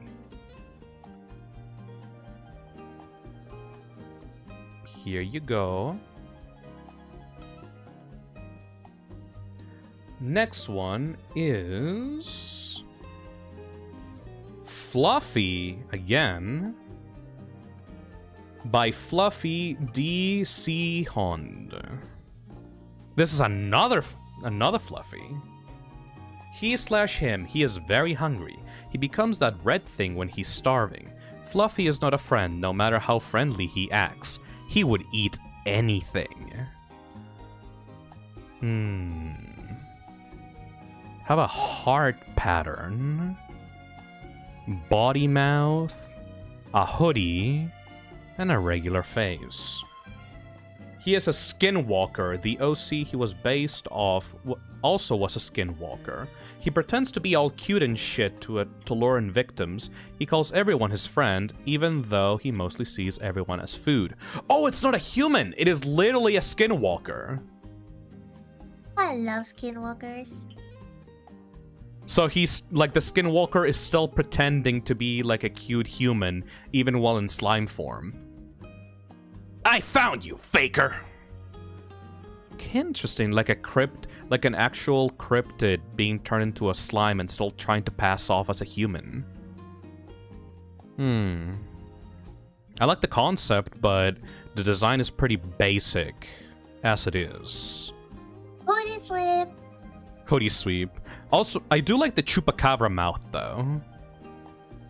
Maybe the pattern could be used to, like, subtly represent that he's a skinwalker. Because right now it's just hearts. But what if there was, like, something hidden here that showed that he was not to be trusted? Like, maybe the heart had, like, a little crack or something. I don't know. As it is right now, though, I think I would put it on B.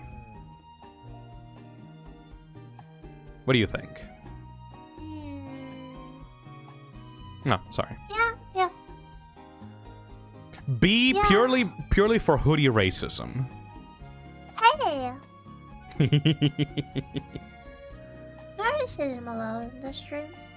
Let me... Where is this? It's a chill stream.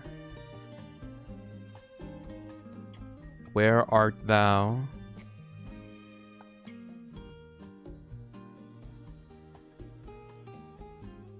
What the fuck? Where's the skinwalker?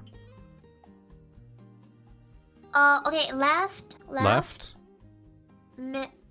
Right. Oh, there we go, skinwalker. I'm gonna put this on B. Next one is Ivion Steel by Ditto Duo. Imagine the image literally disappeared. Skinwalker! Ooh! TV head! Holy with shit. dreadlocks. I'm taking your points away because you're brony. I'm adding points because you're a brony.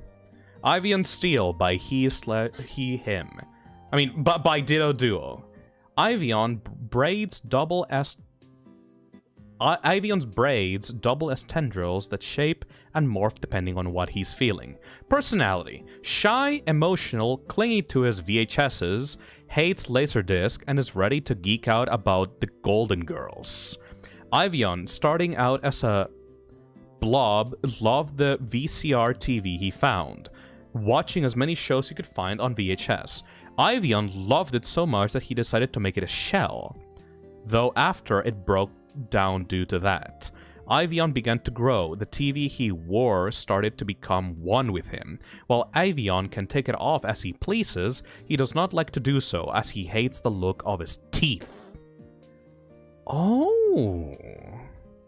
So, he loved the TV. He used it as a shell so much that it became a part of him. This is the real head, but he can't control how the teeth look like. So he keeps using the TV as a mask. I like the floral shirt a lot. I like the shirt a lot. Though maybe it could use less buttons. What do you think? I think this is a solid A. Yeah, I agree. TV heads are peak character design. I'm gonna put this on A. Wahoo. Thank you, Ditto Duo. Next one is Toonie by Kero the Clown. Ooh, smoker. Mine is full lung cancer. Look at this guy. Can you really have lung cancer if you don't have any lungs? I don't know. Look at the eyes on the arms. Let's see the backstory. Toonie is a silly fellow with small mouths and a broken sense of humor. Despite being a chatterbox, they rarely leave the old bathtub they sleep in due to them simply disliking being around people they don't know. But if you give them enough food and shiny things, they won't mind you being around. Do be prepared for massive info dumps on random topics, as Toonie loves collecting fun facts just as much as random junk.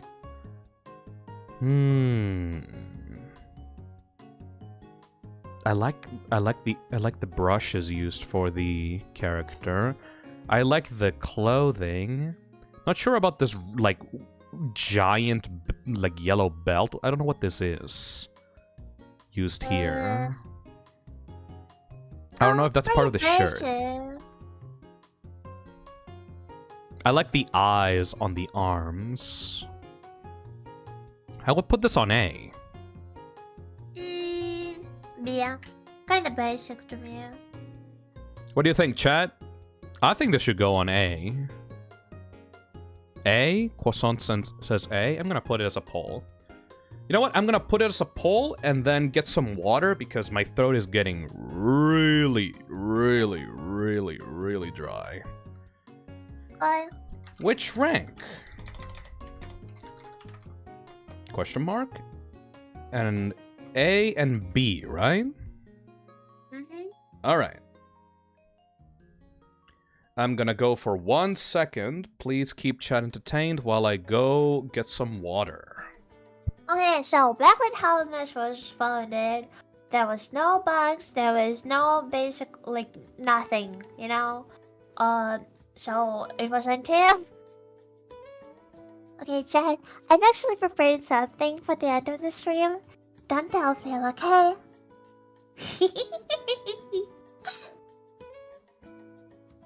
But, chat wondering, yes, I am colorblind. And I'm, like, I just really love to do art and, like, I really love when people enjoy it, and I really love making people happy. So I just try to... I just try my best to keep people happy. I really hope I'm doing a good job, so... Yeah. I want to show people that being colorblind, you can still be an artist. What do your ears bleed? Well, first of all, I do have shit ton of health complications, and I'm really bad at killing my body. So, I pierce my ears. Now I wear earrings, and that's pretty cute. But, like, but since I cannot heal well, like, my body does a really bad job at it. Like, I need to, like, fix my ears time to time. So, yeah. Sorry if it makes you worry. I generally don't want to make people worry for my health. I'm sorry. I hope you will get better, honestly. I mean, I probably will not get better. To be honest, like, my health complications and me being extremely weak is something that I've just been born with. But I've been doing a good job so far, so... I'm just happy if my life is gonna be full of complications. At least my life will make others people happy. I'm back! What were you talking about? Oh, nothing, don't worry about it. What? Okay. Anyways, let's continue. Stay hydrated. Stay hydrated, everybody. Next one is... Wait, I need to put the one. What does chat think? A. We're gonna put Toonie in. Where is Toonie?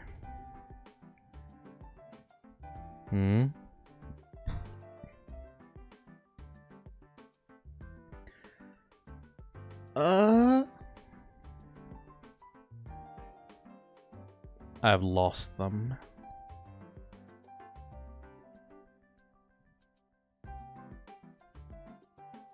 Oh, there we go. A. Next one is Yellow Sow by Sir Yellow Sow. Hello there. Half a body. Let's see.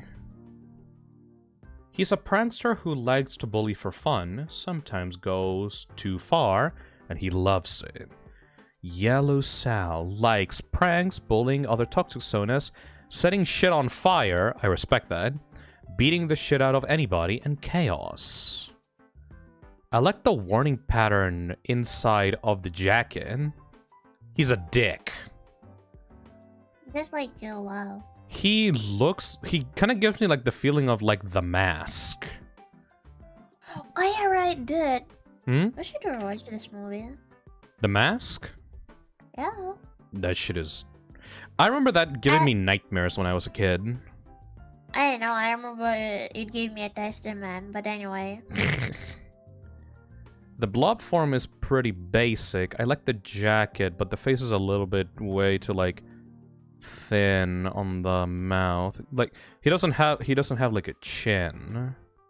He's chinless. I kind of dislike how weirdly hard to draw the hair is. There's like a lot of scraggly hairs here.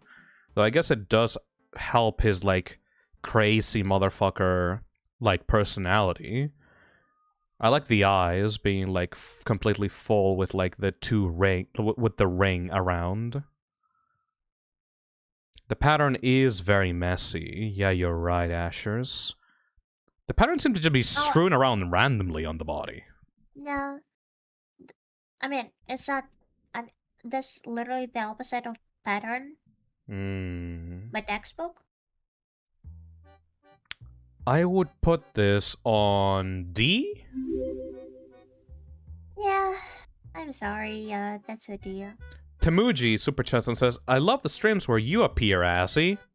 And also you too, Phil. Thank you. If you like my streams, you can follow my channel. I will stream soon. She streams art. Just pretty good at it. I'm planning to stream Level Company. I really enjoyed the game. Hell yeah. Next one is Warren by Ostwarn.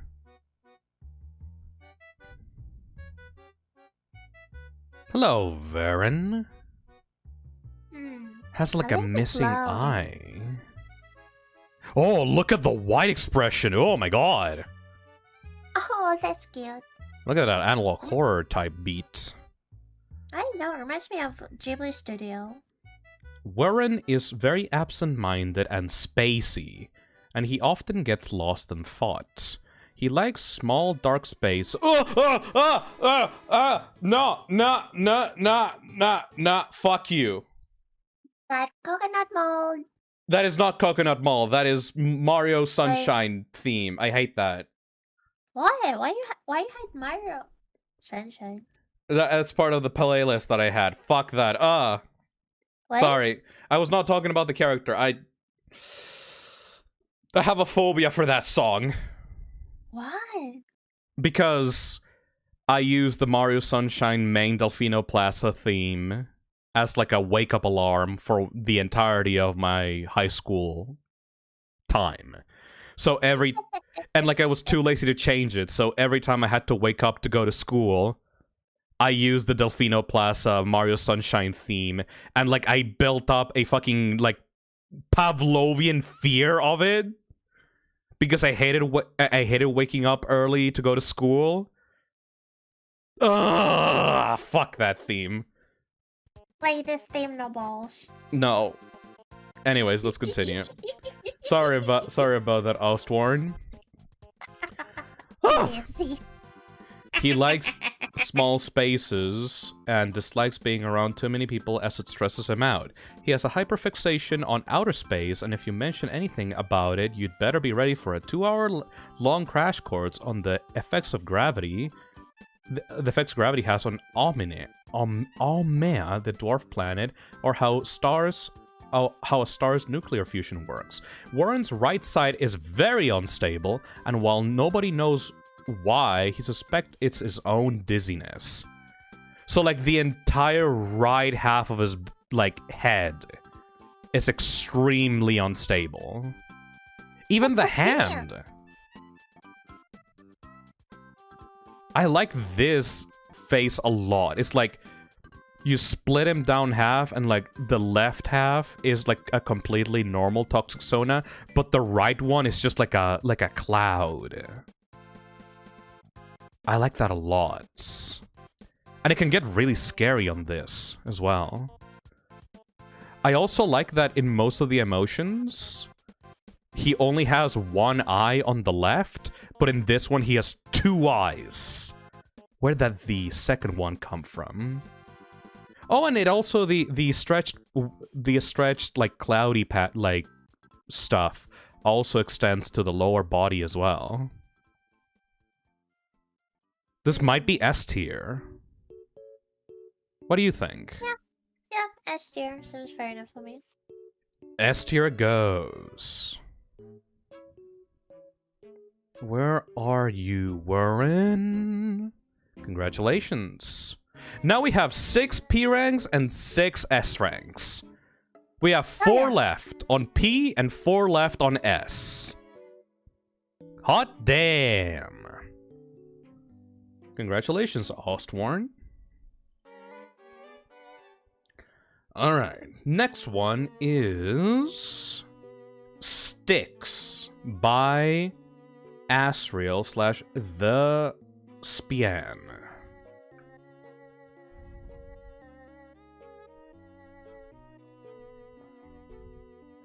Hello. Oh, look at those eyes.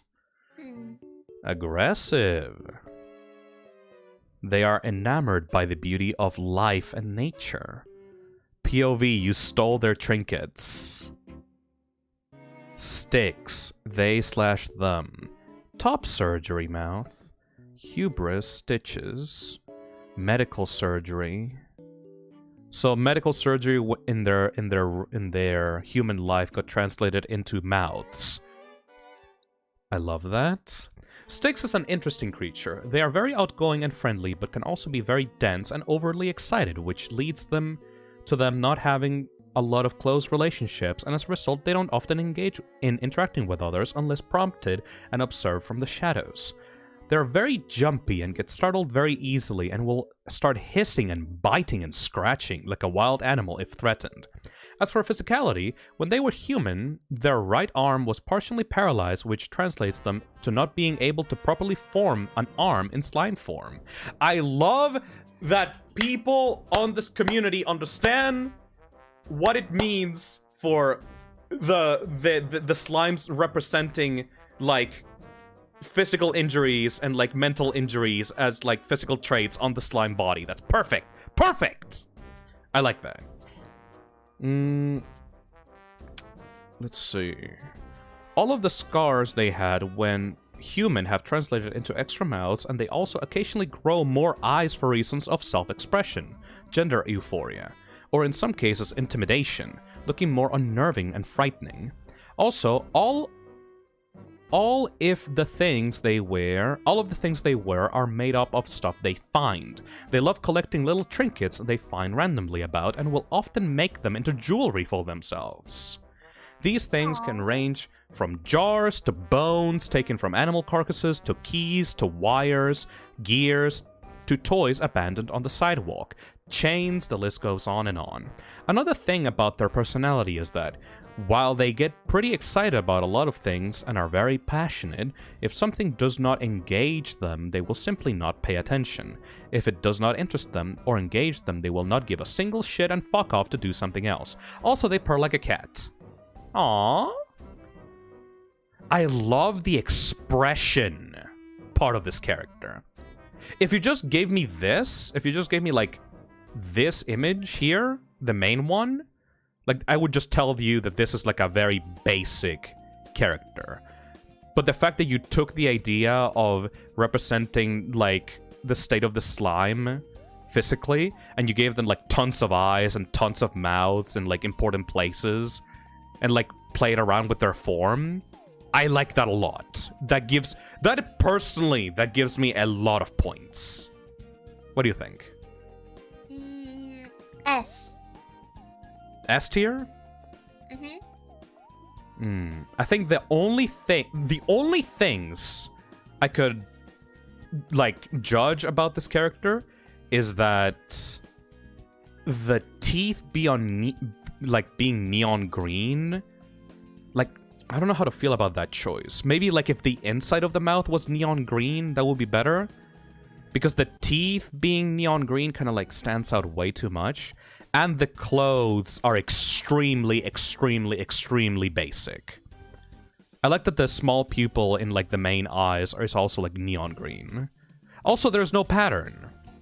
That is true. Zero pattern. They are enamored by the beauty of life and nature. POV, you stole their trinkets. Oh my,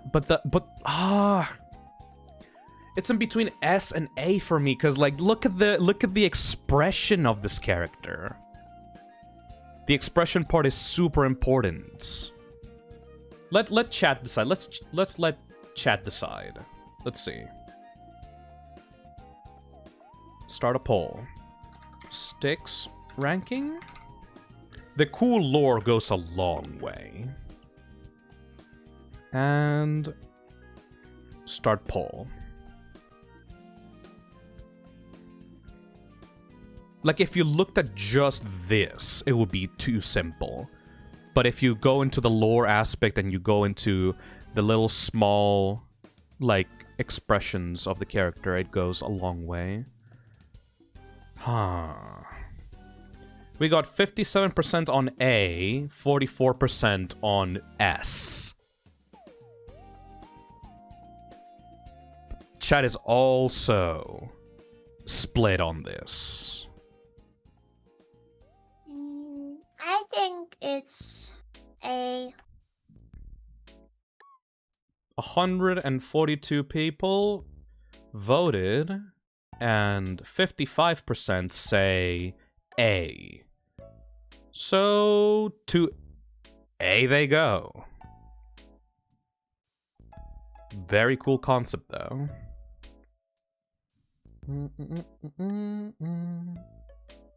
Where to find them.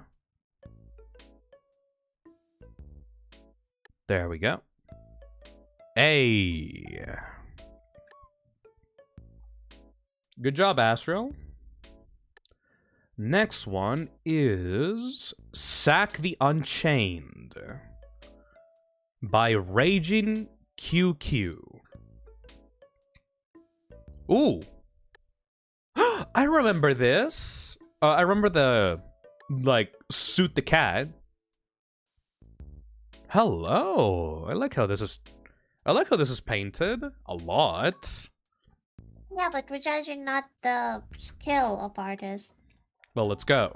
Zack, he/him, was once falsely imprisoned for murder. Unfortunately, his time in prison hardened him, turning him into a cold, callous, and uncaring individual. On the night of his eventual escape, Phi, seeing his life being difficult, decided to make his life harder by pushing him into the vat of acid. Eventually, he met Suit the Cat, and the pair spend their days either fishing or protecting the toxic cesspit from outsiders, slowly but surely chipping away at his apathetic armor. The gold chains have actually become a part of him. He got so good and enjoyed fishing so much that his pattern reflects it. To celebrate, the kitty got a little fish hairpin for him. Aww. Fish. Yes. So the pattern is it's a warning sign and some fishies.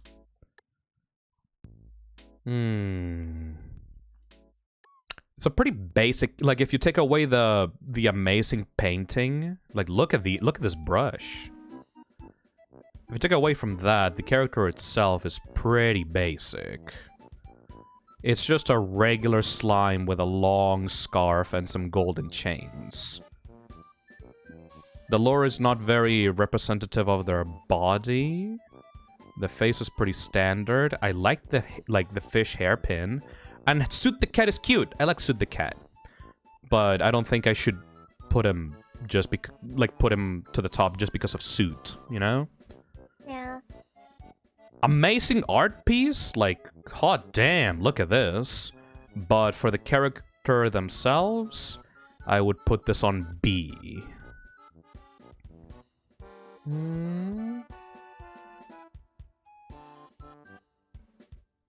Where art thou? I wish that I could... Oh, there we go. I wish that I could put these in order, but I sadly can't. Delicious. Good job, Ragin. Next one is Cadda&Rick by Redbratoxin25. Cadda&Rick. Oh! Look at him! Anyway, be right back. Cyclops! Interesting.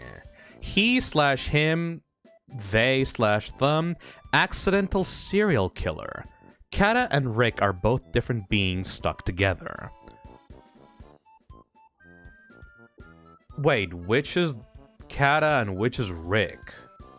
Yes, the Comic Sans was necessary. Fuck you. It just looks like one person. Where is the second individual? Cadda&Rick are a hopeless romantic and a pessimistic prick stuck together. After both of them got reborn into the same slime. Cadda, unable to feel love, spends his time trying to learn the meaning of love, taking it too literally, frequently gaslit both by Rick and Phi, leading him ripping people's hearts out. Ooh! Or punching randos into the ether and terrorizing them with clown costumes. His biggest achievement is killing a terminally ill child in the name of love. Holy shit! Because he thought ending their suffering meant killing them. Holy shit! Despite his failures, Cadda keeps listening to Rick and Phi's bullshit, trying his best to find out what true love is, whilst Rick is along for the ride, coping with the situation by gaslighting Cadda as much as possible. Holy shit! Cadda is covered in trash and expired food because his and Rick's bodies were dumped into the sewers after a cover-up, which is how they ended up coming into contact with the substance. This is also why his hair is made out of hands. And Rick also acts as his ponytail, as essentially they were floating with thousands of other corpses with them, with varying levels of wills, who became part of them. Although Rick has little to no control over their bodies, he can still yoink Cadda and shove themselves into their waterproof backpack when he gets too annoyed with them, or when they're in danger. Huh. Hey, Joshua Lemon, thank you for the $2 Canadian. So this is Cadda, and the ponytail is Rick. Are the eyes like the stuff like in the thumb and the index finger? I think it is. I love the trash bag dress. Waterproof backpack. Accidental murderer. Hopeless romantic, I guess. Full body emotion difference. I love the middle finger. Sad blob form. They have candies and bottle caps, like, stuck. A fork stuck. Okay, so yeah, Rick is like the entirety of the hair. Wait! No, yeah, you're right. Like, every single piece of the hair are hands. The side bangs are hands. The front bags are hands. The ponytail is a hand. That is very inventive. 5 for scale. They're like slightly smaller. So this is a slime that is hopeless romantic, but their idea of love is so fucked up that they just turn into a serial killer. I like that a lot. And I also like the Cyclops like face. Yep, you know what? Azazel is not here, so I'm going P rank. Get that shit, Cadda&Rick. Good job, Redbratoxin.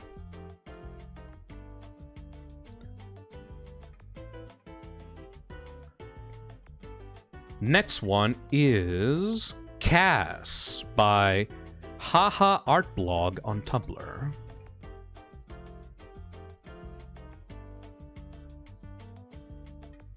Oh, hello. I remember you.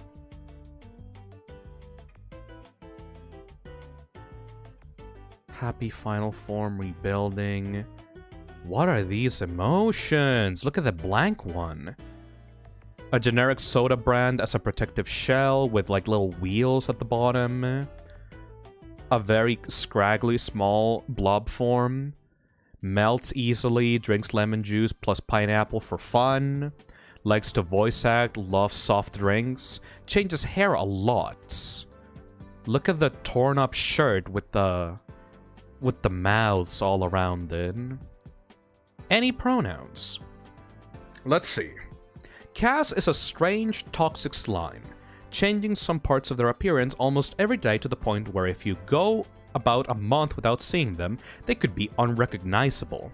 They have a terrible memory and used to write things down to remember them, but can no longer do that due to the slime they were made out of becoming too acidic due to the amount of sour candies and fruits they eat. Fuck yeah. In fact, that's the only reason their second form is so small. They had relied on sweets too much and it destabilized their form a bit. It's okay now, though. They're much more careful about that kind of thing. A slime with diabetes. I like that. It wants to be a writer and a voice actor, using their mask to write since most pencils and pens simply dissolve when it uses them due to the acidity. It loves to finger paint and has gotten pretty good at replicating a human fingerprint over the years. She's currently wanted in the state of Wyoming for a streak of burglaries of several convenience stores. The body is pretty simple. The pattern is a bit like nothing. I think the pattern should be smaller as well. I love the torn up shirt, but I don't really see a rider here. Like I can't immediately make this guy out to be like a rider, you know? I think it's a bear. I like the split up mouth though. Like it's like two fangs, but those two fangs are like teeth as well. I would say B. Yes, you're right. Where? There you go.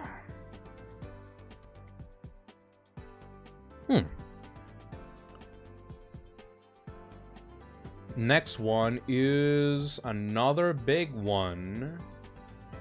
This is by Drew H.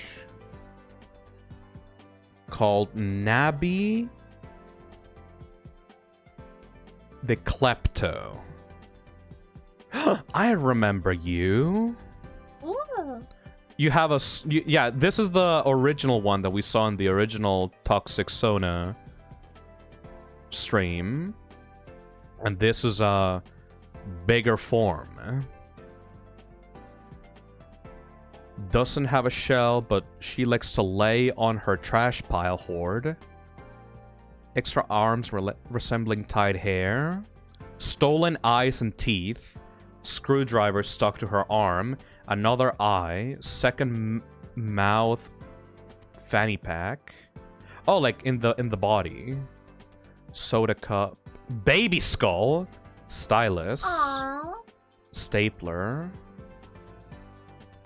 I like the little cat on the sweater. That's cute. So goes from blob to small to wumbo form. The pattern is interesting. Nabby goes by she/they. She's sickeningly sweet, which she uses to lull her victims into a false sense of insecurity so she can steal their shit more easily. However, they can instantly turn into your average 12-year-old on a COD lobby whenever you try to take their stuff. She's a hoarding bug from Lethal Company. She's also pretty good at listening, mainly to know where the good stuff is. Kleptomaniac. But they aren't very keen on sharing more about themselves. It's a yippee bug! Huh. The things she most often takes vary, but include food, various knickknacks, organs, body parts, hood ornaments, and so on. Their very first thefts as a toxic slime were 2 different human eyeballs and various teeth belonging to both humans and animals alike. She somehow managed to do this while she was still a blob. Look at this creepy fuck. I think she's a kitty. She still brandishes them as her facial features to this day. She has 2 extra arms on her head that have the appearance of 2 tight strands of hairs. They predominantly use them to get objects off of high places when no one is looking. Their pattern resembles that of a wallpaper she once took from the house of an elderly lady that lives in the vicinity of the cesspit. Nabby is sometimes delegated to the role of getting things for the toxic cesspit from the surrounding towns, as she is surprisingly good at not being noticed despite her award-losing grin. She, however, has a bad habit of getting sidetracked on her excursions. Only a few bits about her personal life are known, for example, her chewing tennis balls like bubblegum in private. What she does with her hordes of stolen objects is largely a mystery. However, sometimes she's been witnessed trying to assemble objects from her many piles of junk together into various structures, of unknown purpose.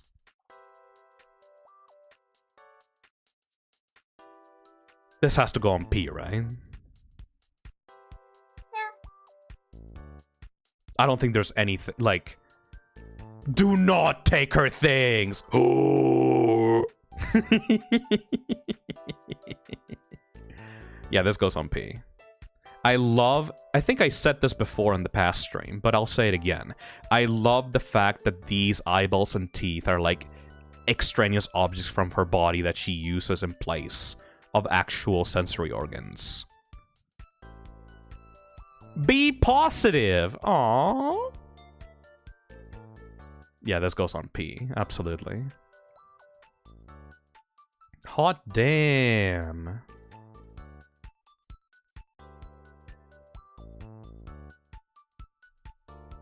P. Good job, Drew H. We have 1, 2, 3, 4, 5, 6, 7, 8 P ranks. 1, 2, 3, 4, 5, 6 S ranks. You know, if more start to pile up on P and S, I might actually just give out more plushies and more, like, pins. Because, like, if you're on P and S, you deserve it. Like, I'm not gonna bump you down to A just because you didn't, like, you didn't become the first 10 to be P or S ranks. Fair enough. As long as you get a P rank or an S rank, you will get a plushie and pins. Like, there's way more P and S ranks than I thought. That's good. Alright. Next one is... 3, 2, 1 pie time.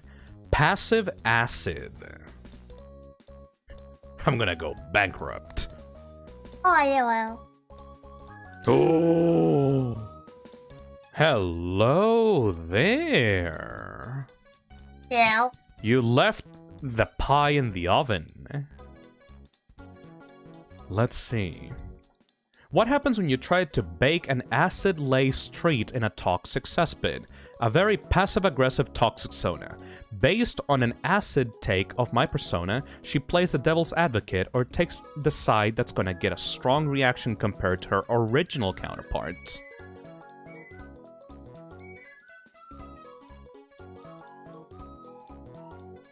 Azzy? No. Azzy? Azzy. My opinion is not matter on this one. I mean, a baker, perfect pattern, horns, lots of mouths. Yeah. Sure. Just do whatever you think. I actually do want your opinion, though. I would say A. I don't like the nose. Like, the pattern is pretty basic. Basic pattern, you're right. Like, not much going on the clothing. Like, I mean, if your baker wearing apron is not enough, You would need some or gloves. like I like the horns a lot. I like the many but- mouths on the side bangs. I like the swirly I would eyes. say A. I would say A. A? Yeah. You are right that the apron is not enough. She would probably need some yellow gloves.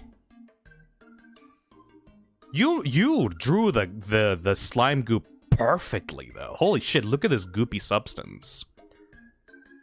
I do agree that the pattern should be different. Instead of the hearts, like the pattern is perfectly laid out, like it's perfectly seamless. But if you maybe made some like baking like you put some baking equipments in there, or maybe some pies or something, like maybe like a cupcake for the pattern, I think it would be better.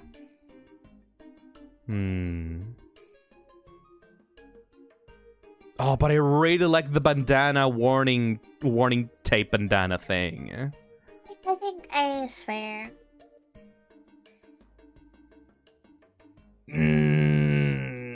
I'm not sure. Maybe. Yeah, A. I would go with A. Very, very, very good. Next one. Well, don't delete that. Don't delete the entire column, please. All right. Next one is Vile by Puffy Cake.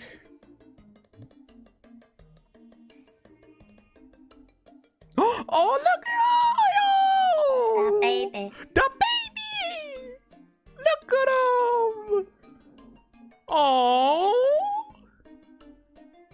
She/her, named Vile, tries to create a cure, ends up a toxic slime.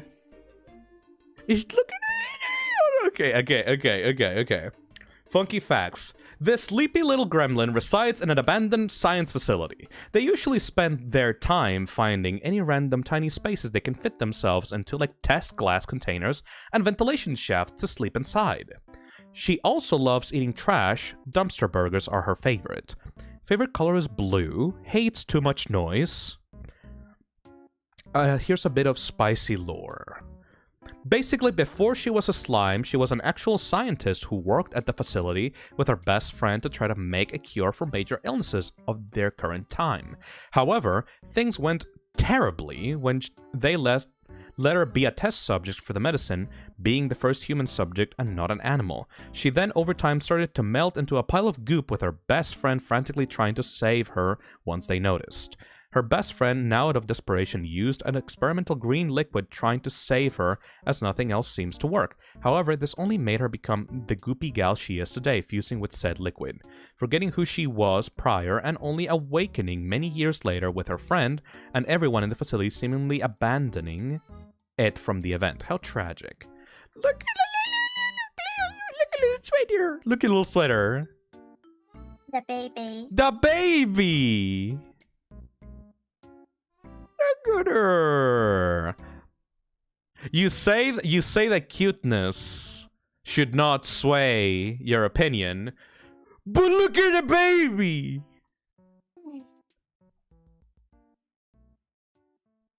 Chat. The baby. I mean, I love the sleeveless sweater. Is that a bell? Some kind of tag?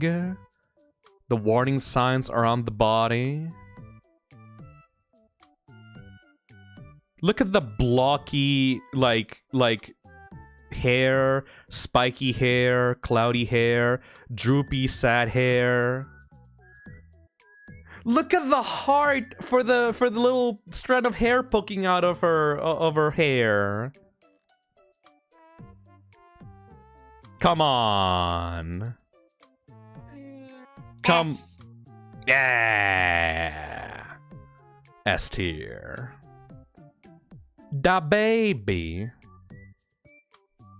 Amazing. Good job, Puffy Pancake. Next one is Kiki by Sugar Drop. Hello? Kiki is a menace to society and loves to eat people that try to dictate how she and her friends can have fun. No cops at Pride, only Kiki. I was going to draw an Iron Maiden as her shell, but figured that it'd take way too much time. If gender is what's in your pants, her gender is teeth. Huh. I like the flower pattern. Wait, does this have shading inside? Is this like another brush tool? It seems to be like some kind of like bunny creature in like a suit?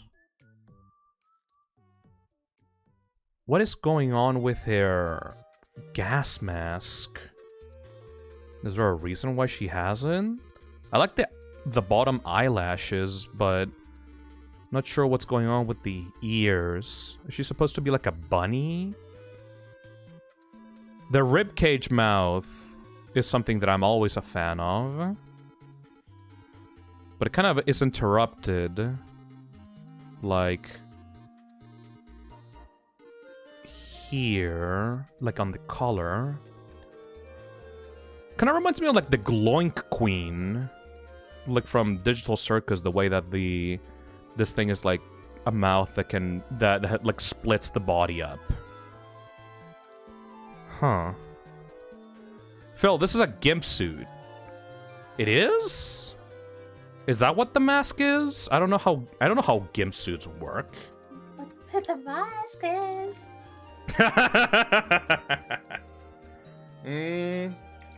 Not sure, really. I would appreciate a little bit more backstory on the different parts of the design.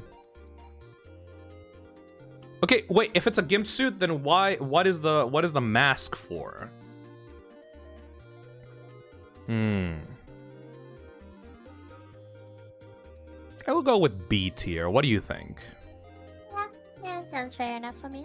I'll put this on B.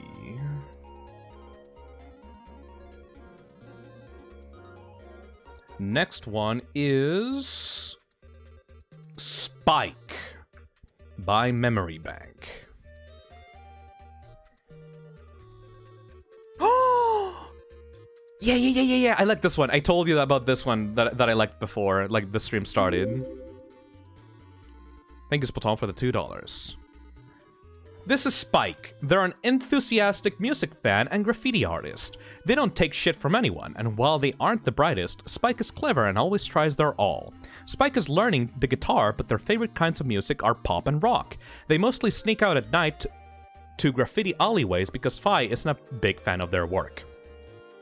When Spike was a human, their life was a mess, and they had a bad drinking habit. Luckily, Fi prohibits alcohol in the toxic cesspit, so they've recovered. Get that shit off my walls!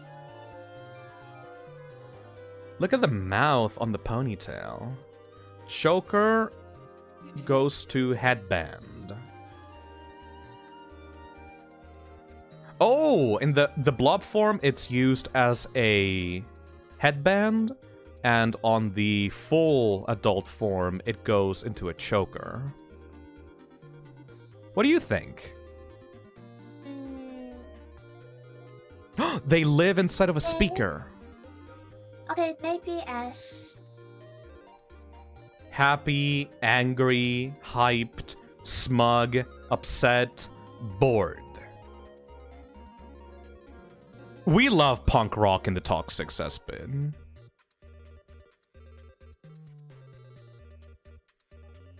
Yeah, no, Wait, she's 1.5 bananas tall? That's like minuscule. That's like 50 centimeters? No, less. That's like 30 centimeters? Oh no, that's a 7. I have something to show. I put the show this in the stream by Helen. 7.5 like bananas. Okay, that's good. I thought that was a 1 because the head of the 7 was like drooping down. Very, very, very, very nice. I'm gonna put this on S. Look at this. Hey, Allsquig, thank you for the 2 months. Goo. Goo. What is it? Oh! You made this? Mm-hmm. I mean, this is not for the contest. Oh, come on. Can I get some co-host privilege? Okay, you get some co-host privilege, but you're not gonna win a fucking plushie with this. Yeah. Let Chad decide. Alright, Azazel, being the artist fiend that she is, decided to make a Toxicsona as we were reviewing Toxicsonas. The bitch. Killjoy, the toxic gamer, lives in energy can, 6 bananas tall, most of it is on the floor. Yes, I am LGBT lights. Pattern games they played. They played Isaac, A Hat in Time, Kirby, Mario, Hollow Knight, Minecraft. Eye bags became eyes. The ends of the hoodie are chewed off because of lost games. Eats fucking nachos. Spicy nachos. Of course she's called Killjoy because of fucking Valorant, right? No, Killjoy is usually it's a person who kills the joy and, you know, toxic gamers. Toxic gamer, yes, but also because of fucking Valorant. I mean, I'm not gonna say anything. I like this a lot, though personally, I feel that the green eyes are not fitting for her. The rest of the body is like yellow, purple, red. Yeah, I decided to make the outline as fucking RGB lights. RGB lights as possible. But the green eyes don't really fit her. She feels like she should have like a different color eyes and mouth. Oh, she had little antennas at the top of her head. Yeah, she's supposed to like represent A like slug. a centipede. Centipede? What is it called? Nick says, the green eyes instantly make it look like Vyxe cosplaying. Holy shit, what a cosplay, though. Yeah, I think that if you change the color of the eyes and mouth... I mean, I like the eye bags being like a second set of eyes. This is the gamer eyes, and this is the extra lazy eyes. I love that they are inside of a can of Monster as the shell.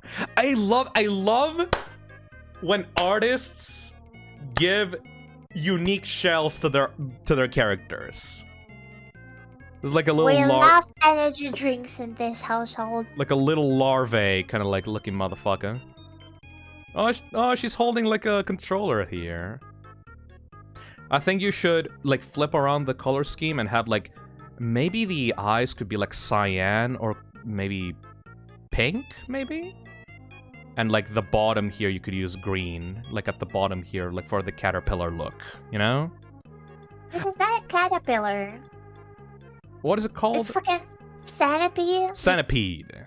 Well, if it was a centipede, wouldn't there be like a lot of tiny little legs here? No, I decided not to make it because like it's a slime, so it's supposed to just lay down. Fair enough. I'm kind of getting still caterpillar vibes though, because like caterpillars are usually very rainbow colored. Have you seen caterpillars? Caterpillars have like crazy body like rainbow patterns around them. Meanwhile, centipedes are like mainly just one color, you know? Yeah, but RGB lights though. Mosh says, actually millipedes do have a pointy butt. Fair enough. I love the toxic, like, torn up hoodie. Alright, well, we're not gonna put this on the tier list. But yeah, but you know. Yeah, I like him. Yes, I am the LGBT lights. Alright. Going back to Spike. She gets put on S tier. Good job, Max. Wait, no, that's not Max. Fuck. Hold on. Need to go back. And I can't go back because I deleted it. Control Z. Good job, Memory Bank. Now, the next one is created by Max, or at Tibby48 on Twitter. This is VB. Remember her? No. Yes. Why are you asking me then? We reviewed this on the last stream. This is her before on the last. It was 6 months ago. I don't remember what I did today. I remember this on the last stream, and you slightly adjusted her looks based on our feedback. The eyes are way more like square. The mouth is smaller. You kept the crazy vest. And the giant ball and chain. Nah. And you removed the... Yeah, I remember specifically that I was giving feedback that the hoodie, like, kind of looked really off. That the shape, that the silhouette of the character would be better without the hoodie. And you completely removed the hoodie, and now, like... Nah, she looks perfect! Let's see the lore.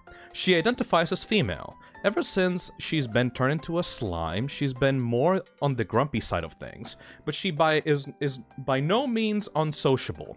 She's very willing to meet new people and even make new friends. She's also a very creative mind, so if you listen to any of her rambles about her creations, you earn a gold star on her book. Yeah! P. Absolute P. Let me put that in there. Hell yeah! Good job, Max. Next one is Caramel by the Beastly Sorts. Aww. What's the baby? The baby. She was sacrificed to the slime because she was a little asshole, but now she's a sweetheart. She decided to stay in the blob form because she wanted to be cute. Literally no other reason. Aw, I don't know what the floating things are above her head, but... I believe it's eyebrows. I give this a B. See. But the little blob thingy... Cute doesn't mean good. Alright, I'll put it on C. Where's she at? Yeah. Fucking grabs you. Next one is made by C. This is called Seba. Oh, hello there. Made in actual physical paper. Seba. Not much to say here. I can't really judge the colors because there aren't any. Jacket is pretty simple. I like the X on the shirt. Just seems like a little OC. Not much to say. I like that the two strands of hair become like two animals. Used to be a scientist. Seba is emotionally vulnerable, where when Seba's in control, the serpent rests resembling braided hair. Non-binary, leaning more on female. So these are like serpent hairs. Parts of the slime develop its own separate sentience from Seba, and now that slime controls two serpent-like growths on her hair, and takes control of the body through the brain when Seba is emotionally vulnerable. I would go with D, because I can't really see much to this design aside from the two serpent hairs. Kind of like a little bit Medusa vibes.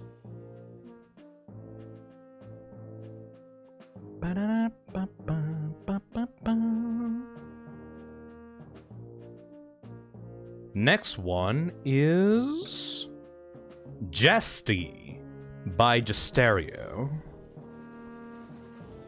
Hello! A Jester type. Has 3 different colors for the Jester head, and a main yellow one for the body.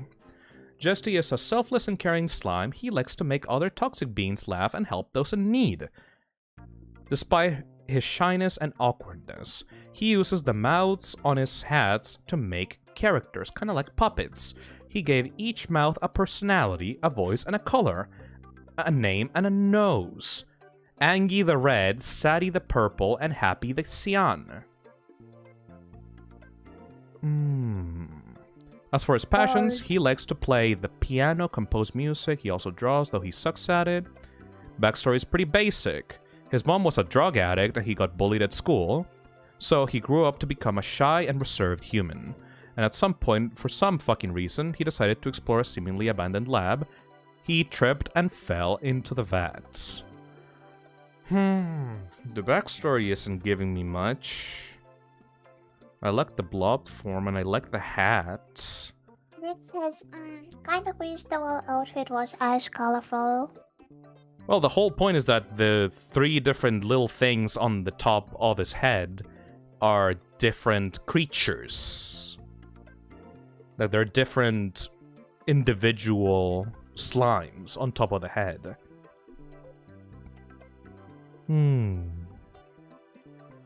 Cartoony-ass gloves. Not much going on the body itself. The pattern is perfect. Perfectly seamless around the body, though.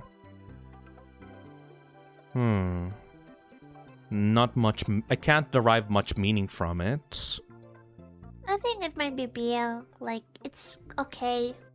The one really cool aspect is the hat. But I don't think it stands out much more other than that, so... I'll probably put it on C.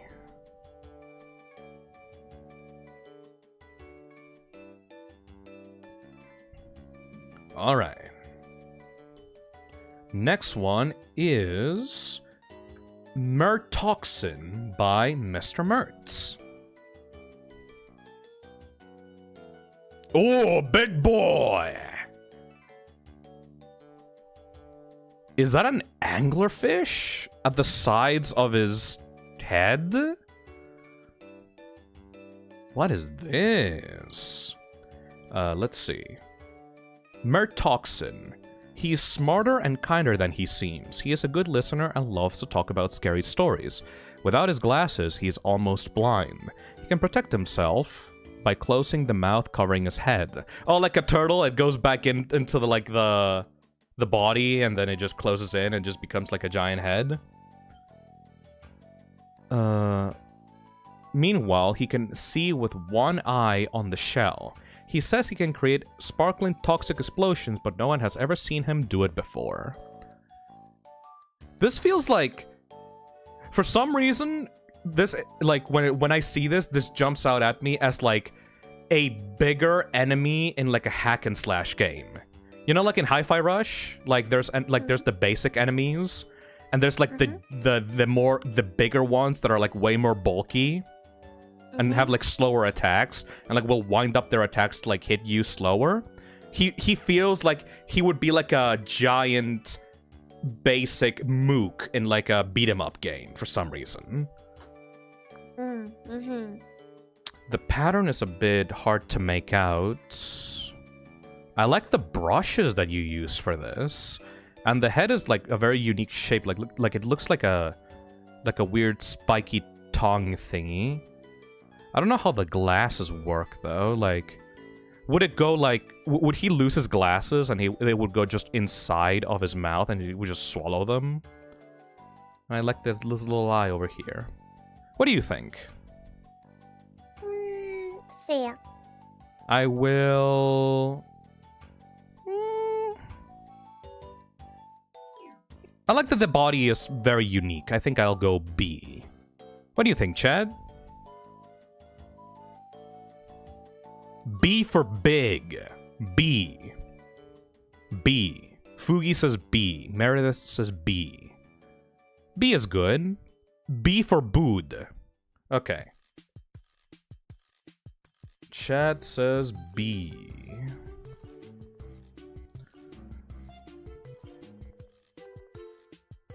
Next one is by Juan Cruz. And its name is Cruz J. Hello there. Yeah, I'm a self-insert. That's a... Oh, the shell is like a PC case with glass. Does it have teeth above? I think the mustache is like teeth. It's an artist, draws booba. Has 2 rows of like teeth for the blob. The glasses don't seem to scale up with his body. I like the shell being a PC case. That's goofy. It's too lazy to identify itself with any gender. It's grumpy, lazy, stinky-ass artist. It says that it wants to be alone, but he valorates company, and actually wants to show all the anime girls it designed, and it's proud of them. Its form is a little minimalistic, but just because it wants to be unique. Its shell is an old PC because it always wanted to be a PC. The pattern is extremely minimal. The head is unique. It is a self-insert. I like the shell. Yeah. B. Yes, I'll put it on B.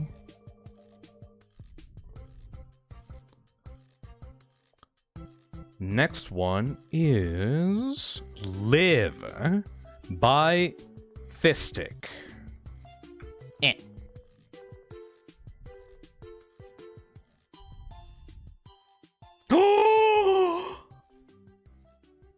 Well, we already know where this one is going. But let's read it out anyway. Liv and Ivy are back, but with slight differences and addition. This time, I have a little backstory for them. Not much to say about Ivy. I just think that she looks better. As for Liv, I gave her a little warning tape on one of her horns and a big fucking hammer because I thought it would be cool. I like it! For her backstory, she loved old games and arcades, and since arcades are hard to find where she used to be, she snuck into old places and repaired some of the arcade machines that were there, and she met Ivy in one of those abandoned places and adopted her. While she was hanging out with Ivy in one of those places, Fi lured her with the promise of even more old arcade machines she could fix up and play with, and her dumbass did not question it and went with Ivy. And yeah, Fi pushed her into the same barrel with the substance. Basically, after developing and growing from a small blob, Liv went back and brought back some of the old machines to the toxic cesspit so her and other slimes would have something to entertain themselves with. Very, very good. I'm putting this on P immediately, right? My opinion does not matter here. What did you say? I said my opinion does not matter here. I would say S. I mean, what is there to improve on this? Look at this ball of chaos. I mean, again, I said my opinion does not matter here. Okay. Well, I like the belt, for one. The hammer is great. The little choker with the warning sign logo. The overalls with the golden buttons. A little, like, horn, like tape on the horn. I have only one spot left in Puring. I'll add more spots. You're gonna go broke after the stream. They deserve it. Yeah, and you deserve to live in a cardboard box. I'm slowly working towards that. Yeah, I know. We are putting this on P. 1, 2, 3, 4, 5, 6, 7, 8, 9, 10. All right.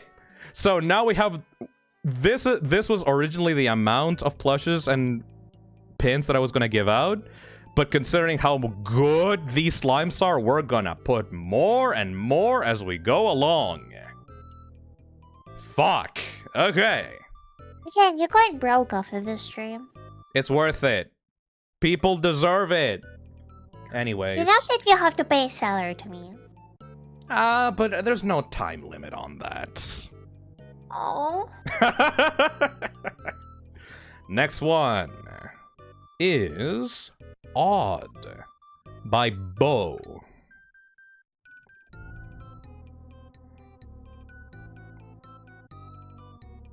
Ooh! This guy is funny. Odd was once your typical human, obsessed with cryptids, aliens, and conspiracy theories. Anything else that made reality a bit less dull. At some point, it came across a mass of suspicious sludge while trying to signal to an alien in an abandoned area. Hopeful for some cool mutation or monstrous transformation, Odd got closer to the mass, reaching out to touch it, and the rest is a blur. Odd probably isn't even its real name. It just sounds cool enough to be, and the name stuck. Originally, once Odd was able, it tried changing its form to look like a human and stick around in human society without anyone knowing. Odd had trouble keeping its face stable long enough to be convincing, so it formed a human-ish mask out of cartilage to make up for it. Oh, I love that! It didn't take long for Odd to realize this wouldn't work, so it embraced its new blobby existence and continued on living in happy solitude. Still trying to signal for some extraterrestrial life or ethereal being of some sort to join in on Earth. The only thing left of Odd's still totally human face is its mask, which it grew attached to and decided to keep. Due to having little interest in talking to anyone else, Odd has very little experience actually talking to people. Its sentences are stilted, short, and often serve to get out of a conversation as quickly as possible rather than building off of what the other person said. Odd is content with a lazy, solitary life in the same abandoned area where it was originally formed. Anything disturbing that status quo causes Odd great distress until it can get back to its typical routine.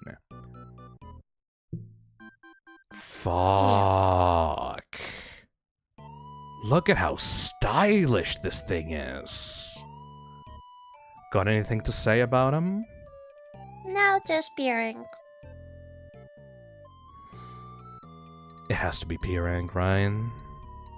I said yes. Yeah, I know you said yes. I'm mostly talking like to the chat. Like it has to be P-rank, right? I just fucking realized this is not a mouth. This is the neck, and it can extend its neck out. It's not a long face. Sorry. Oh, look at that little guy. A cartilage mask. I never thought about that possibility. Fucking P immediately, my guy.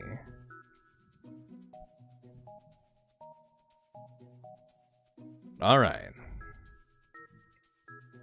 Next one is Mavis by Tainu. Hey, Prosperous Moon, thank you for the $2. You better girl boss him and get that cash, assy. Can I get those $2? We'll see later. Oh, I'm hungry. Castar donates $2 and says, for your soon-to-be broken ass. The fact that I see this tier list and I see all good ones, I'm like, oh no, I'm gonna die. Anyways, this is Mavis by Tainu. It's an ice cream slime. The protective shell is an ice cream truck, or like an ice cream like stand thingy. Aww. Mavis themselves was a college student in love with the campus ice cream man. They orientated their entire person around this man until one day he disappeared, driven off by their odd and somewhat obsessive nature. This love made their physical form as a slime oriented itself around ice cream, and now they can't bear to see themselves as the reflection is a reminder of what they cannot have. Mavis emotes rather intensely and has a bad handle on their emotions. They stay in an ice cream cart the man left behind, and tend to prank others to pass the time. Is this the logo or the blob? I'm pretty sure this is just the logo. It's a giant goddamn eye in the back. Oh, the happiness is orange. I don't like again, this is the pattern overlapping with the code. I don't like it, and the pattern is pretty basic, but I really like the idea, so I will say A. I agree. I'm gonna put this on A. First one. Yeah.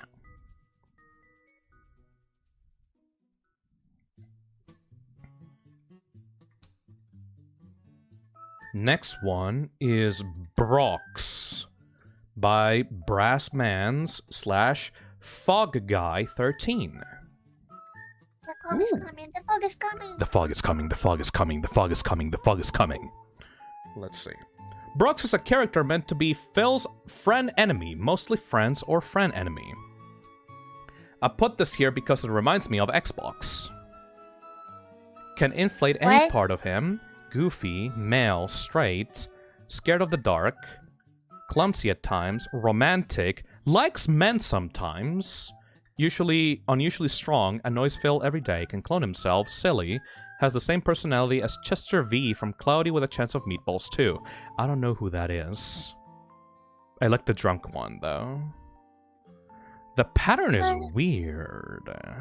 It does not look like a Toxicsona. It looks like a Gold Solid character on its own, but it's not the Toxicsona from Phil is no more XPC. It looks like a shadow creature. I would say D, I'm sorry.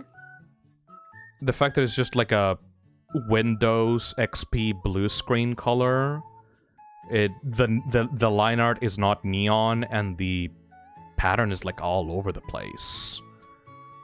I would put this on D, yes. We're getting to the point that I can easily spot the next Toxicsonas coming in the list, so that's good. We have currently 100 left. Just Goddamn. 100. Wow. Just 100. Oh boy. Next one is Krissa by Angel Lina. Oh, this one!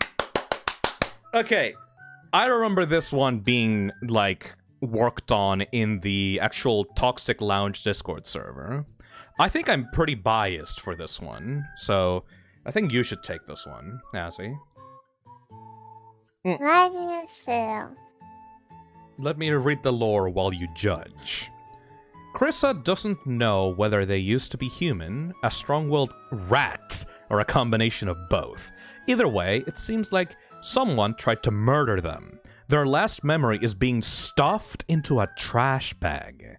They don't have any hard feelings towards the bag, though, and wear it daily.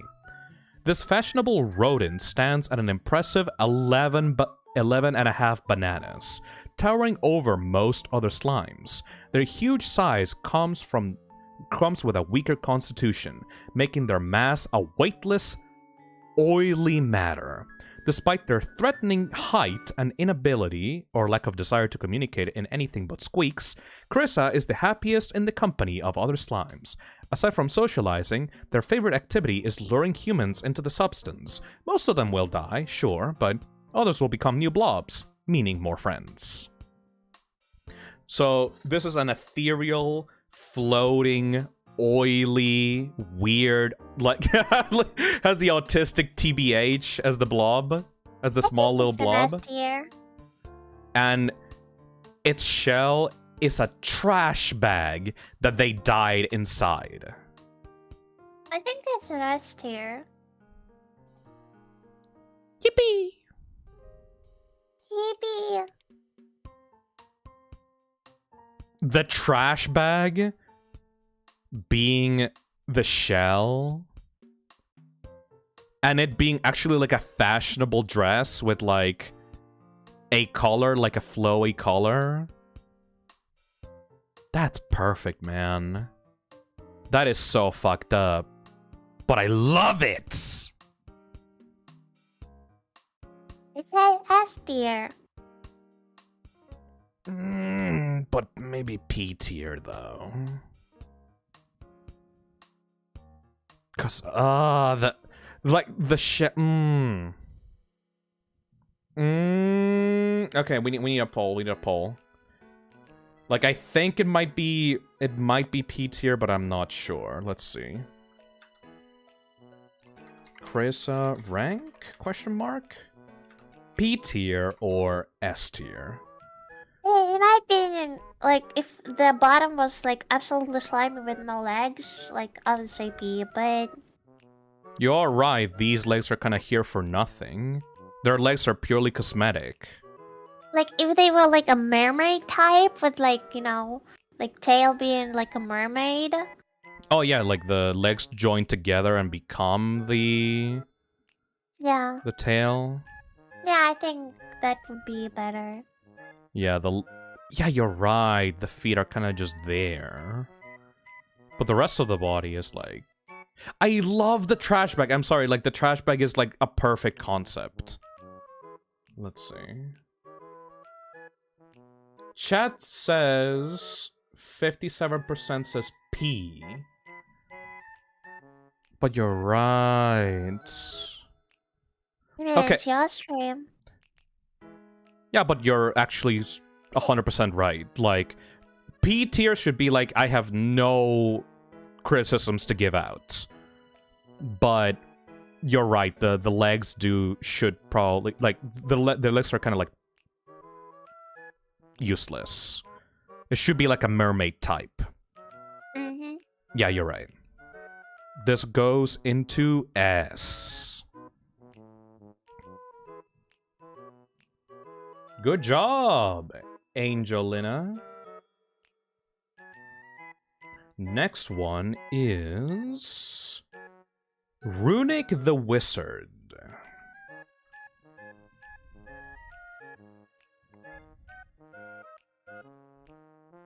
Hello there.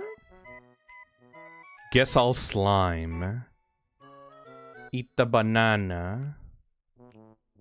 Has like a scarf that turns into arms. A belt that turns into a mouth. Get bottled, dumbass. Let's see. Normally, a non-binary wizard with princess hair may have tampered with a bottle of the substance while doing potions, and the dumbass turned themselves into a blob fella by accident. Their clothes basically ended up being part of their body because, in truth, the motherfucker is just extra. The cape ended up as extra tentacles on their back, sleeves merged with hands and are now claws, flared pants ended up as goopy bird-like talons. Didn't get enough creativity juice for the hat, suggestions are accepted. Being mostly not really slimed in the typical way, he can change colors when expressing themselves. He does turn into a little blob when depressed, cue him crying in a potion bottle. Pattern is inspired in some stuff their previous outfit had, as well as sparks, cause magic. So every single part of the wizard outfit turned into something for the blob, except the hats. I mean, the hat could be like a really, really big antenna if you're looking for suggestions on that. Not a huge fan of fantasy, but I like the scarf. B. B? Yeah, the pattern's a bit basic as well. B, but you should add like a little antenna hat for the future if you want to. You should add a foil hat. Foil hat? Yeah.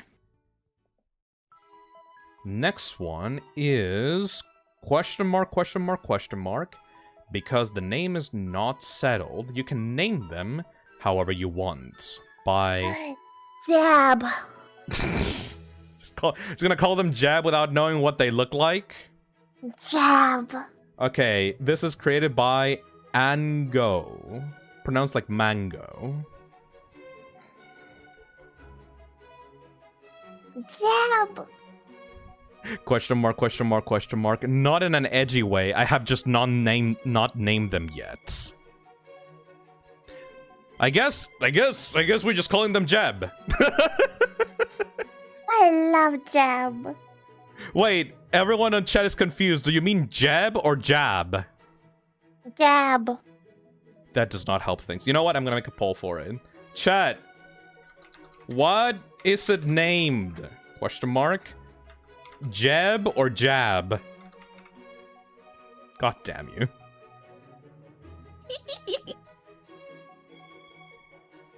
Alright.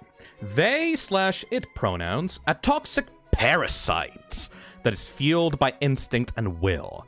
Kind of like one of those brain-eating fungi that takes over a host but made toxic. The basic is that it has no personality of its own yet, but imitates traits of the slimes around it. Kinda like a mimic. They are growing a conscious and individuality slowly but surely. They like lemon candies, if that's anything. Ooh. Toxic parasite. Mimics other things to fit in. Pure will and survival. Almost no consciousness, but is growing one. I like the little bunny blob. Look at that look at that fucked up thing. I like the butter, but I don't like the hair. The pattern is a mess, but that's good. The hair is basic, yes. A.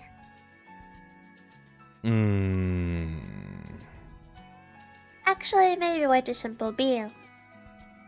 The body is just nothing. You know? Yeah, The body, the arms is nothing. The blob form, Actually, I like the Moth. So, A. Are you okay? Oh well, Chatfield died. Anyway, back in days when Hollow Knight was just founded, it was a pretty basic game on Kickstarter, created by a small development team from... there we go. Sorry, I need to take some water. He's alive. Don't worry about it. I need to take some water. I inhalated and exhalated at the same time. Anyways, the bottom leg parts are very goopy, and I like the pattern, but aside, remove the head. There is nothing going on over here. There's no teeth. There's no extra parts. There's just nothing. It's just a regular body. Though I guess it makes sense because it's just like a mimic that is... Is it holding a fucking Fi plush in the background? I just realized. Oh, yeah. Just noticed in the background. Look at the Fi plush there. I need this background separately. I want to see the background separately. But yeah, I like the fact that it's a mimic that is copying other blobs, but for it to be a cool design, it has to be something more than just emptiness, you know? But if you look at the head is very iconic, and I love the floating, like, weird eye. That's not a stylish thing. That is literally part of the design. I think A. I'm gonna go with A. A. So now I'm gonna stop the poll, and the official name for that Toxicsona is Jeb. I love Jeb. I literally cannot tell which one you're talking, but fair enough. Jeb. Yeah, that one. Yeah. Next one is 4C by Little Boxbots. Oh, hold on. Bop bop. This is 4C by Little Boxbot, or just Vandy. Oh! Look at this! 4C, aka 4C. Oh my god! Reho, a renowned and eccentric engineer specialized in robotics, became enthralled in his extensive research of the toxic slime phenomena. He created a robot he named 4C, crafted specifically to be able to act as a capsule in order to study the substance up close.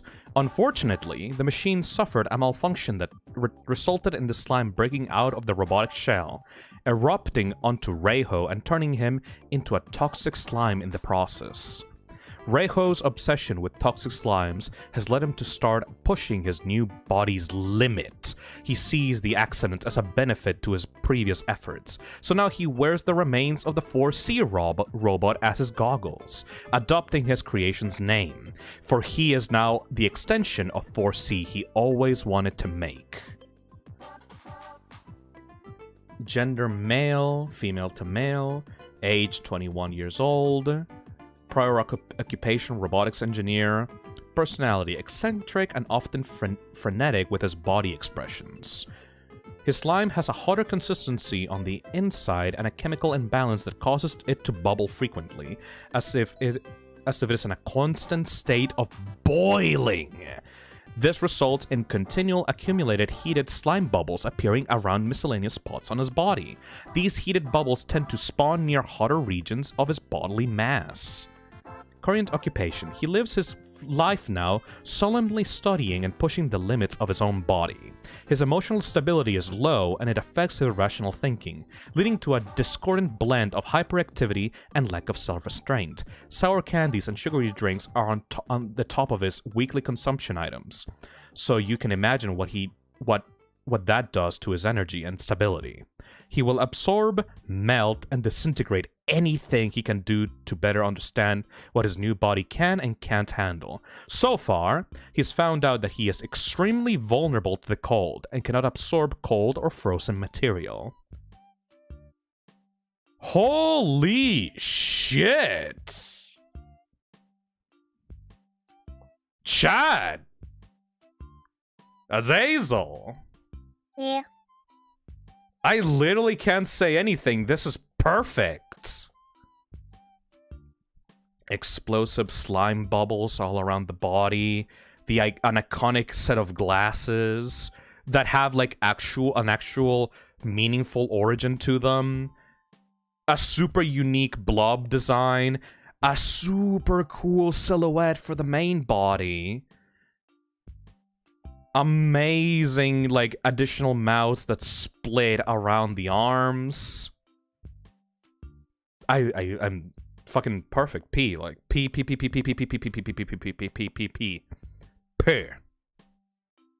Perfect. Good goddamn job, Vandy. That has to be, like, one of my favorite ones. Yeah, fair enough. Absolutely. Alright. Next one is Spot by That Zero Doggo. Doggo. Fun facts. I made him when my foot was broken, so I messed up his perspective leg. Aww. No one knows why he has 3/4 legs. The real reason is he's too dumb to remember the fourth. I originally wanted to make a blob, but thought a dog shark thing was more original. They're as smart as a 10-year-old and can speak, but is selectively nonverbal. A little cute thing. I'd say B. C. Alright, C. I like the little doggo.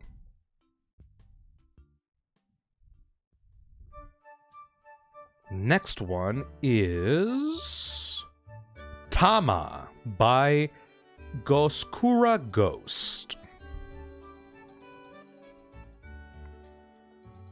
Hello there. Tama, pastel schoolgirl theme. Shell is a pencil case. That's cute. Let's see. Tama is a simple gal who is stuck in the past. When she became taken over by the substance, she was a simple college student, racing her way to be able to get out of that hell that is art school. She enjoys drawing a lot and possibly wants to make her own webcomic where she isn't swamped with homework.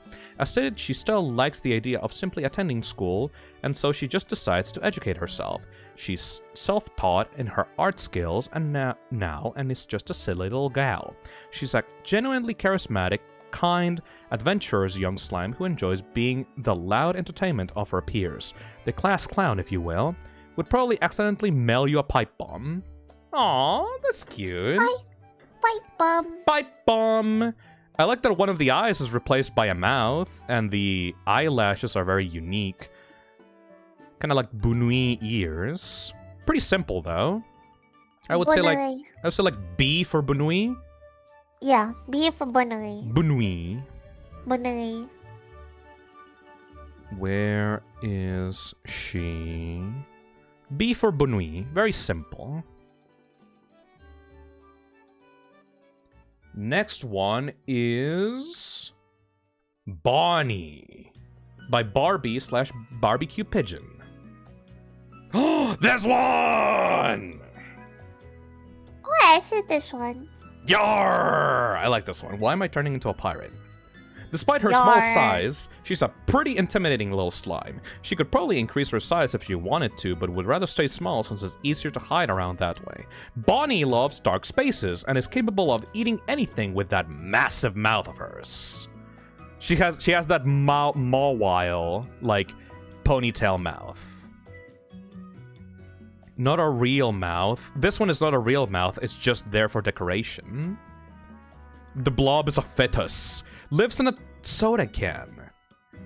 She is so fucking small. One soda can tall. I have a soda can like right here with me. She is minuscule. Look at that, look at that, look at that little shifty ass face. I would say ass. What do you think, chat? She doesn't have a pattern. S for small, A, S for small, small, A, S, B, S for small. Small baby, small baby, baby, small baby boy. A lot of people are saying A. Let me put it up to a poll. Start a poll. Bonnie ranking. S or A? I mean, it's just like a really cute design. Like, I can't say much more than that. Also, the mouth being fake really gets me. Because, like, it means that the mawile ponytail is, like, the real giant-ass mouth. And technically, I guess it would be, like, a regular-sized mouth because she's so fucking small. Look at this fucking goblin. People say A a lot. 60% of the voters say A. I will go with A, then. I think the biggest problem is the lack of the pattern. But aside from that, it's really well drawn, and I love the shifty look that she has. Alright. We're gonna put this... We're gonna put Bonnie on A. Next one is... Kai by Slimebliss/Starless. Pretty basic. Pretty simple. It's just kind of like Fi with smaller hair, with a jacket, and a barrel. I'd say D? I'd say D, yeah. There's not much going on, it's just... Yeah, this says, male, introverted but imaginative, basically a representation of me, but changed up a bit, just a slime who has no clue how people put up with it. I'd say D. I mean, it is just a basic-ass slime. I would imagine that if you gave it, like, a little bit of lore, you could put some, like, extra stuff in it, but, no, just basic slime Sona. Yeah. Next one is Glyph by Zuzu.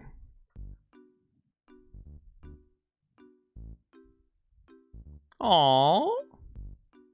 Look at the giant eyebrows. He/him. She changes colors, emotions as listening to different music genres. Punk is for angry. Funk is hyped. Ambient is bored. Slowcore equals sad. This is like a music listening slime Sona. His main emotion genre is chill. Glyph is a slime that is very chill in general, but could have other emotions as listening to different music genres. I don't know if the address thing is here, but you can contact me on Twitter. Okay.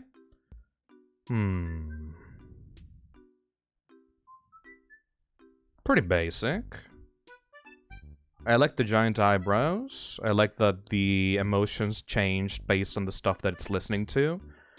That is pretty unique, so I think that would not immediately land it on D. But aside from that, the design is pretty run-of-the-mill. I will go with C. Yeah, I agree. Not a fan of the gradient on the headphones. Agreed. The gradient on the headphones is like... One of the headphones is, like, blue, and the other one is black. That's kind of weird. I would go with C. Where are you at? Where are you at, bro? Am I stupid? Yes. There we go. We're almost there. Oh. Delete. No. Delete the row.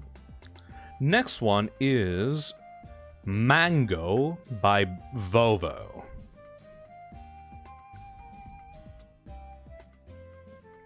Mango. Immediately, the colors on this are a mess.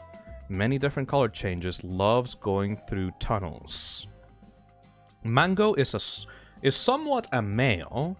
He loves to run down tunnels and loves to play with others, though they have trouble making friends. Usually they draw many colors for people to choose, or they do their best to make other people smile. This usually fails. It's a ferret!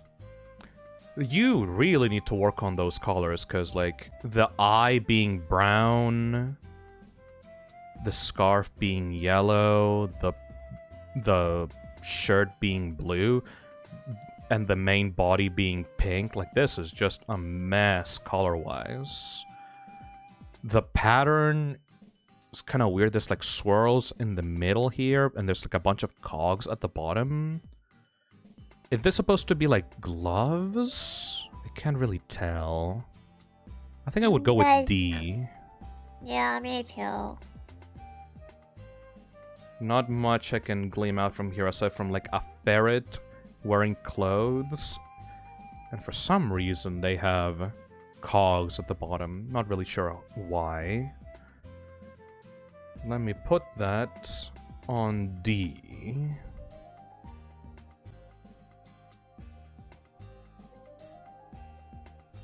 Yeah. Grabs you.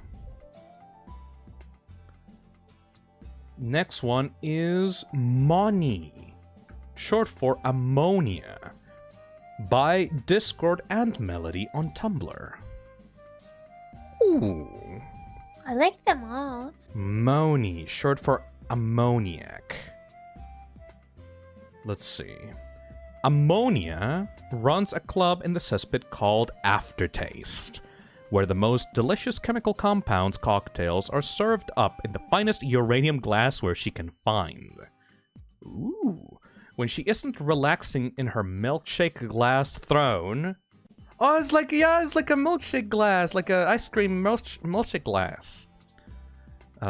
She can be found sipping down a glass of Aftertaste signature concoction, vanilla sodium hypochlorite.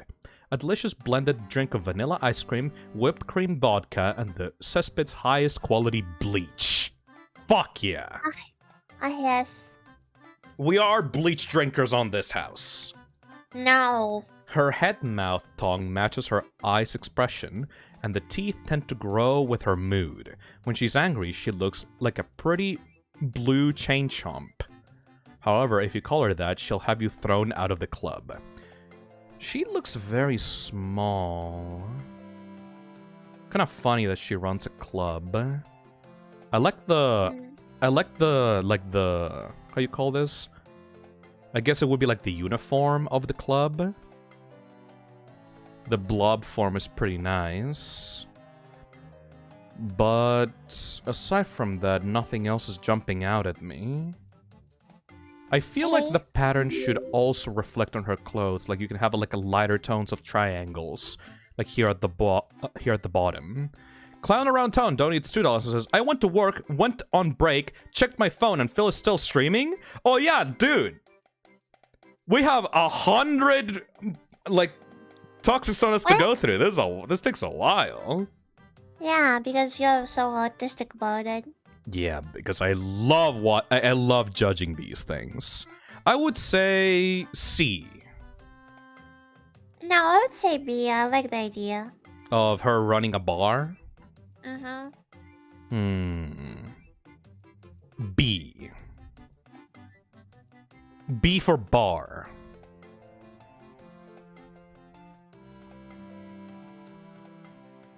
Next one is made by Helix. Helix, let's fucking go. Helix sweep. By Helix DX. Toxic Helix. Reclusive, scatterbrained, curious, mostly silent, can cast ice spells. 2/3 substance, 1/3 liquid nitrogen. When he got pushed into a vat, a container of liquid nitrogen leaked into the vat and mixed with the substance.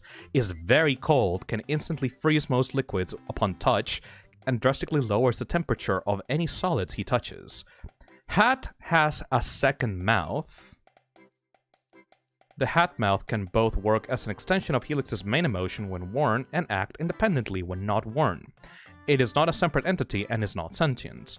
Staff Gem is source of magical essence. Keeps it close and safe. When reverting to a little blob form, the gem is stored in the hat mouth. Aww. You know what we should put him on?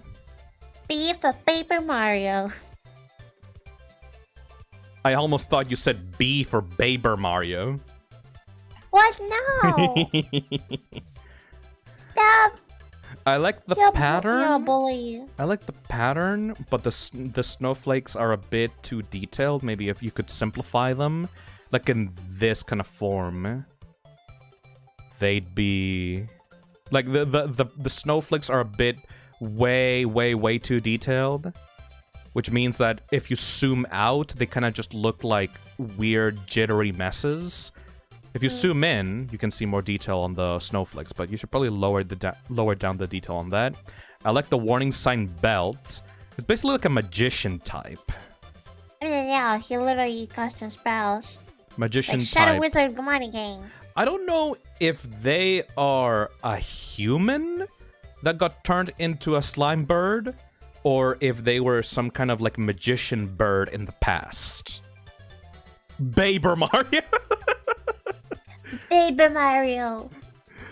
I like the slimy like feather. Like this is a tongue that is turned like into like a feather for the hat. That's brilliant.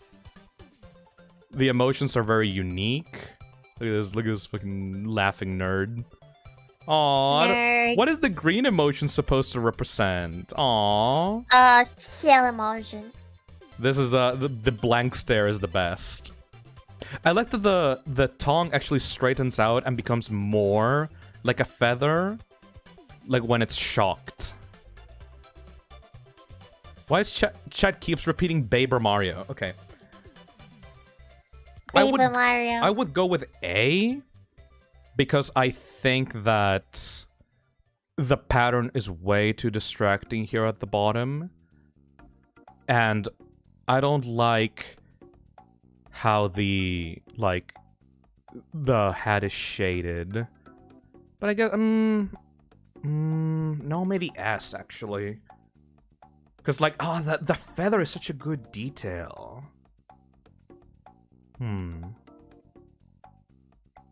The magical orb going into the hat is pretty good. I'm just not a big fan of like fantasy concepts personally. I like the smug. The smug is very nice.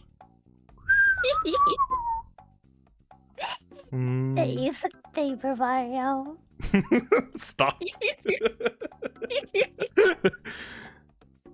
I think I'll put it on A tier, personally. Good. Yeah, I agree with that. Good, like... Hey, Shy Mike, thank you for the $30. Holy shit. Square. Be Baby Mario. The Baby Mario. I think that it's a very good, like, slimification of your character, but there's something missing. I think probably because aside from the liquid nitrogen aspect of this character, there's not much, like, representation of their personality into it.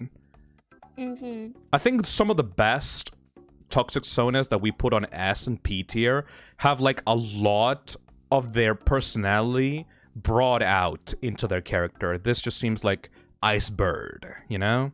A cool Ice Bird, but just an Ice Bird nonetheless. Alright.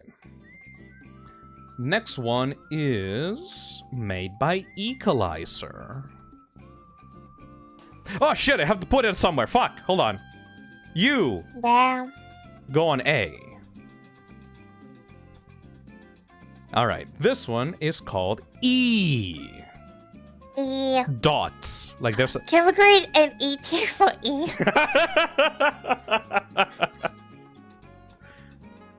Okay, I'm gonna do that, yes. 7 E. bananas tall, the true gender fluid. The blob therapist. They/he/she. Before becoming a slime, they were an ever-changing pronoun person. They still are now, it's the only trait they kept from their old self. E unconsciously shapes their body depending on their felt gender identity at the moment. So they're a gender shapeshifter. They serve as the cesspit therapist, helping newly formed blobs and confused slimes figuring out their new selves and identity. Because of the colossal amount of effort it needed, E is often seen napping in their blob form while not working, to keep as much energy as possible to help others. Relatable. I dislike that the pattern is just gender signs. I mean, it makes sense for their characters, just that they should probably have something more cryptic, I guess, more symbolic than just the gender signs. Yeah, fair enough. I like that you can see like the body shape changes though here. If I didn't have the meme tier, I would probably put this on C. But since we're doing a meme here, we're gonna add the E tier.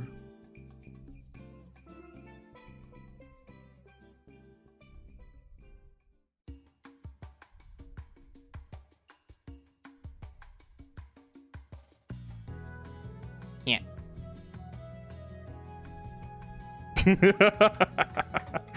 E.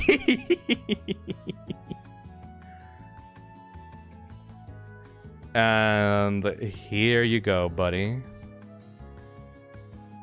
Where are they? Oh yes, E and Baby Mario.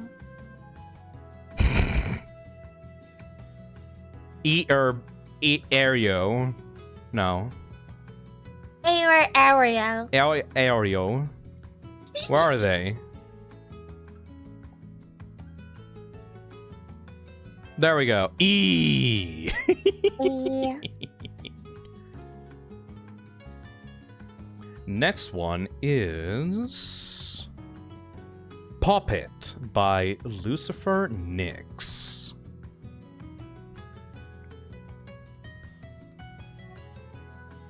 Hello there, Javel. Let's see. Has the jester head with 2 mouths.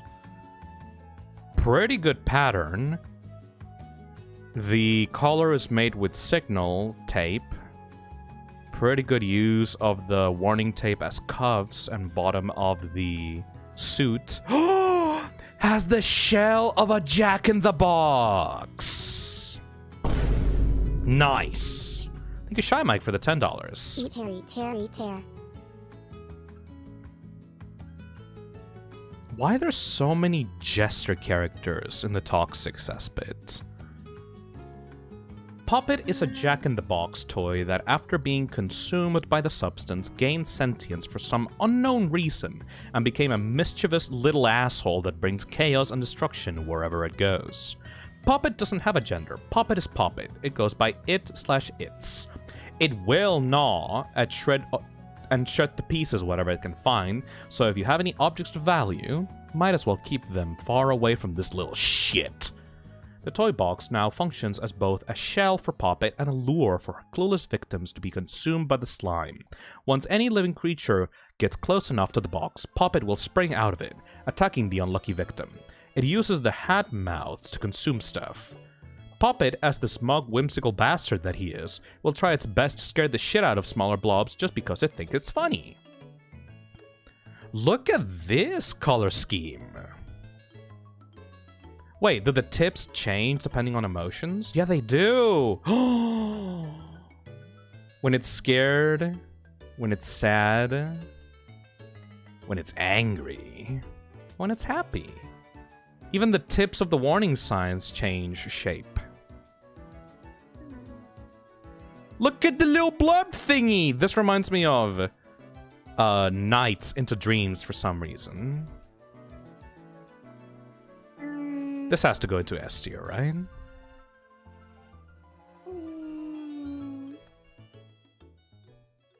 I would say A, because there's a lot of going on like... The scarf? Green? Yeah. This? Yeah, and the pattern on like... What is it? On like the body, like you... Like, I can see that there's two different colors on the clothing. Mm-hmm. Oh! But those... You're right. Yeah. There's like a little bit of purple pattern. I thought that it's purple? It's way more visible on the other emotions. But it's very visible on the main one. I also think that I mean, it kind of resembles the warning tape, but obviously the warning tape is only one parallel lines. This is like crisscrossed. I'm still thinking S tier though. Asher says very visible. Barely visible. Barely visible. Yes, it's very visible, pardon. Butter. Let's let chat choose. I think A. Puppet ranking? S or A? You choose, chat. How does it feel for your life to be decided by a bunch of strangers on the internet? I like the show. Oh, it's overwhelming Ash. Everyone loves the jesters. The clowns around town. Nah, they did a good job with it, personally. I think if only you change the color of the pattern on the clothes to be more visible, it would be an easy S. Yep. Everyone's going on S. So... Puppet.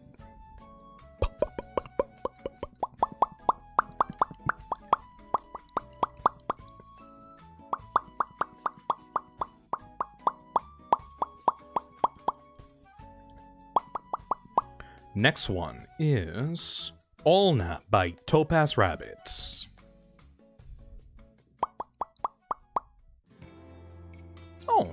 Oh, exposed skull. What is this?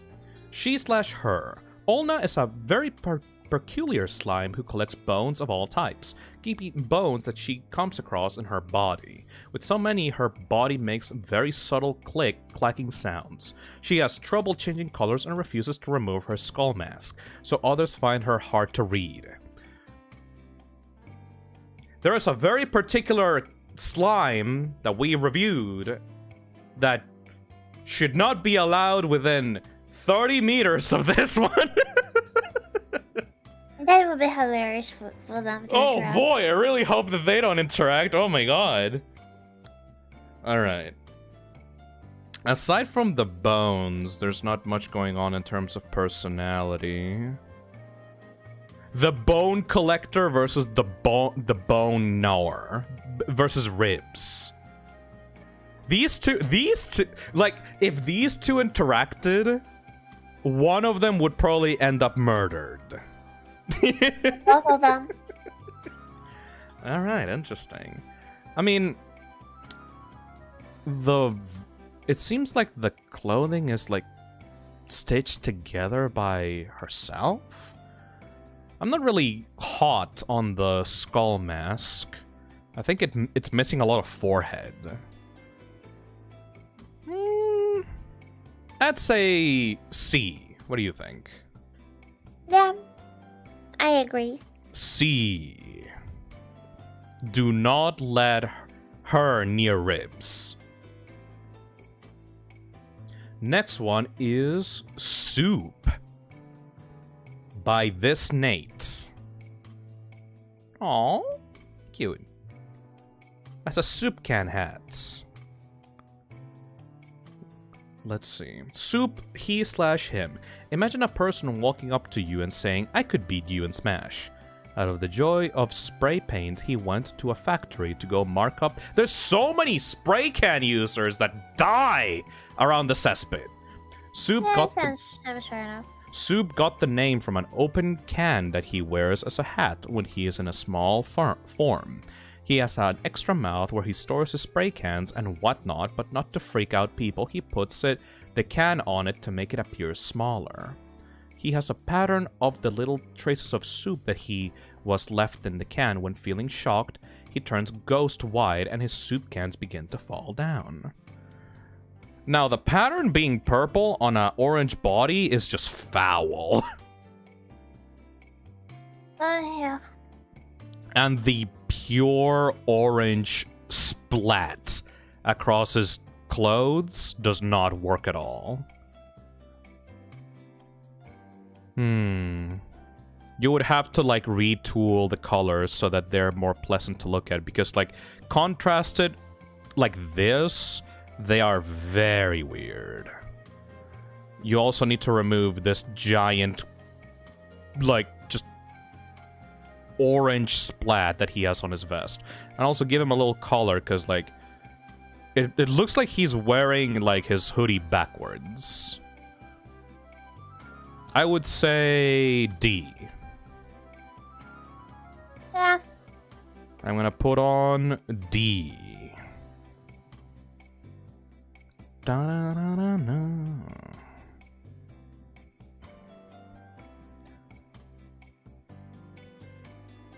Next one is Leviathan by Hoshitatsu. Star Hoshitatsu. Ooh! Leviathan, they/them, prefers to swim through slime, hovering on the surface similar to crocodiles.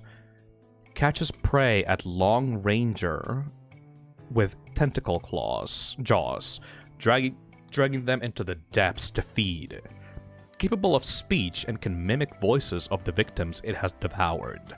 Highly intelligent, extremely dangerous.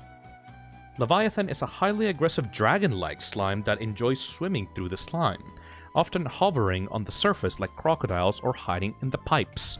They devour their prey by luring them via mimicking the voices of those he's eaten, then grabbing them with the jaws of their tentacles before dragging them away to feed. This is an actual creature. I like the pattern. The tail is, like, almost glowing. And I like the inside of the slime being, like, glowy as well. But aside from that... I would say D. I'm sorry. I would say C, purely because of the uniqueness of having a creature instead of just a human. But this feels like it would be like a boss. Like a mini-boss. In, like... No, it looks like it's an NPC from Rain World. I have not played Rain World. Oh, you should. This feels like it would be like a Dark Souls inspired like mini boss.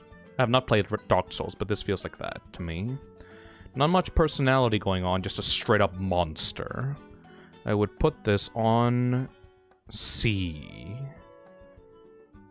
Look at those lizards.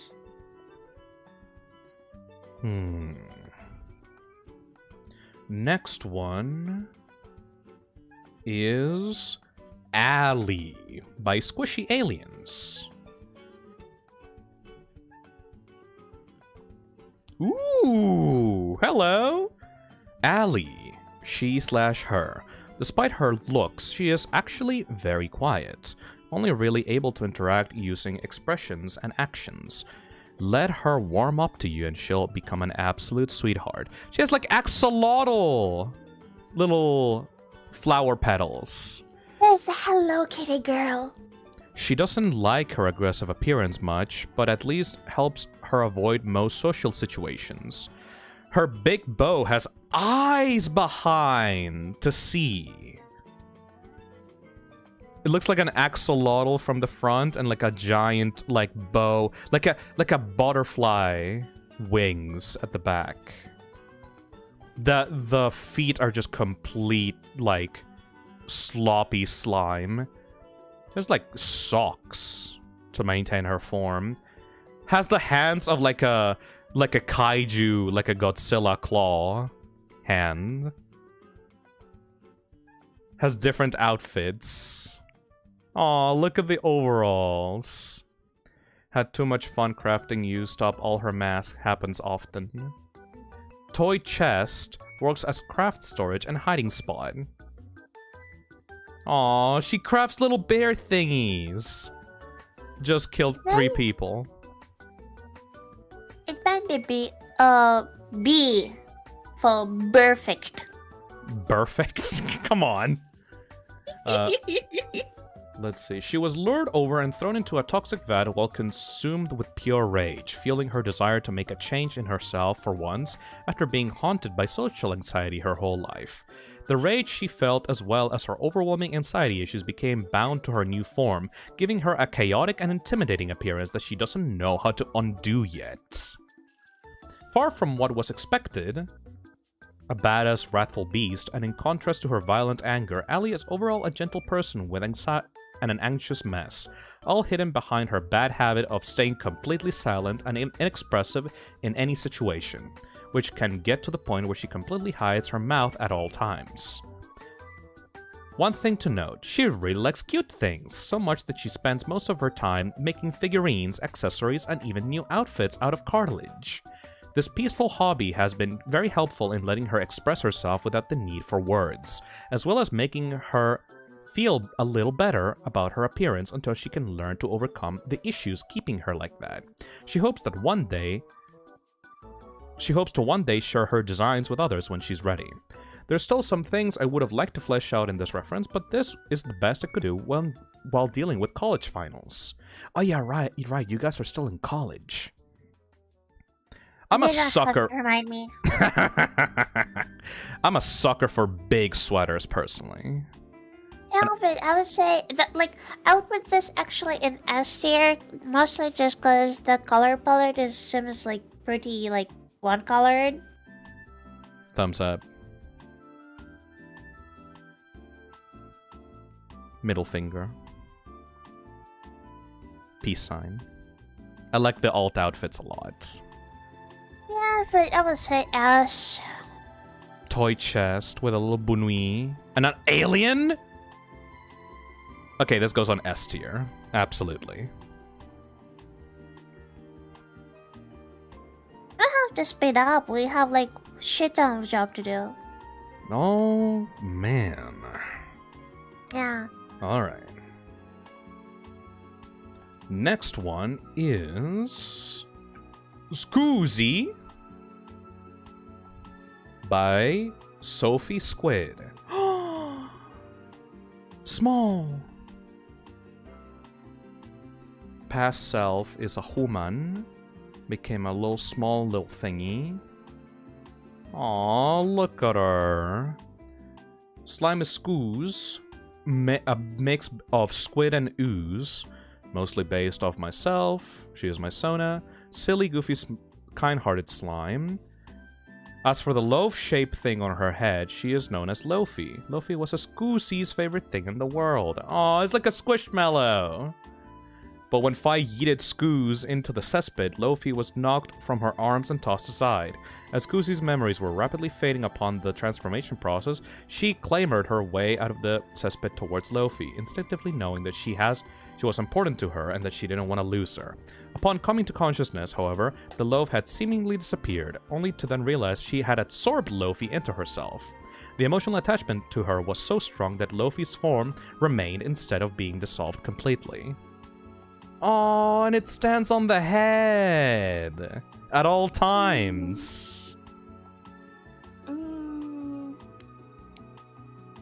I'd say...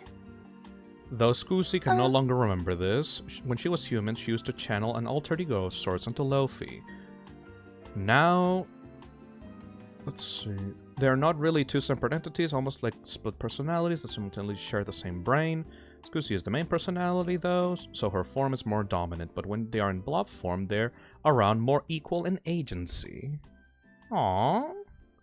System allies? What no? Maybe? Though it seems like the little plushie is a little bit more in the back of the personality, like it's taking like more of a back seat to the whole thing. Okay, that's my backseat personality. Backseat personality. I would go with A. I would say yeah, A. It's mostly about the colors. I think it's a strong A, yes. If I had to give out any suggestions for it, I think that the body should have a little bit more, like, details, because right now it's just like a big hoodie that she's wearing and nothing else. I like the giant glasses, but it is pretty basic. It's pretty basic. Basic but cute, and I like the split personality thing. Next one is Slush. We'll have to spit out, Phil. I'm trying. Next one is Slush by Cass. Ooh, look at that vest. Oh my god! Oh? Oh! You can make sculptures with your own slime. Oh, you can make bubbles with your hands? Giant mouth, angry, stubbed hypothetical toe, scared discomfort. Look at this face! Oh, I can see you're an Undertale fan. Sucking on a battery for comfort. Has a giant eye. What is that eye thing? Slush is curious and experimental guy who enjoys spooking people and creating various creepy objects, statues, and tools of questionable efficiency. He has excellent control over his form and spends his spare time reshaping his body into different unsettling forms in an attempt to scare friends and unknown passerbys. All in good fun. He watches a lot of horror, especially online horror, some of which inspired the different forms he takes. Shit, this might be a P. It is. When he first emerged from the substance, he gravitated towards a strange sort of large glass eye and has held it with him ever since, never being added to the mass, likely being something important to him in his last life. Though he never revealed why he felt attached to it. Since he was a blob, he has enjoyed consuming luminescent objects, metals, batteries, and especially glow sticks, his favorite of which being blue and purple. P! I love this little guy! I love him! He's a horror fan like me. This boy goes into P.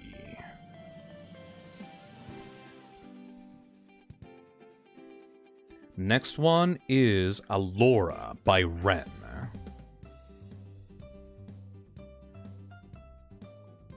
Oh. nice. Oh god, she's in a jar. Oh god. Oh no. Well, she can't remember much about her previous life. Allura assumes her worldly knowledge and ability to drive most vehicles must have had to do with travel occupation of sorts. She now lives as an artist who mostly stays indoors because of her fear of any place without walls. Oh, that's why the jar exists. She makes sure to keep them... Allura hasn't figured out how yet, but her extra eyes function similarly to a camera, allowing her to accurately remember and draw whatever they see as long as they remain closed. She makes sure to keep them closed when she feels like something may get stuck in them. She's also noticed an insane love for all diabetically sweet treats, keeping extra sugar in her jacket just in case she needs a sweet pick-me-up. When the lava-like substance inside of her starts to slow down, she normally pops a packet of sugar in one of her mouths so that she's good to go. Oh, so it's like a reverse diabetic slime. She has like a giant fish bowl in her head. I get too much going on, and like at the same time, not enough for me to remember. I would say A or B. I would go with B, personally. Where is she? There we go. Next one is... Hey, Cassie! Thank you for the $5. Slush Creator here. Creator here. Really wish I ended up making a better pattern and overlaid it over the rest. I mean, it's still pretty good, Cassie. Thank you. Next one is... Suntaris by Ostimus Alex. There's a lot of lore here, though I can't read all of it. Longest living form, more distance from others. Coherent speech, talkative for majority of its time, but will hide from others before virulent form begin? It's like a dinosaur type with a lot of mouths. He/him, unknown years old, generally observant, adventurous, sometimes rebellious against others. Noxious, slower moving, persistent form, eyes always fixated around one object. Blob, most adventurous, curious form, eyes showing random motions, easily startled. Toxic form, longest living form. Suntaris displays either one or two colors at the same time. The above diagram has been made to showcase what each combination may indicate. Duller colors interpreted as less intense. That is a lot. What is the virulent emotion? I guess that's just the whole body. Oh, you combine different emotions to express what the character is feeling. Suntaris is a blob of many forms and colors, with his life once said to have been far beyond the realm of the blobs. They now live in a cycle of constant change that has been ongoing for an unknown length of time, with said cycle composing of 4 key stages. I'm sorry, can you say it in like simple? Oh, sorry, it's too much going on. I kind of. The lore is fucking nuts. A lot of thought for the colors. You're nuts. Someone said toxic Barney the dinosaur. Oh, come on. I can't really understand much of the lore going on, but from what I understand, it's like a giant, like, dinosaur slime.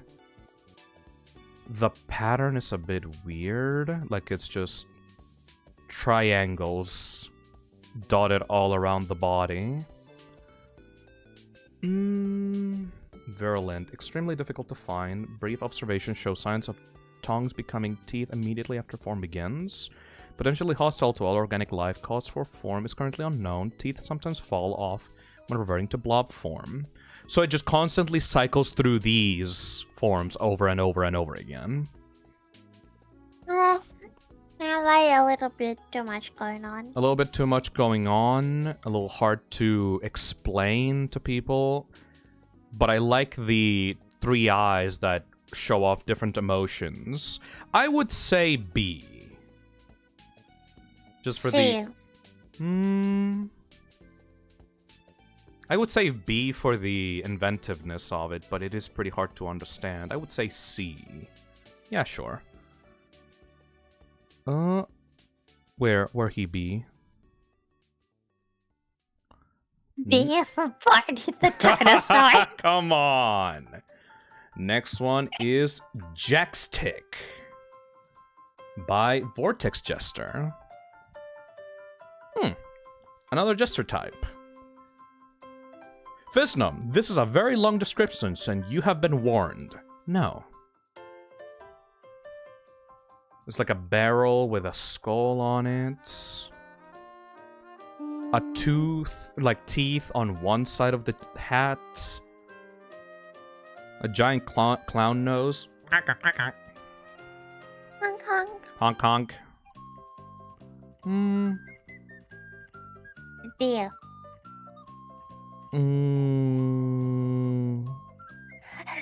Somebody in the chat said, how many of you followed Phil's dating advice? Honk honk. Hong Kong. Compared to the other jesters, like jester characters in the Toxic cesspit, this is definitely like C tier for me. No, D. Yeah. D. I'd go with D.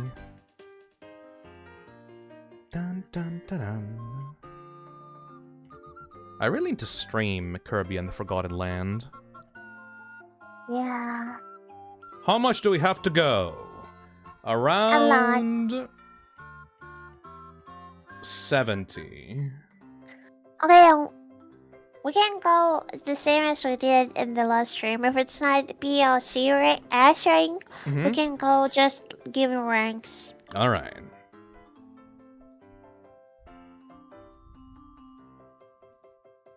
Ooh, Valerie!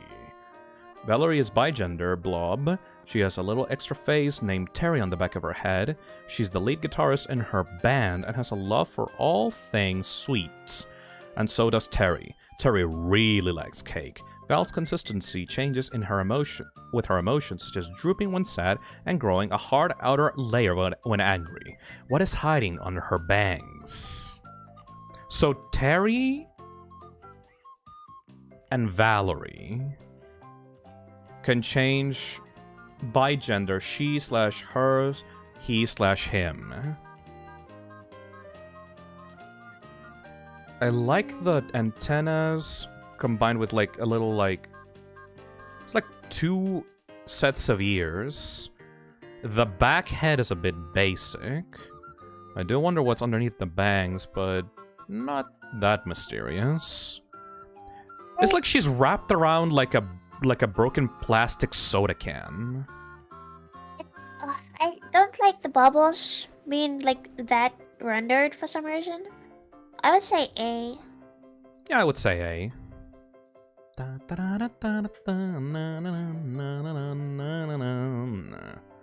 Where?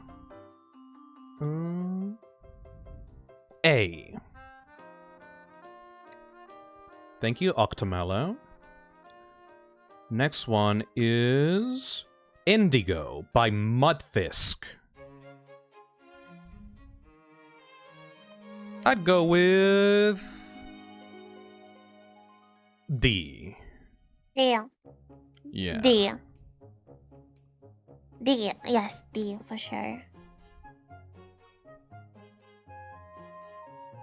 Next one is Ray by Apollo 34. D. D. Fourth one from the start. Next one is Savior by @fan. Hello. I like the art style. I like this art style a lot, but this person feels like he is in the Friday Night Funkin' community, and I don't know how to feel about that. Personality. Seemingly smug, but once you get to know him, you realize that he's just a chill/shy person. He'd be happy to lend a hand with anything, like fixing your device or hiding from the IRS. I love this art, though. I'm not complaining about it about him being in the Friday Night Funkin' community. I mean, I just meant that he would probably be very fitting in there. Design facts. His design is based off of how... compliment, Phil. His design is based off of how people perceive me personally when they first meet me. Number 2, his right arm has a caution tape around it because that's the location of his extra mouth. You can stretch out that arm far, causing the mouth to open up and grab whatever he's trying to reach. It's like a grappling hook. Fuck yeah. As seen in the reference, he has 3 different vat sizes. A small one for his blob form, a medium one, and a large one for his full form. The hair is based off my normal Sona. For the color choice, as an obvious reason, I chose purple and green because they're my 2 favorite colors. Toxicsona pattern is based off of a biohazard sign, a smug smile, and an X symbol. Either A or S for me. A. A? Mm-hmm. I love the mask. But he's a pretty basic, like, slime body, aside from, like, the cool mask and the vat behind him. Cool fucking art, though. Like, holy shit, I love this thick style. Hey there, fan. Thank you for the $2. Sending character lore in chat. I'll explain. Sorry. No, it's okay. It's okay. We can't really read lore for like 5 hours. But I really like the art. Thank you. Next one is Avarice by Crazy Arso.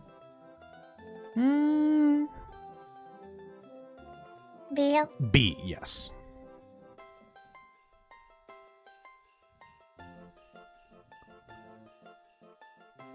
Next one is Levi by Leviagrin. Aww. A. No. B. B. But cute. Cute B. B for beauty. Next one is Diz by G-Star Mania. Oh. Visor. Ooh, look at the red visor. Ah! It's like a engineer, like building worker, engineer and resource scavenger. I don't like the pattern is like a little bit too not chaotic, a little bit, yeah. Can absolve physical hardware, not very outgoing. Prefers having slime's legs rather than sludging around like other slimes. Tara is man-made, but personal touch-ups for personal flair. Ironically enough, despite being a shape-shifting master, he isn't very physically expressive due to his strong, reserved personality. Favorite music genre is hip-hop. B for Mr. B. B for Mr. Beast. Mr. B. Alright, I'll accept that. Where he be.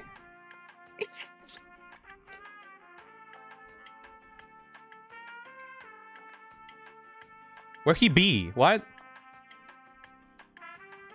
Am I stupid? Hold on. B.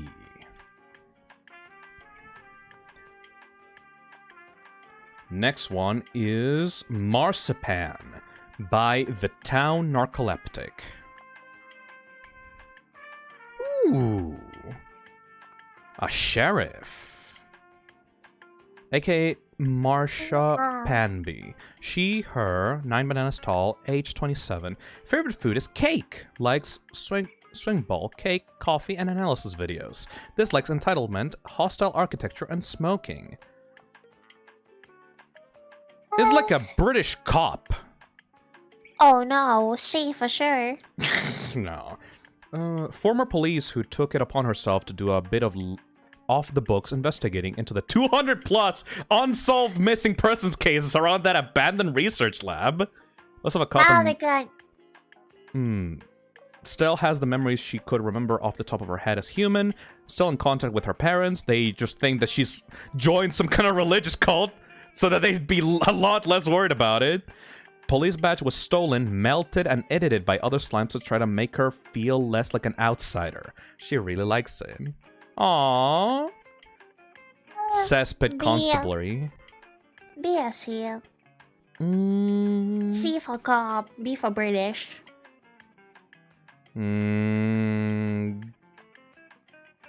B, yes. For British. Why are you laughing? I'm sorry. I just find it ridiculous that every time we decide on a rank, we have to get a word out of it. Every time we have to decide based on a word. So that means that if you want to gain P rank for the next stream, everything about your Sona has to be P based. God damn it. Bomber 15, Burger being book baddest. Everything about your Toxicsona has to be P related in order to get P rank on the next stream. Alright, this is Susuwatari by Moth Ghost. Oh, look at this little bonui. That's... Very squiddish and quiet, very quiet around everyone, seen carrying a lot of small star candy, having two big bones stuck into her body, as one as a tail and another one as their face. There are three mouths likely only open to try to defend themselves from others or eat.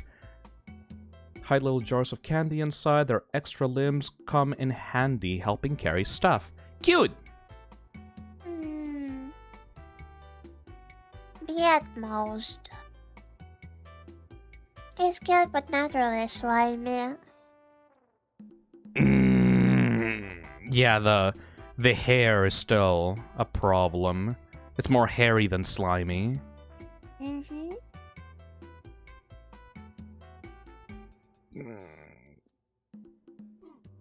Yes, I would have to go B. But cute! Beaut. Beaut. Short for beauty. Next one is Pumpkin by Ramager/Pumpkin Toast. Oh, I remember him. Oh, missing.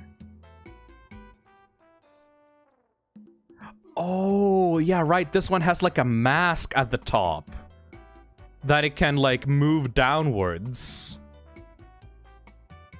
Look at this surprised third mouth in the back. It's like a little hoodie thing that doubles up as like a different head. Behold Pumpkin. Tucked cozily away in the darkest corner, you will find the slime known as Pumpkin, an eccentric, obsessive artist and local enthusiast of spooky autumn time. She's a recluse and isolates from other slimes so she can focus entirely on her art. Pumpkin lives in a small abandoned facility that she affectionately calls her studio. In her pre-slime life, Pumpkin was in the process of creating some sort of grand art project, but she lost all her memories about the details. She can only remember the work's existence and how important it was to her. Aww. After being driven to the brink by the gaping hole in her being, she retreated into her studio and now works around the clock to rediscover her magnum opus. The features on the hood are usually idle, but Pumpkin can make them emote at will. Despite her solitary lifestyle, she never gets lonely. She even has a lovely pet rock. S. S. Absolutely S. Okay, we need to speed up. All my neighbors will cut me off. Alright. Next one is Vacioli by Anarchrian.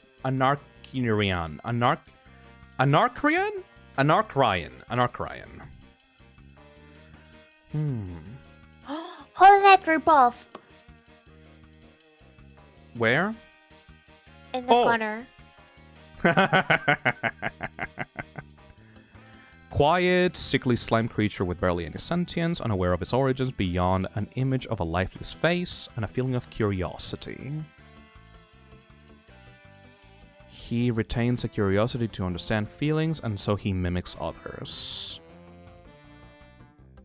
How the fuck did you fit in there? Look at that small little protective shell of a jar. Aww.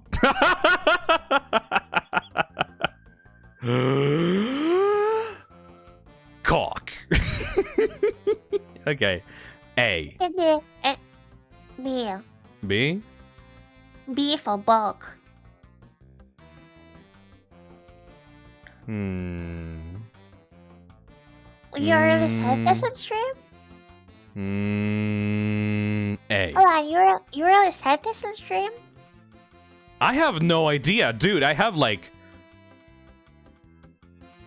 How many hours of my own voice out there on the internet? I don't know what I've said. I'd go with A. Chet is also going with A. We're gonna go with A. The worst part, I can actually believe you said that. I still remember the war stream with Ellie. There's not a Vor stream. There was a war stream. There was a Vor stream? At this point in my life, I can, like...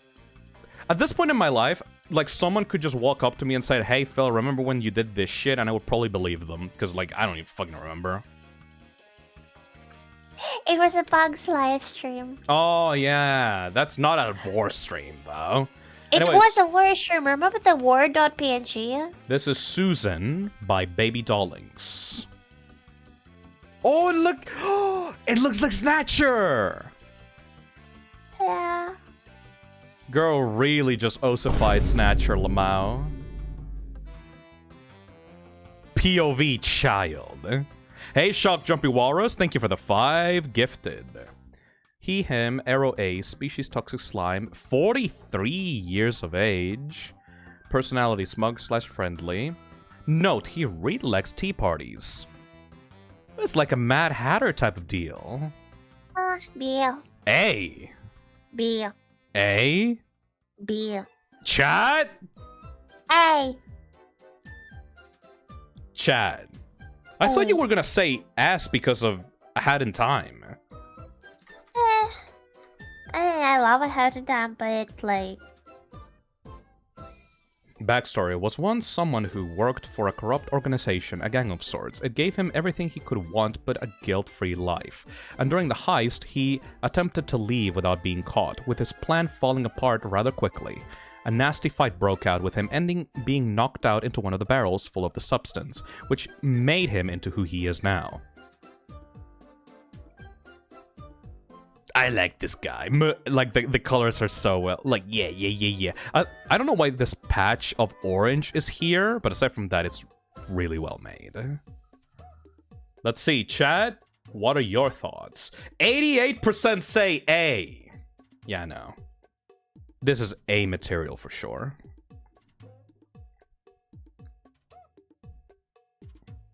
Rating up, Phil. My neighbors. Next one is Draco by My neighbors will fucking kill me. Dogger Fennec. D. D for Draco. Come on.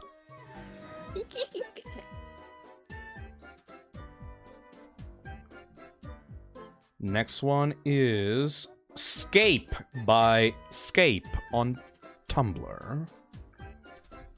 Can we put the one is here for escape? Oh! Burb! Bird. This is a result of putting my beast in a situation. This time around, she got pushed into a vat of toxic slime, spell out, looking for feathers. Ended up in the toxic cesspit after the spell was recovered and taken back. Adventurous, observant, reserved, anxious, and sarcastic. Mainly shapeshifts into animals/animal-esque forms. Prefers bird-like forms. Look at the giant eyes! Eyes on wings don't need to match main eyes. Blob form is like a... I like that one of the front goop is like a beak. Possible emotions. Have colors close to green. Look at those giant eyes! I think that might be an S. Might be a P. Your raptor skull replica as a shell. Eyeliner works as eyebrows. Stop snooping, bitch! Oh, she can spread out her wings to like make the eyes look bigger. No, P. P. Okay. P. Excellent goddamn job. Good job, Skate. I'm so broke after all of this. Next one is Alma by Green Mock. One nah. Aww. Is she a school teacher? Very sweet and motherly. In spite of her kindness, she and Phi will often butt heads. She was a kindergarten teacher and a single mother of one before becoming a slime. Hey. A. Yes. Eye bags are actually extra eyes. Yeah. Not many mothers on the toxic cesspit.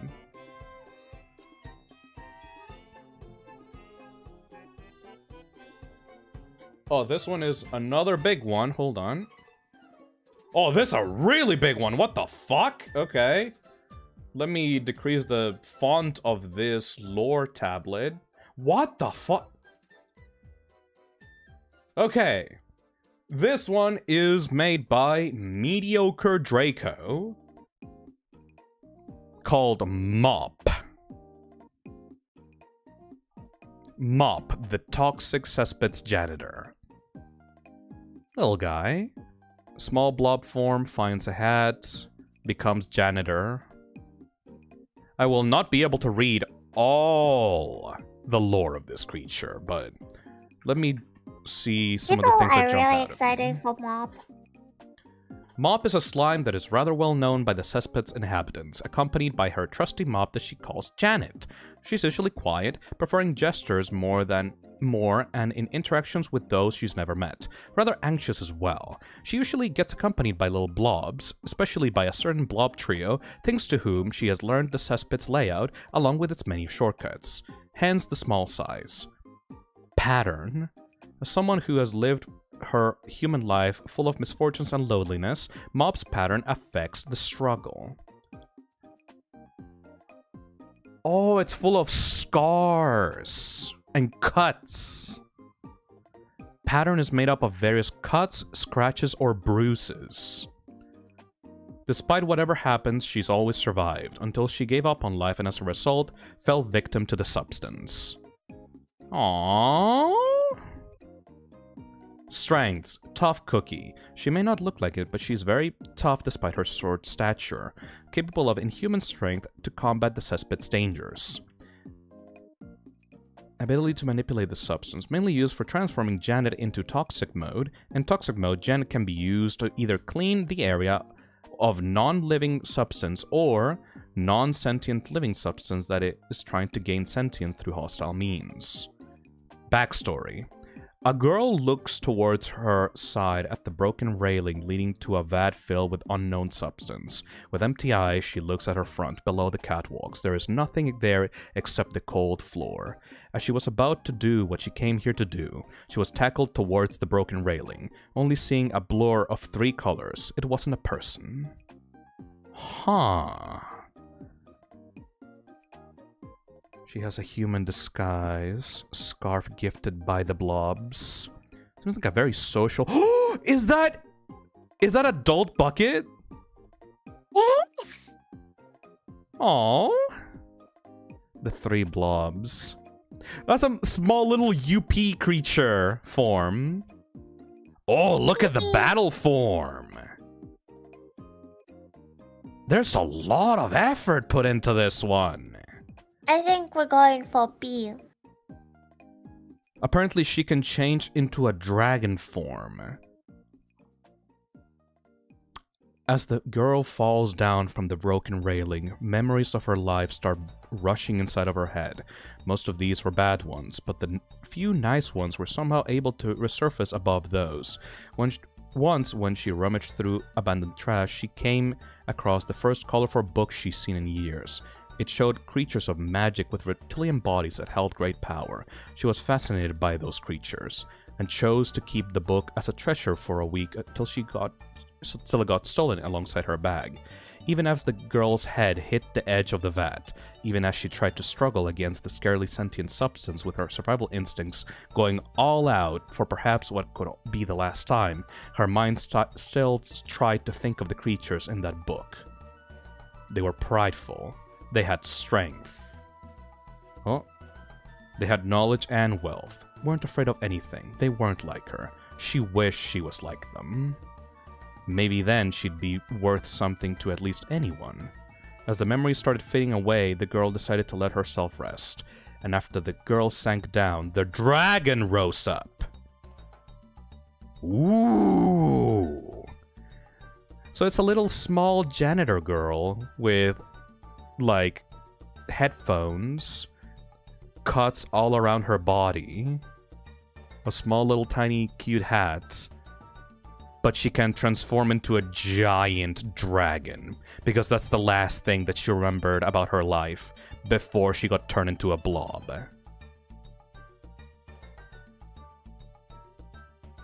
I'm putting this on P rank. Fuck it. Mm-hmm. Hell yeah. Good goddamn job. I can't even look at the name properly because of the giant wall of text, but good job, mediocre Draco.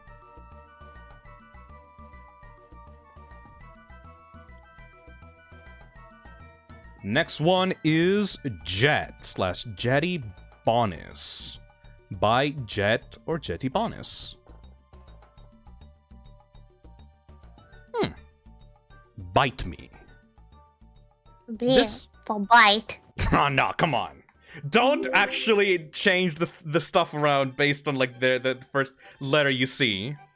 No, but seriously, it's a B, if not C, because, like, the design, like... I would go for C, personally. Purple Max donates $3 and says, Phil, I know this is a stupid question, but has there ever been a case where a human encountered Phi and managed to escape alive? Yes. Canonically, every single co-host. That's why they're not slimes. Anyways, we're gonna put this one on C. I believe that out of all co-hosts, only Kako have a human-like appearance. character. Well, Kako's character is supposed to be a kind of like shapeshifter mimic thing. So, yes, there's I don't think not there's human beings. I don't think there's a single human being co-host. The closest thing is Grem, and that's like a little shit goblin. Yeah, there's Goblin, there's Nick, there's Mimic, and there's a Fallen Angel. What about Nick? Nick is a hologram. Like, No is a hologram. The only physical thing about No is the glasses. The glasses are like a drone. Have you guys seen Spider-Man Far From Home? It's basically the drones from Spider-Man Far From Home, except that the physical thing that is being held up is the glasses. Yeah, but still, Nick slaps your ass in video games and then slaps your fucking face. Fucking fighting game proficionado. But yeah, there's no co-host that's just a guy, because humans usually tend to just fucking die and become slimes, you know? Yeah, chat, Nick isn't real. Ginger people ain't real. Alright, next one is Trip by Eulogy Doll. Ooh, Long Boy. 24-year-old dirt boy. 11 feet tall. Wad of gum.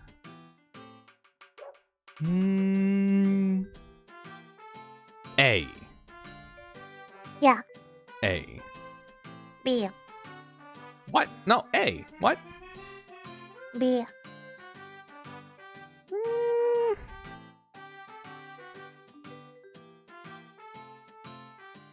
A. Next one is Royal by Schmorblor.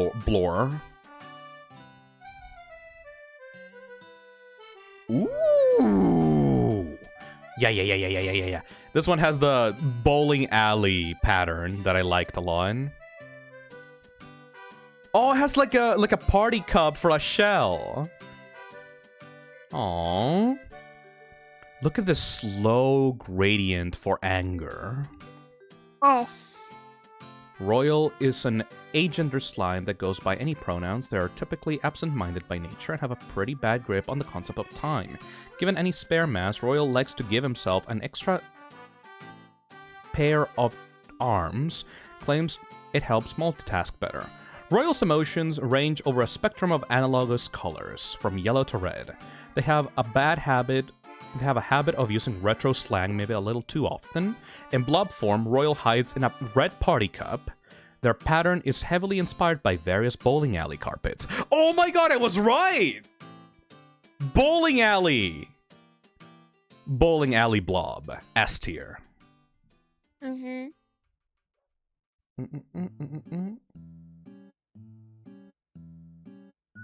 Where?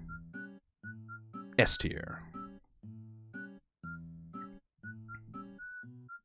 How many are left? We got 50 left. Next one is Less E by Phi Minth. Aww. Moon Goop, Feral Dogtail. Hey. B.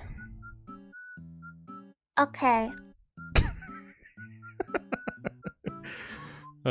Don't worry. If anyone is wondering why Azazel is not speaking too much, that's because her neighbors will murder her if she speaks too loud during the nights. So don't worry, she's still paying attention. It's just, you gotta make sure that she stays alive after the stream, you know? Yeah. I remember like there was two guys in my yard in like apartments building, and they've been fighting, and I thought if they noticed me they were literally fucking killing me, because apparently like my apartment, like they removed the gate, the one that was keeping all of us safe, so now we don't have a gate and nothing keeps us away from them. I know, angry people them or something. Anyways, this is Tin Can by Ram, or the Ram 27. Welder on his last leg, still trying to provide for his family. Uses a tin can for protection as a blob. His clothes are concentrated non-ferromagnetic slime to avoid getting stuck to surfaces. He now repairs infrastructure of the cesspit out of spite. He is very overprotective of small blobs as they remind him of his son that he can now never come home to. Aww! Let's look at the emotions. Still pretty damn cool, though. Oh, it's like a little blob party. Oh, look at him protecting the blobbies. This goes on A.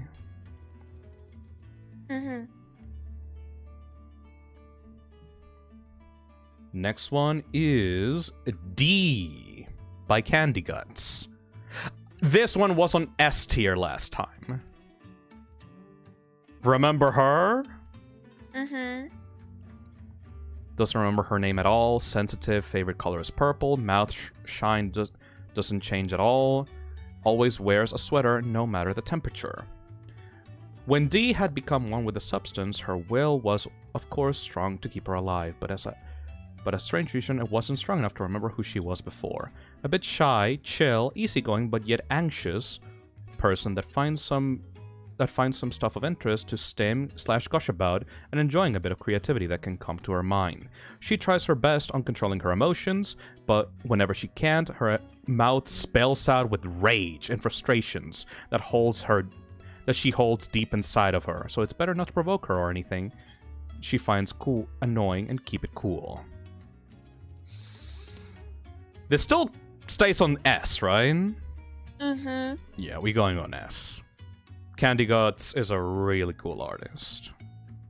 Mm-hmm. Let us put her on...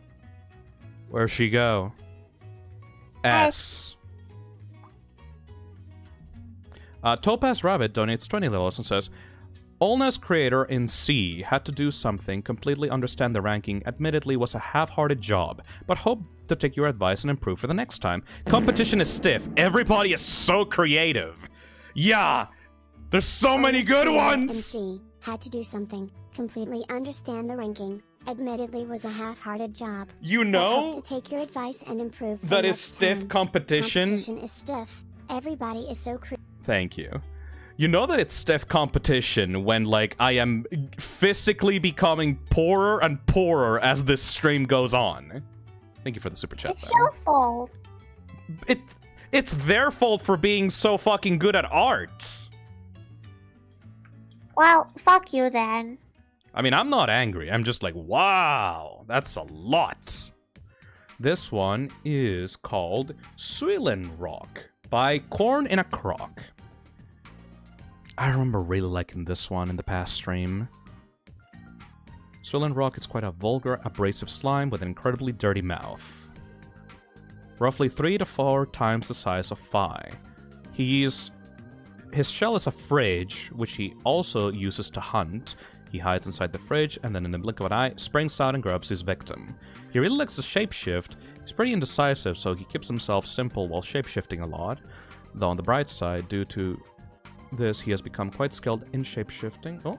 He gurgles when he speaks out due to his own throat melting in on itself. When he falls asleep, his body completely melts away, usually with big chunks as his mass is washing away, but when he wakes, he usually gains it back and then some due to his gluttony. He even has a plush form. I like that. Goes into fridge, springs out to get the prey. Long.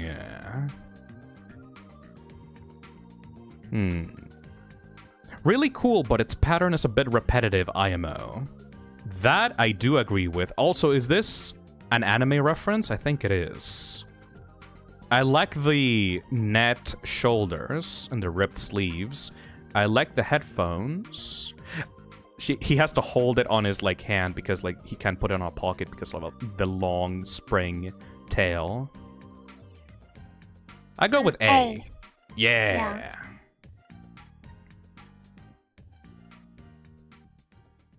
Next one is Gooper by Stock Photo Guy.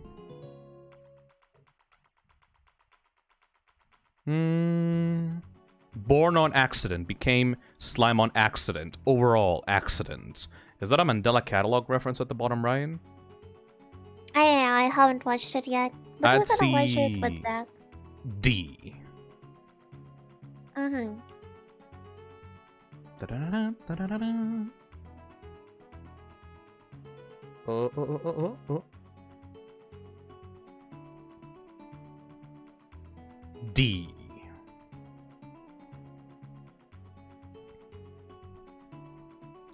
Next one is Mac by Patrick Sosa Arts. Hello! Why does he have 3 little ones on his chest? Mac Toxic Slime Shark. A while after the explosion, Mac opened his eyes again. He found himself alive somehow as a small, strange, radioactive version of himself. Chirp's owner here. Ooh, look at the Terminator 2 reference. CC of my roommate, Reactor. New sub, but glad to be here Oh, and yes. be a part of this. Hey, usually Eulogy Doll, thank you for the $5. Trip's owner here. I'm glad you liked him. I've seen a few streams because of my roommate, Reactor. Wait, your roommate's with Reactor? New sub, but glad to be here and a part of this. Thank you. There's a lot of weapons. Oh, he hides weapons on his slime body. say A. A tape player. This feels like a very 80s/90s guy. Not really sure about the slimes on his chest, but I don't really have the time to read all of this to be able to find out. But I'd say A, yes.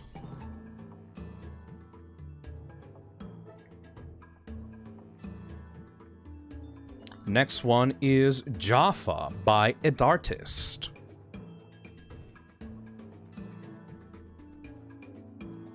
Oh, cute! Jaffa, he/they. He's what you get when a snake wanders into the substance. He somehow has a strong enough personality to form, though.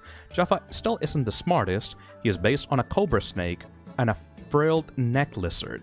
His frills hide 2 extra sets of eyes. They sometimes use their mouth to eat things most would consider inedible. For example, garbage, furniture, rocks, and dirt. Cute! So it's a snake that turned into a humanoid. That's something I've never considered. Animals coming into contact with a substance and having enough personality to turn into a humanoid. A. A.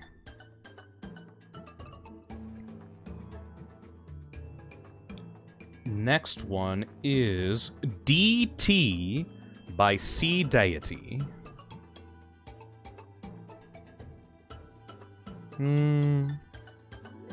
Very open how they feel. Surefire way to tell is their eyes. It's like a giant ninja star on the face. Crab claw on the left. No pattern. The human this slime is derived from was missing their left arm. And as such, deformed a warped version of their prosthetic out of cartilage. I say C. I love the prosthetic stuffs. Next one is Kuksu by Kugutsu. Oh. Kuksu. I got this idea of combining a spider and a slime. She's very energetic when it comes to listening or creating music. Bonus trait. Each music type they hear gives off a different color to their body that triggers their senses. The line art is very messy, so I can barely tell what's going on with her body.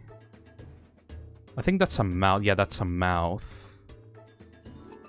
I would say D.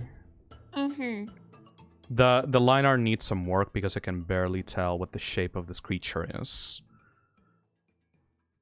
Next one is Jelly by Jam and Sam. Aww. What is that cart-looking thing? Is that a speaker? Oh, she has a CD on her head. Let's see. Prefers feminine pronouns, but will respond to just about anything. Crafty, a little smug, and very tired, Jelly is a tinkerer and collector of non-organic bits that get left behind by others. The majority of her mass is used to form the multiple rows of teeth in her extra 3 mouths. Her form is compact enough to fit into a mop bucket that she uses to get around. Oh, it's a mop bucket! I usually never seen mop buckets that are not, like, red or yellow. Maybe it should be yellow. This is a bucket for rich people. Rich people bucket. We're rich. Pushing her bucket around by forming pseudopods, fake limbs, and pushing them out. Oh, so she is lazy enough to just push her shell along, like use it as a wheelchair. I like that. The CD stuck to her head is there for decoration. The blob is so confused. I'd say B. Agree.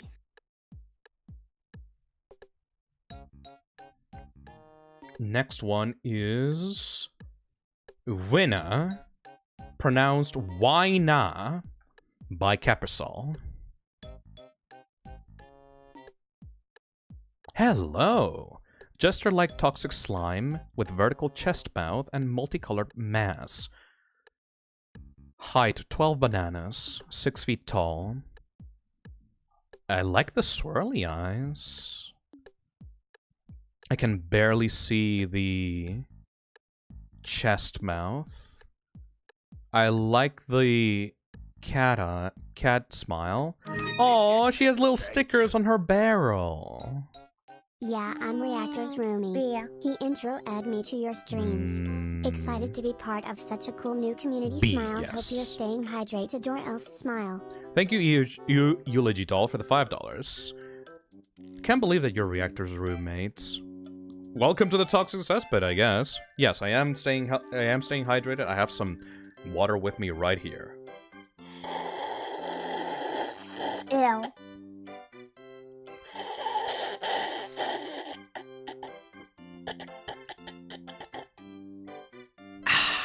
Anyways, we're gonna put her on B. A, B, B. That reactor today instead Eliash and says, Phil, yes, I got my roommate into your content, Lamar. Fuck yeah! Literally pushing him into the vat.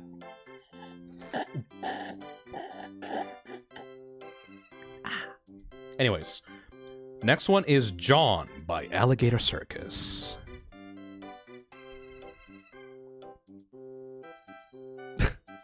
Why is it called John? Another jester type. John. He/him dedicated in cheering up and entertaining those newly affected by the substance. Can juggle! Yay! I like that for the jesters of the Toxic Cesspit. It's 50-50.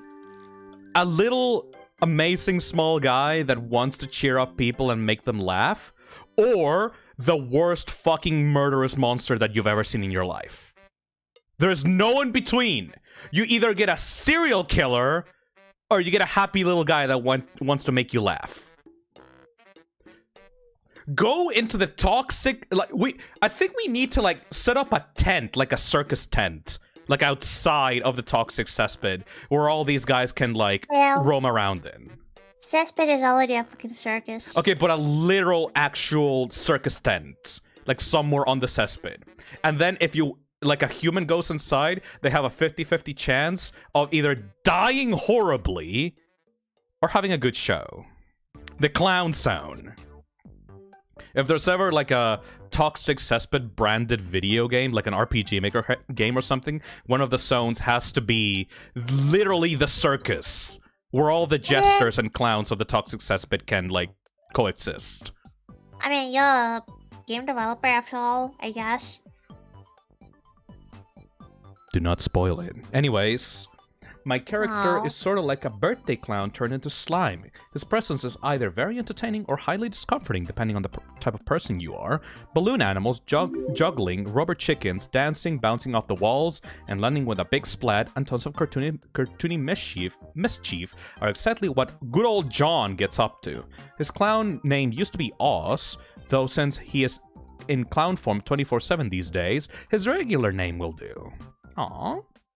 Also, thank you, Backroom, for the $2. I would say...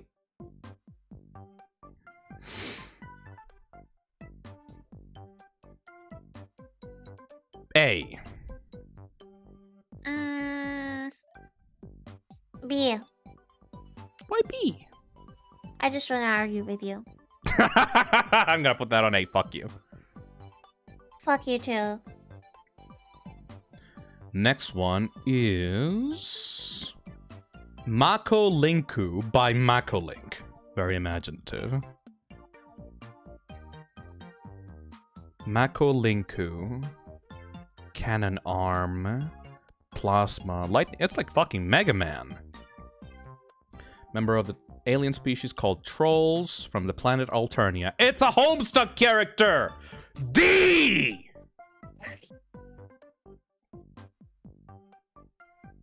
God, we hate Homestuck in this household.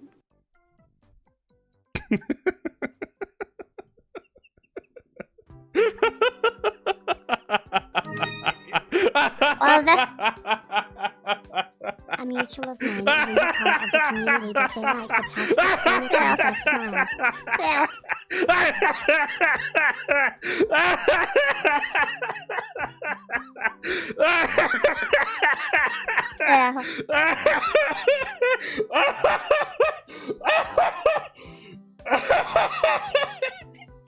Yeah. Yeah? Shut the fuck up.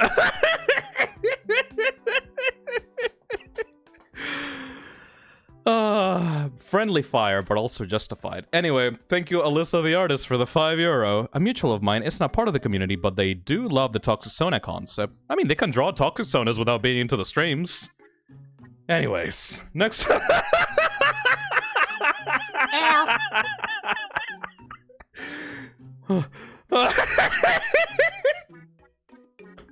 Yeah. I'm sorry. You're not. I'm sorry. This just feels like You're not sorry. like this feels like we're both like sitting on chairs, like judging these characters, and like Mako just like moves into like the spot like from frame left, like he goes into the stage to be judged, and like Fi immediately like stands up, grabs a shotgun, and blows his fucking head off. Ew. This is kind of way too cruel, don't you think so?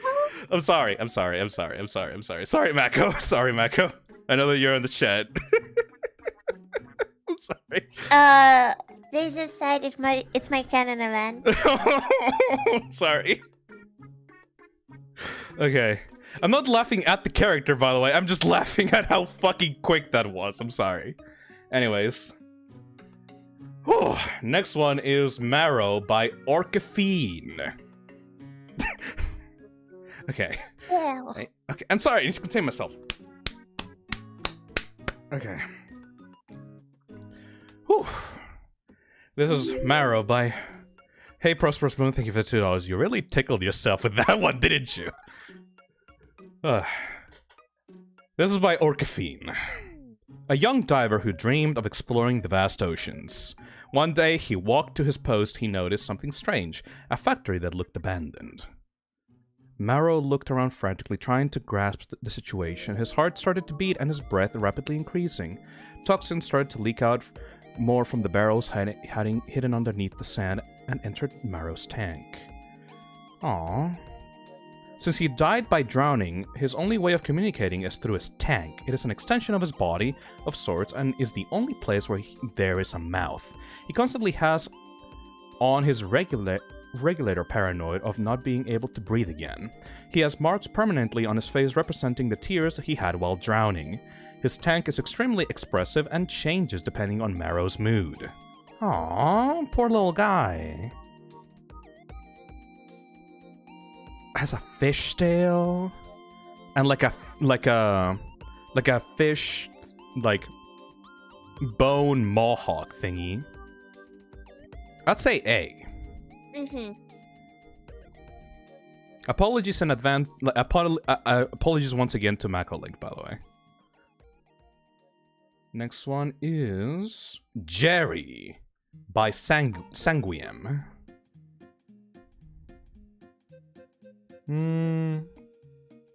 D. Yeah.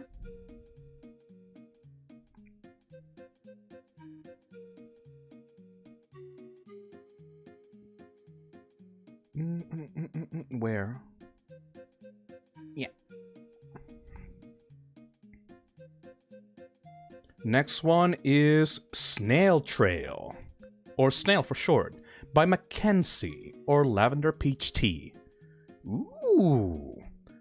The toxic slime from the 50s. 50s woman. Extra... Oh, I remember so old 50s tie-in.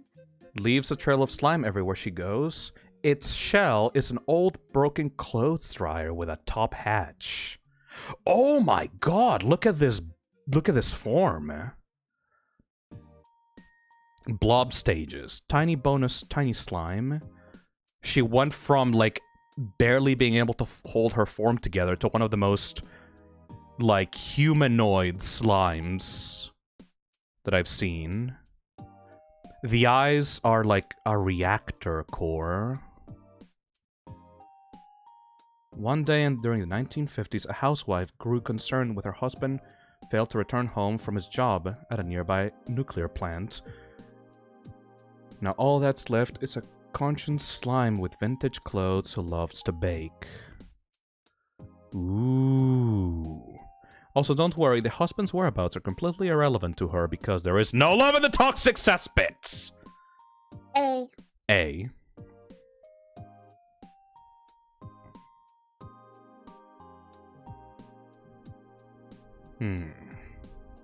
Next one is Lightbulb by Video Eater. Ooh. They use the little cards. Cover up the eye with the bandages, with the warning tape. Loves to eat light bulbs, drinks battery acid, silly goofy aha, short attention span, easily confused, and general goopy. Toxic slimes for fun. What a goober. Well, little goober. Alyssa the artist donates €5 and says, that mutual did think making their own toxic slimes for fun. I would love to see them. Anyways. I like the attitude of this little fella. B? A. Yeah, the shopping cart kind of makes me go A, yes. I approve. Next one. How many do we have left? Holy shit, around 30. Next one is Andrew by Andrew Assassins.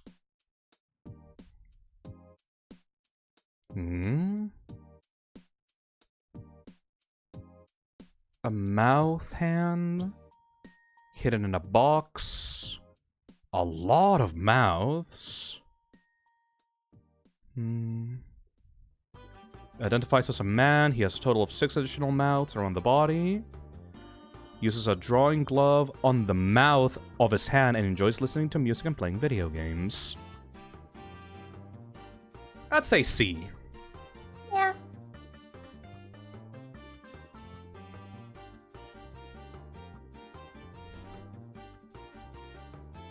Next one is Gooberman by Henry Squirrelman. Oh! Look at this little guy. Gooberman. Literal translation, fluid peanut man. Look at this Hollow Knight kind of dash. Due to his low viscosity, Gooby doesn't have the strength to move along the ground. Instead, he hops around in a smaller form, propelling himself with his tail. I would say A. Tails has its own mouth, drippy boy, no unique body pattern, but low viscosity creates bubbles. Eyes glow during intense changes. If angered, Gooby's temperature rises and begins to boil. Enough anger can ignite his mass.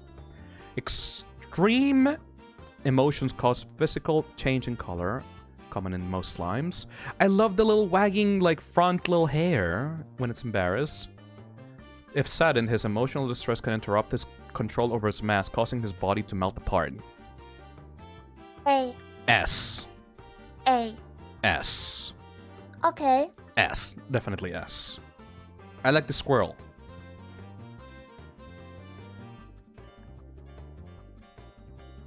Next one is a long boy. Let me scrunch up the lore text a little bit. This one is Flurry. The Toxic Cesspit's Cooler by Blitzblast. Oh! Flurry. Has purple mouths on the palms of both hands. She's got ice rings Saturn style. Always freezing. I would say B. The headphones are fake. Favorite food is racist flowers. Okay, just for favorite food, I would say A. We love eating racist on the chat. What is that? Just giant hamster ball? She's inside in the hamster ball. Her strong will came from wanting to help others, slowly being turned into a need to finally do what made her happy. Flurry eventually grows in mass but isn't quite fully over life and what people tried to make her do, resulting in more of a faded pattern. Huh. Personality. Flurry, when she tried her best to be sweet and kind all the time, definitely had a dark sense of humor. Pattern represents her old determination to never burn out on work, with a star being in the center for her goal along with moons. Balance of good and bad is something she strives toward, positive imperfection. She likes video games, observing other slimes, and mildly dangerous pranks. Dislikes being picked up and long stretches of silence. Aww. I would say A or B. I would go with A. Mostly because I like the smug little face she does. Next one is Rosaline by Metal Rose. Just a barrel creature. Clumsy, often tips the barrel forward in order to grab something out of her reach. I'd go with D. I would go for C, but chat? Chat? B, C... C. I think the C would be good.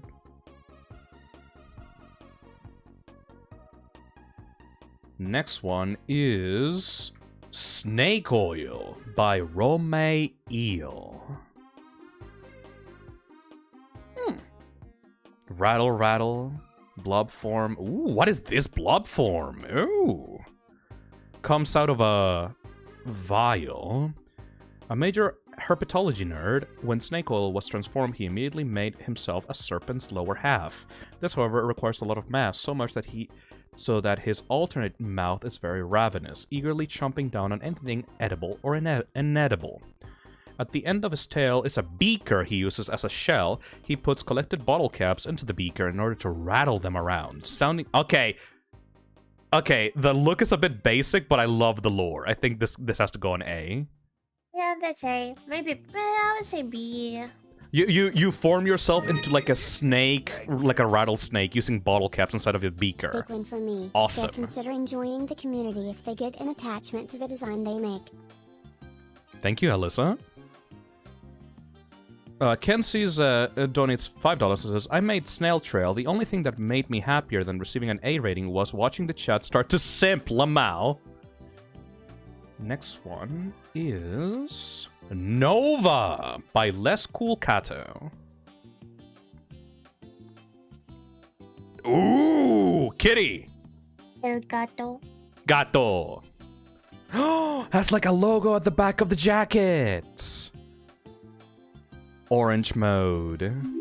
Has a bell on top of the head as a blob. The bell is very important. Reminds me of Nico from One Shots. Weed cats, happy cat, radical, puns, orange is dangerous, flirty, sad. A. Am I too weak against cats? Kind of want to put this on S. Am I weak against cats? I am. I mean, I am a cat person. Yeah.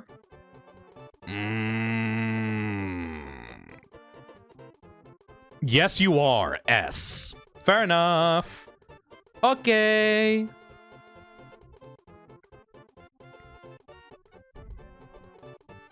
You're getting broke after this turn. But, I mean, come on, they deserve it. Yeah, Next. I will not pick you up when you're gonna say, oh, Zazela moved into cardboard box. I'm so hungry and cold. Ooh, this one is Trash, aka Vin, by Ball Pit Cryptid. Vin is an eccentric slime known to hang out around dumpsters, earning it the nickname Trash. It actually loves the nickname. In its free time, Trash enjoys looking for shiny things in the dumpsters. It used to eat out of said dumpsters until others took notice and started leaving out food for it like a stray cat. If you catch it rummaging around your trash, feel free to say hi. It doesn't bite. Or well, most of the time it doesn't. Look at this punk rock aesthetic. Where's the X3? S tier.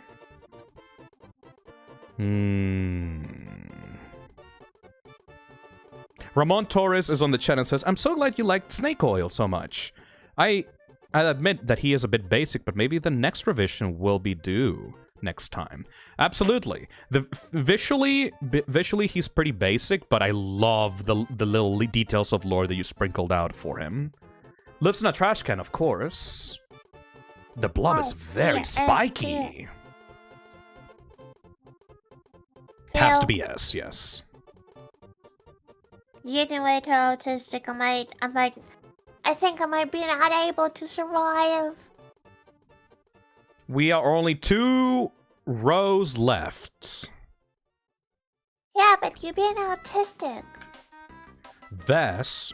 This next one is called Vess by the Idiotic Bard. Huh. Still. Vess, when human, was very anxious. An ADHD-ridden digital artist. Once Vess became blob, they became a lot more anxious and was in denial, but struggling to keep their form how they wanted.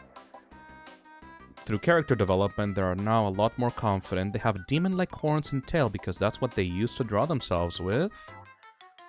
While the danger tape ID because of when they got lost in an abandoned lab, very ill-prepared. The danger tape is cool, but the red... I don't like the red color for it. It should probably be like the same color as like the confident orange eyes. I like the blob being like... having like these green color. I'd say... B. Yeah.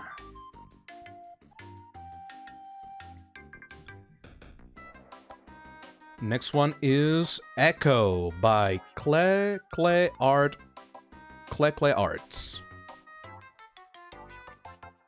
While human, Echo used to be a young goth.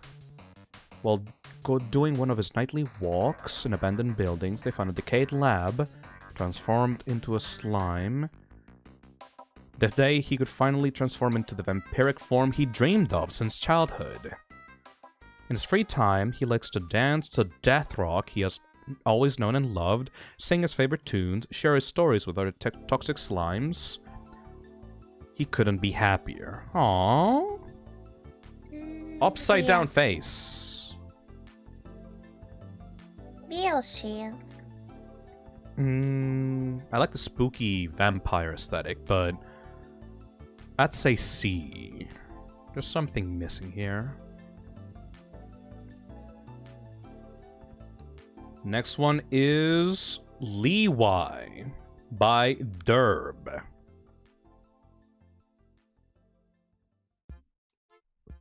Uniform? Is that a sniper? Yes, simp, sniper monkey. She enjoys poetry and target practices with her 2 other blobs. Shell is their rifle crate. Has extra cartilage on their underside for rougher terrain. A sniper. Interesting. A woody slime with a knack for poetry alongside their trusty rifle. They like writing poetry as it helps them express how they feel, and they aren't very good with verbal communication. The other 2 blobs are named due to Name seeing them more of an extension of herself. They like hunting animals to share with stray cats and dogs. She feels safe with her rifle and never wants to be seen as weak. First, like, toxic blob is like a very specific, like, how you call it, like, military... has like a military, like, job, I guess. Others have, like, military backgrounds or, like, are gun enthusiasts, but this one is, like, a proper, like, sniper. I go with B. Yeah. There you go. Next one is too long. Let me shorten this up. Holy shit! Next one is Sonata by Fukuro Z.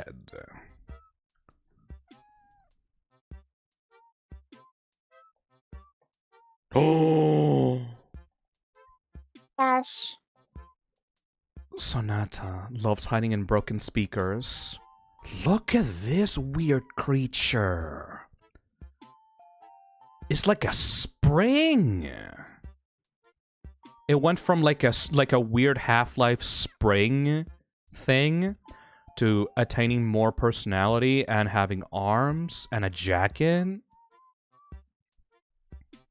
Aggressive, scared, confused.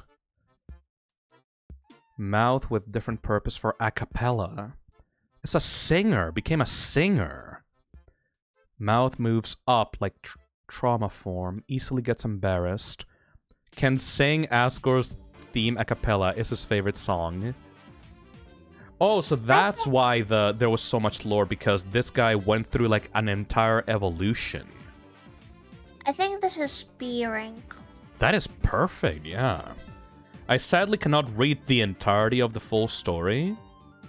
Hope you have fun reading. It's very long. I'm sorry. It's okay. I can't read the entirety of it, but nah, this is cool. Just out of looks alone, I will put this on P. Great job. Look at these. It's like almost like 3 different characters. Hell yeah. Not many singers in the Toxic cesspit. Next one is Gloompy and Bubbles by Bob Egg. Gloompy is just a sad little boy trying to carry on with the hardships of life. Sometimes when he feels the weight of the world on his back, and is often really sluggish because of that.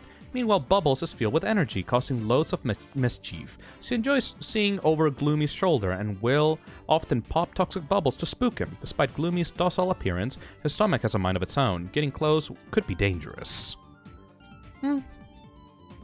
A lot going on. I'd say D. Yeah.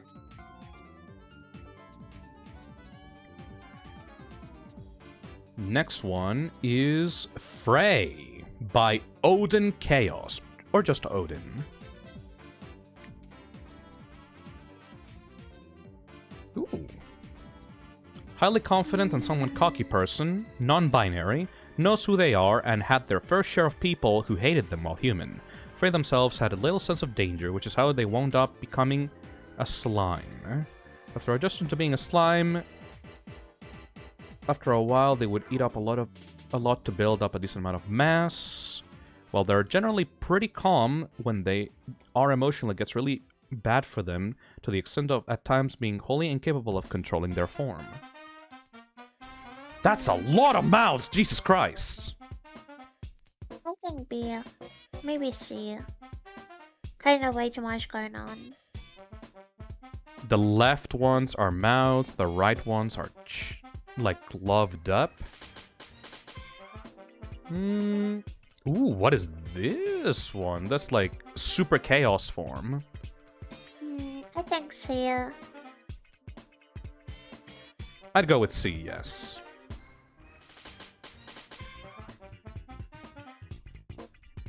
Next one is Ankaroth by Miho.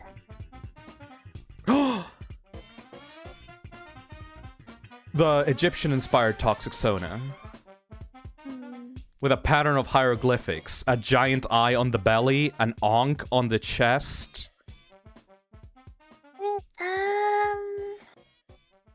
Looks cool, but A coffin form as a shell.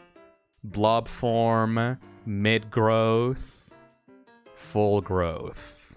I'd say A, cause I'd say that I like the theme, but if there's nothing more to it. Well, there's some lore. A bunch of lunatics use the reviving properties of the substance to revive pharaohs from ancient Egypt. All they knew is that they could bring a pharaoh back to life, but when they saw he got reanimated into a small silly slime, they got incredibly disappointed and left. Because of how long it had been since death, the only thing that was reanimated from Anki was an amalgamation of his beliefs, personality, and vague memories. His pattern consists of ancient Egyptian alphabet symbols, and the end of his mass is shaped like the dunes of sand from the homeland he misses. Aww. He believes he is a god, just like pharaohs used to. But what is a god without his followers? That's what he thought of, and found the perfect solution. He now takes new, inexperienced blob under his protection and care, pretending he is their god. Obviously, the blobs don't believe him, but because he isn't harming anyone or anything, and this side of himself seems unchangeable because of his condition, they often pretend to believe him and go along with their silly rituals. He likes to hide in his coffin, since the lunatics left behind. He is a bit of a trickster, and despite thinking he is a god, he actually cares about the slimes and protects them and forms genuine bonds with them. This is perfect! No, I think it's an ash. It's an old corpse of a pharaoh emperor, like an emperor from like the Egyptian times, being revived with slime, and because he barely remembers anything about himself, the entirety of his like form is based around the religion that he was leading. I think it's an ash. I really can't like this is a perfect concept for me. Chat, what do you think? Like, I would prefer if like something would like add like a little bit more toxic science, like toxicity, like, you know, tapes maybe put into the design, but I don't know, like just something. You're is right. missing There's a lot of characters out there that are just like Egyptian gods, I guess. Oh, but the dunes of sand on the back and like, I would go with this. You know what? Yes, I will agree. S tier. The fact that they are an old pharaoh, like a king, with a corpse that doesn't remember anything about their life and like just believes themselves to be a god, that's a perfect use of the Toxicsona concept. Amazing. Next one is by Pig. Reindeer Pig, and the name is Pig. Aww. Hello there! Her restaurant, Jelly Barrel. That is her baby, disrespected and you die free of charge. Aww. Has legs to move around more efficiently in the kitchen. Eyes on the back so that they can check on other prep work and don't get robbed. Oh, look at those eyes. Has hooves. Gender preference female. Sexuality pan-romantic. Favorite food chocolate anything. Based. Toxic age 30. Yeah. Most notable traits preserved, motherly, stern, short-tempered, and passionate. Ho ho ho ho ho ho ho! Hope you're here to pay off your tab before any additions to it are made today. Obviously, because Fi loves chocolate, so she would order the shit out of those treats. I would say A. Please don't bam me. Look at that flowy anger. I'd say A. P. Okay. Yeah! Amazing.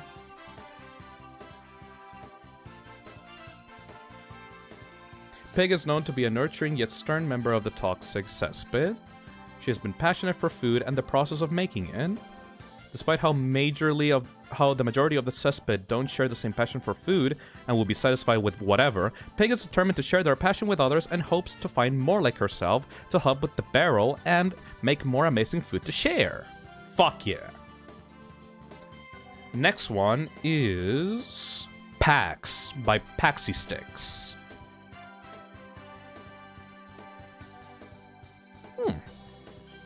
Silly creature who's born from the stars and space but doesn't really remember what they are. He is very smooth-brained, very outgoing, takes a lot of photos. He may accidentally have absorbed by the substance and became a toxic slime. His silliness comes through. I like the art, but nothing really is jumping out at me. See? Yeah.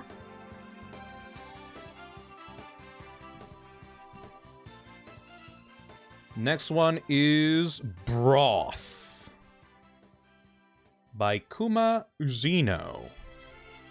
Oh, chicken head!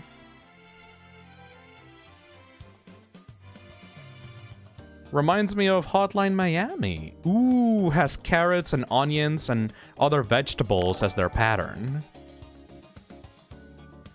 Cooks, forages for food, maybe? It's a giant, can turn into a giant mess. Oh, cooks for Fi. Hey, just a shadow. Welcome to the Toxic Cesspit. There's a little egg pouch on the overalls. It's like a farmer. I would say BLC.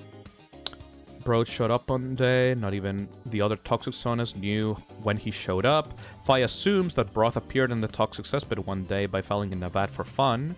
Compared to his fellow blobs, his teeth are more molar than sharp. Huh. I go with A.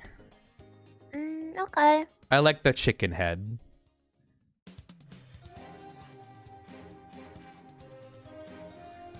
Next one is... How many are left? Only 20-ish. Next one is Skull, nicknamed Scully, by Solaris Skelton. Da-na-na-da. Blob form is protected by a broken bottle of Dan Aykroyd's Crystal Head vodka. I like that. Fun facts: ferments alcohol inside of his body, has shot at other slimes with pressure washer, will do it again if provoked.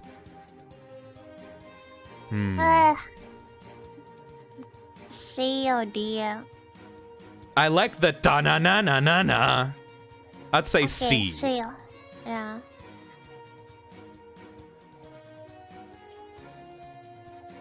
Next one is Vivian and B by Lemon Curdle. Oh, two of them.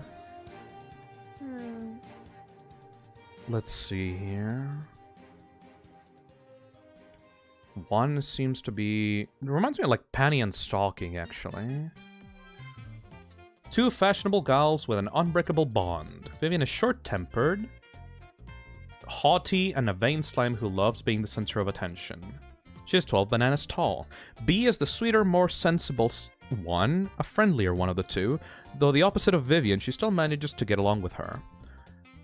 She shares a love for fashion with Vivian and will work with her to make clothes for themselves, and sometimes for the other members of the Toxic Cesspit. Aside from making clothes, and on their free time they like to watch anime, K-dramas, browse and make mood boards, and talk to the other members of the Toxic Cesspit. Though they have no memory of who they were as humans, they both believe themselves to be sisters, and refer to each other as such. Twin sisters? Bia. B for Bia? Yeah. Alright. Here's Bibian and Bia. Bibian, Bia, Biba, Biba, Biba, Bibam, Bibam, Bim, Bam, Bibiam. Bibiam. Yes. Next one is Lunch Meat by Lunch Meats. B for Besties. Ooh! A. Bonnie! Lunch Meat, that's the name. Though he may seem like a particularly dangerous entity, Lunch Meat is more similar to a blue-tongued skink, fashionably toxic, physically harmless. He is a large and silent slime who constantly retreats to the safety of his metal turtle shell, where he spends the majority of his time daydreaming. I actually would say B because, like, the face, like, which one's going on face? I would say. There seems to be like a bunny skull and a human skull on the head. I mean, it's not bunny, how bunny skulls look like. But I don't know how bunny skulls look like. I know, but kind of too much going on, and with pattern there's like bubbles, stars, like in there overlapping. I love the body shape that you gave this character.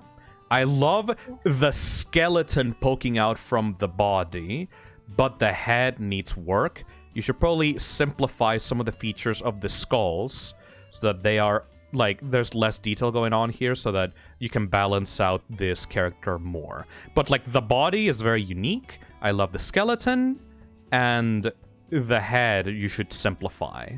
B? Oh yeah, B for Bunui. B for Bunui.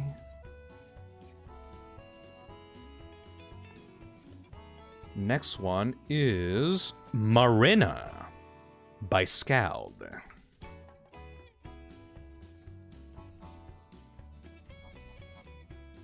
Oh, little fishy. Preferred shell janitor bucket. She likes to collect trinkets whenever she goes on land. Wet floor signs are her favorite. Strong currents / moving water can also easily sweep her away. C. Yeah.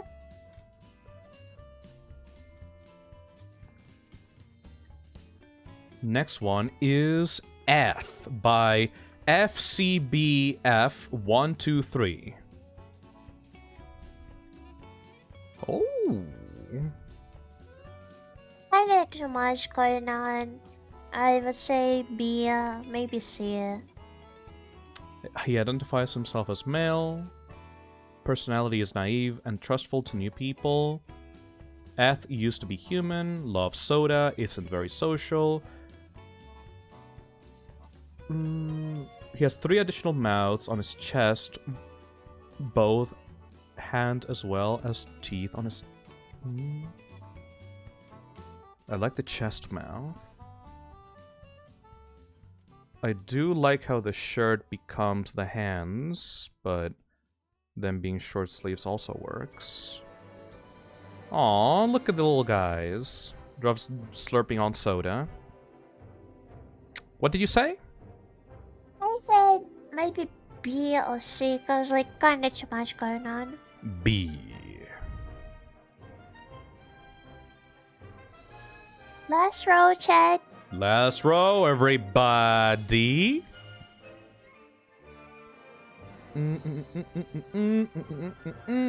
Oh boy. This one is Vyxe and Blasphil by FRN3. Oh! Ponytail monster. Once again. Ooh, they have like a little handcuffs thing going on. Okay, I like the handcuff. I love ponytail, but the problem is there's too much going on top. Then when you look at dress, there's similar patterns. Like dress is not does not have anything, so I will say B. Patterns. PPS, apologies for the Bible page. Yeah, we cannot read so much. Apparently, these are 2 slimes, like, fused together. A witch and a demon. I like that the ponytail demon can turn into various forms. or form, like... Or change into, like, arms with different eyes. I would still say that it's B, because how like unbalanced design is. I like how they fucking hate each other. I would go with A, because they fucking hate each other. I like the tension. Next one is Vivid by Val. Aww. Problem causer. Please do not give it caffeine. Shapes and colors. Has eaten silica pancakes. This is a Vivian is a Vivid is a problem causer, taking even the slightest chance to cause some sort of racket. Despite how much they tend to cause havoc, however, they do have moments where they have at least half of a brain cell. Don't ever give them a full brain cell, they might as well take over the world if they did. Huh. There. C. Cute. Next one is Kaiser by the Millennium Collector. I'd say D. They put up a stern facade, that of a soldier, but if the going gets tough, he crumbles and cowers, patrols where they died, but is too cowardly to scare anyone away. Big fan of cats. I would put that on D. Next one is Dixie by Sodi Pop Bunny. Aww, bonui! I think B, maybe A. I really like the latte. Like... She's a coffee cup small. I like to think that she hides under furniture and jumps out to bite people's ankles, but it doesn't really do much because she is small. She's pretty energetic most of the time, and sometimes because an absolutely chaotic gremlin who just wants to make a mess and be overall an inconvenience. I say B.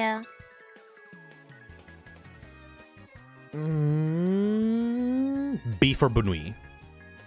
Banai. Next one is Diona by Kiwi Soda. Oh! Watermelon. Before life in the toxic cesspit, Diona was a humanoid plant creature living amongst nature. Being a Venus flytrap, she is a total carnivore, insects specifically being some of her favorite snacks. As it turns out, abandoned facilities are crawling with them. One day, she stumbled across this building, and while hunting down her meal, a strange slime creature ambushed from the shadows, dragging Diona into the vat of toxic waste and sealing away her fates. Look at the little tiny piranha plants like on the base of her body. I would say B, because like the plants are kind of like it's just like small, like, you know, drops of color, and it's not repeating anywhere in the design. But can I just say, Teeth Hoodie. Teeth Hoodie is cool, but I would say A at most. Plus, I think pattern is like a little bit, like, again, there's too much going on top, and there's not much going on bottom. The Teeth Hoodie pushes it to A for me, yes. Yeah.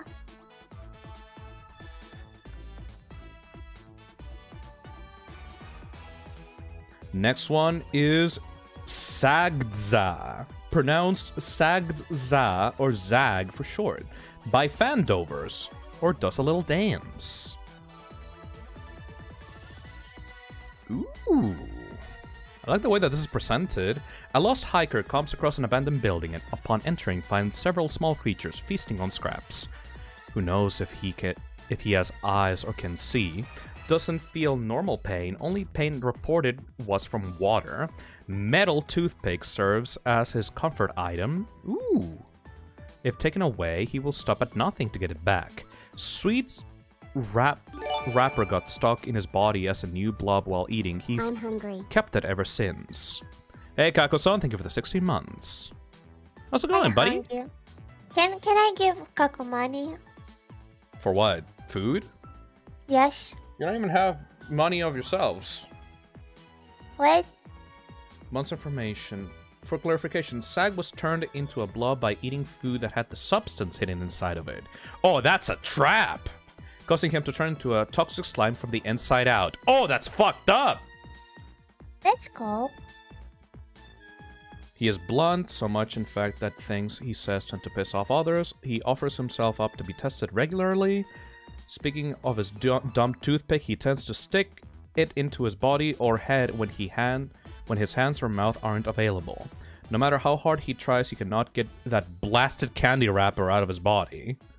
So he's very small. I like it. A. Next one is... How many are left? Let's see. We have officially all gotten to 13 left. Next one is Kit by Threeloy. Man, I should make cream cheese. Oh. There's like a little cat. C for cat. C for cat? C for cat. C for cat.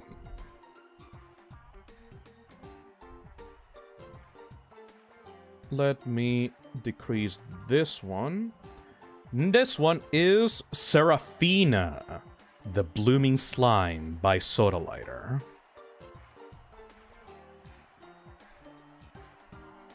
Oh. I love the splitting hand. This is like two hands stuck together with like a giant mouth in between it. I love the hat. I love when they put hats on the things.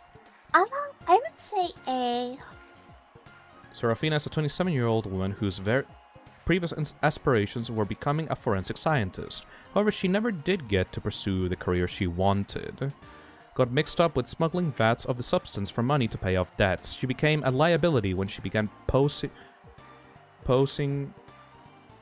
questions and was thrown off a cliff while she was heading to a drop-off area with the others. She died in a wild rose bush, influencing her Toxicsona form quite heavily when she succumbed to the substance. Oh. I would say A. Oh! She died in a rose bush, and she has, like, spikes all around her body. Oh my fucking god, it takes you so long. I don't know! It's kind of hard. You're I so don't understand the stupid. symbolism. You're so fucking stupid. I think it's an A. A.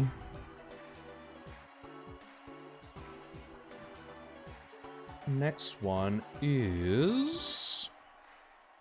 Doe the Dog by Purple Pasta, or Wolf. That's a dog. That's a dog. Usually pretty shy and hides away when seen. Can't speak because it's a dog. D for dog? Chat, stop saying, oh my gosh, it's rigged. We're judging not the artist, we're judging the character, okay? D for dog. D for dog.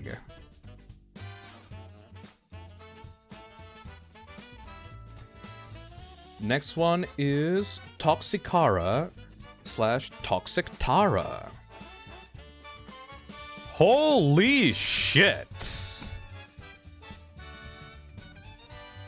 Different forms. Maintain form, post-monster, monster form.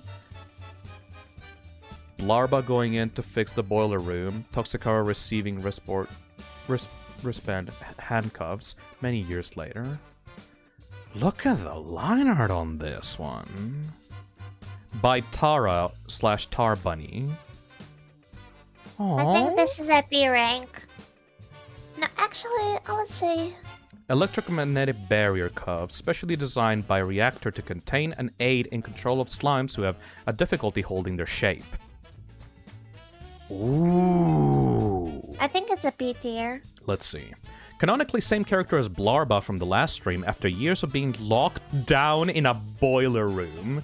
Oh, look at the little shit!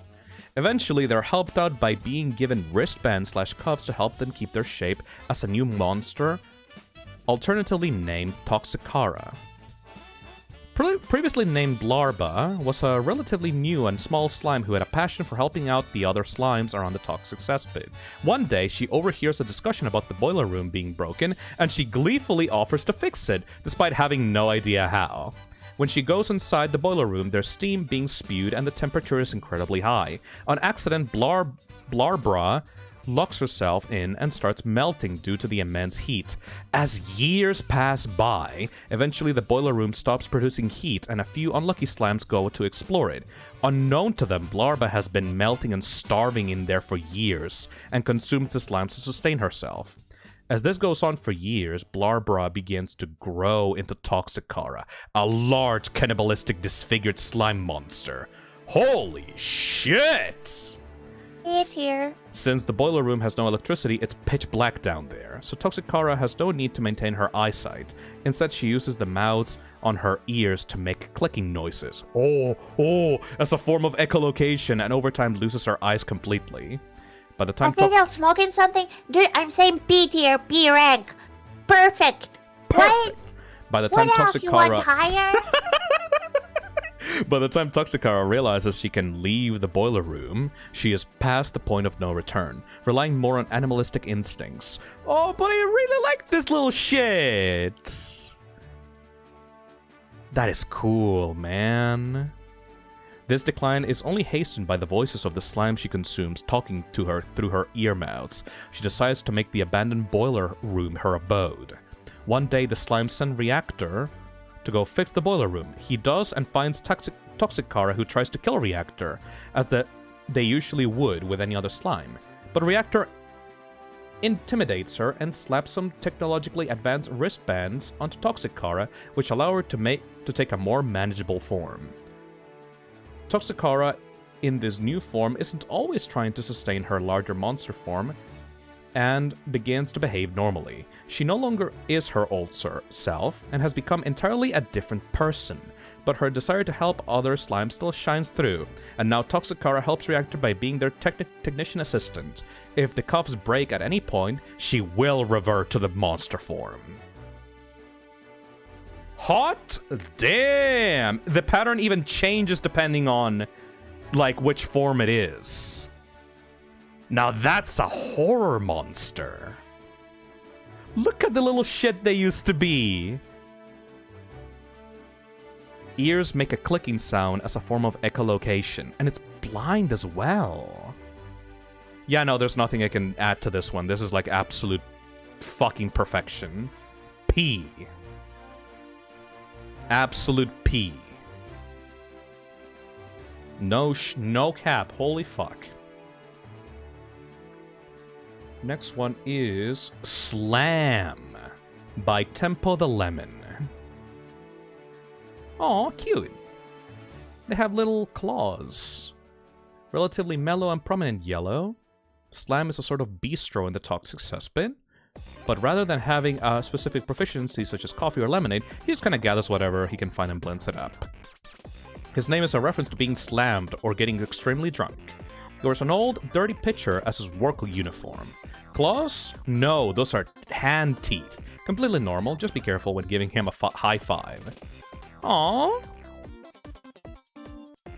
I say B.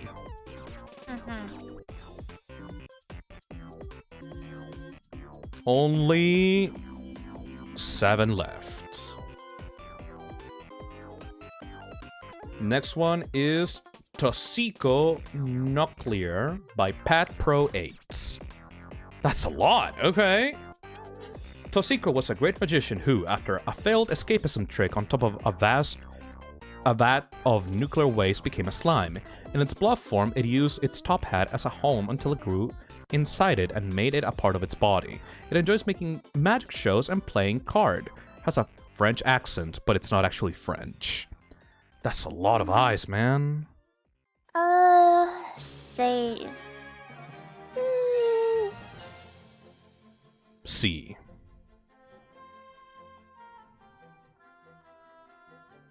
Next one is Tal by Taffy.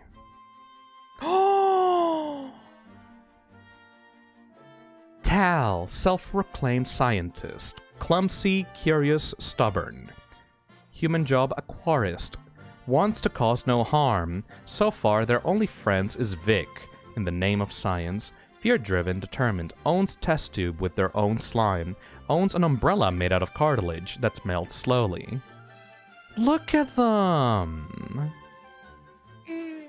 Hey. Aquarist. Shrinks mass, dissolves in water. It does hurt, yes. Needs to consume organic matter to grow again. Vic takes care of them in the meantime. Aww. I would say S or A. I would say A. S. Look at them, they're adorable. Adorable doesn't mean good, Phil. I mean, I like the fact there's like other Toxicsonas that have like rain and water but can't touch it because it just dissolves them. Yeah, let's go with Ash. I'm gonna put it on S, yes. I am gonna die.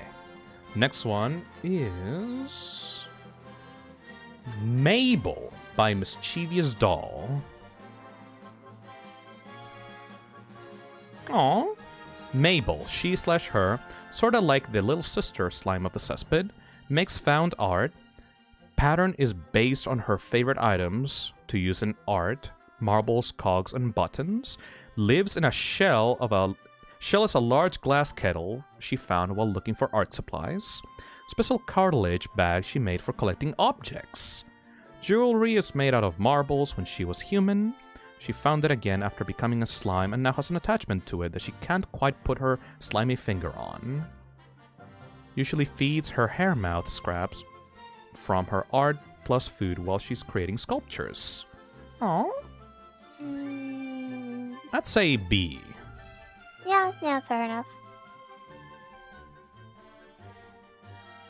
Next one is Mod Podge by Pluto Makes Arts. Oh, I can kind of barely see it because of the background. Oh, another hunter. See? Meet Mod Podge. She's 17 bananas tall, comes off as scary sometimes, but she's really kind and compassionate. Before she came to the cesspit, she was a researcher on the Old West and enjoyed making her own costumes and dressing up in the outfits she created. You can sometimes find her tucked in the corner of the cesspit in her small blob form taking a nap or relaxing from the stresses of the day. Fun facts. The guns she carries around are coated in a special gel that prevents the toxic waste of her body from eating away at the metal. She is one of the best marksmen in the toxic cesspit and loves to bake, though she is not the best at it. Aww. Yeah. B.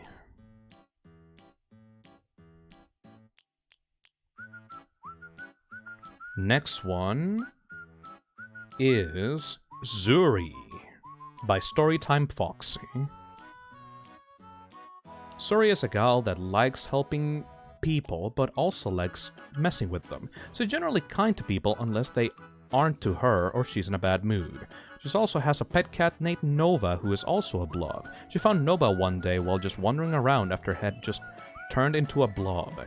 Zuri would kill anyone who would try to kill her lovely companion. Caution tape around Zuri is also used as a way to keep her hair in a ponytail with a pretty big bow, which reminds her of when she was a tiny blob when she wore a bow around her hair as well. Aww. Look at him. Hey.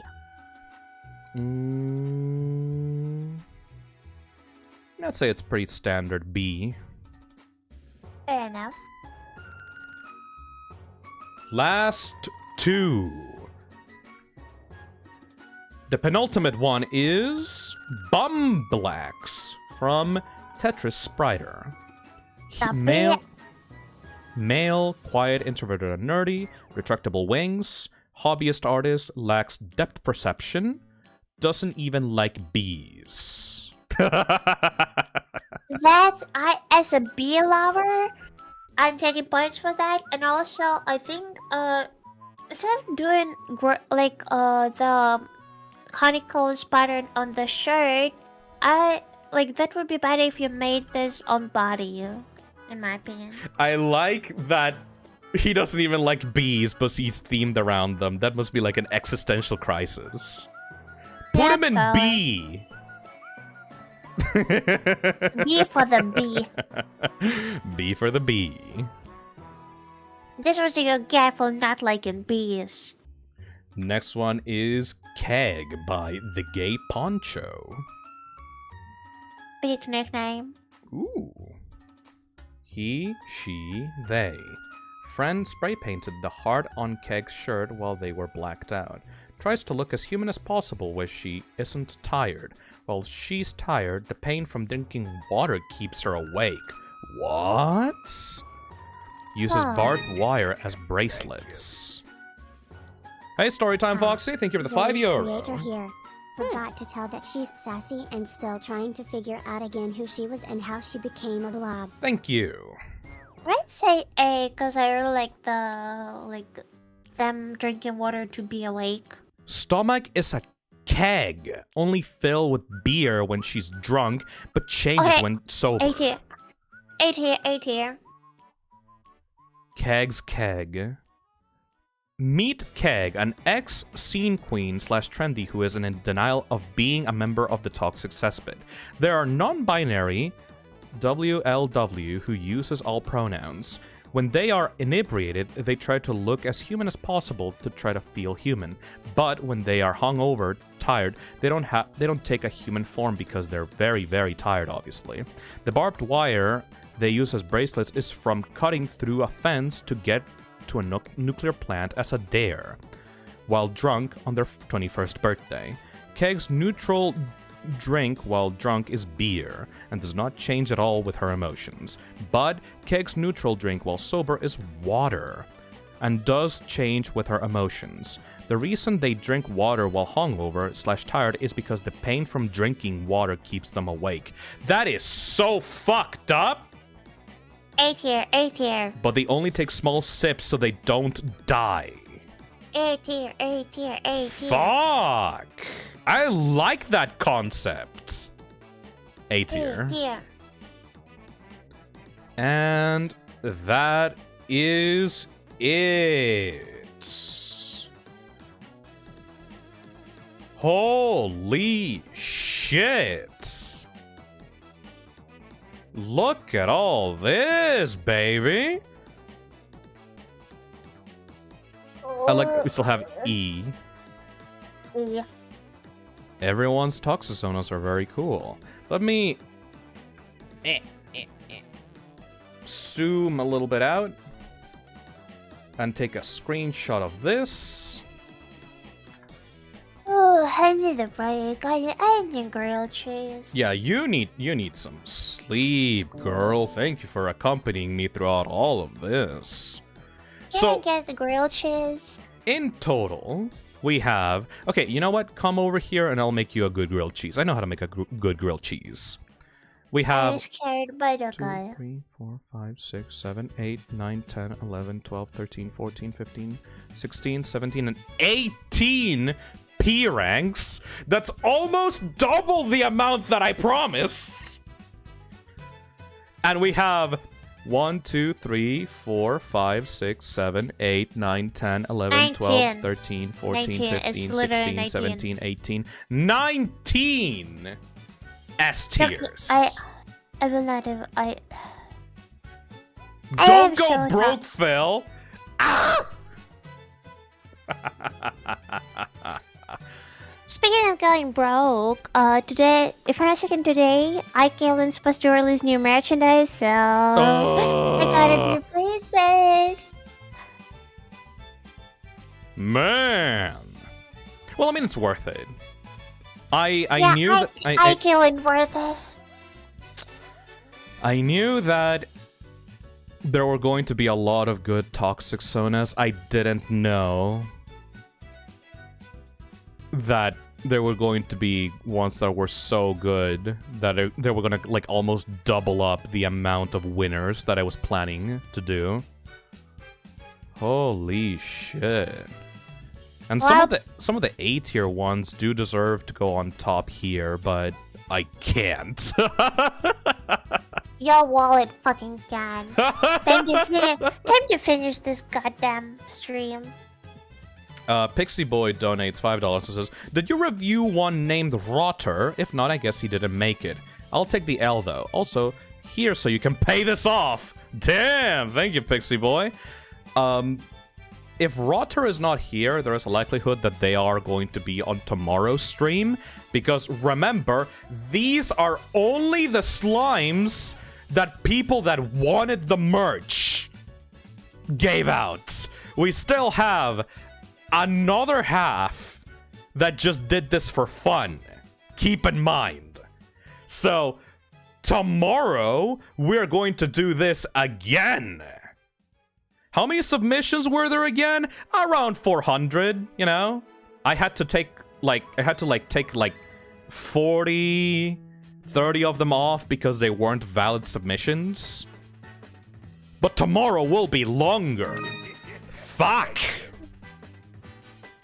Did you review one named Rotter?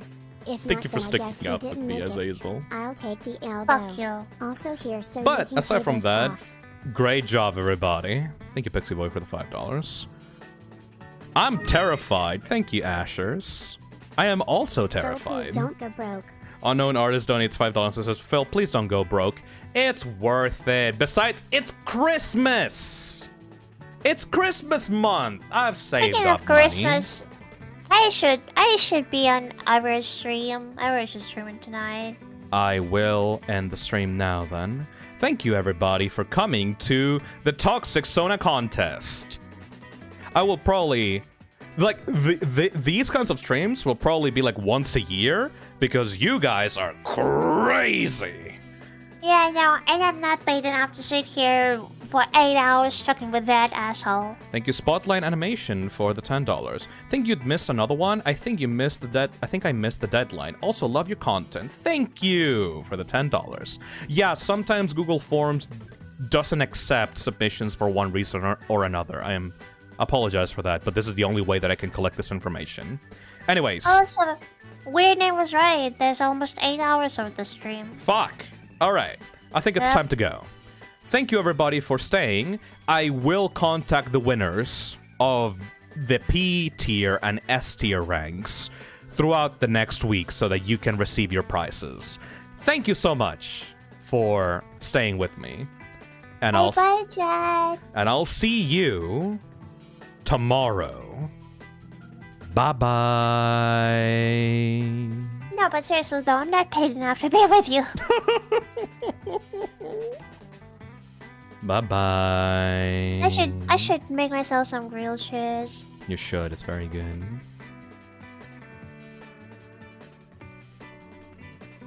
Thank you, Purple Max, for the $2. Good luck paying the $1,100 for the merch. Yay! Think you'd do another one? I think I missed the deadline. Also love your content. Thank you. Heart. Maybe in a year, I will.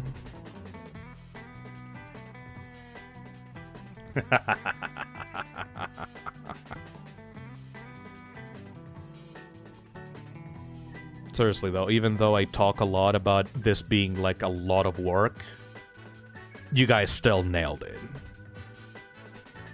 I try as hard as possible to feature as many Toxicsonas as possible because I love like all this amazing fan art and like character design. You guys are great. Thank you.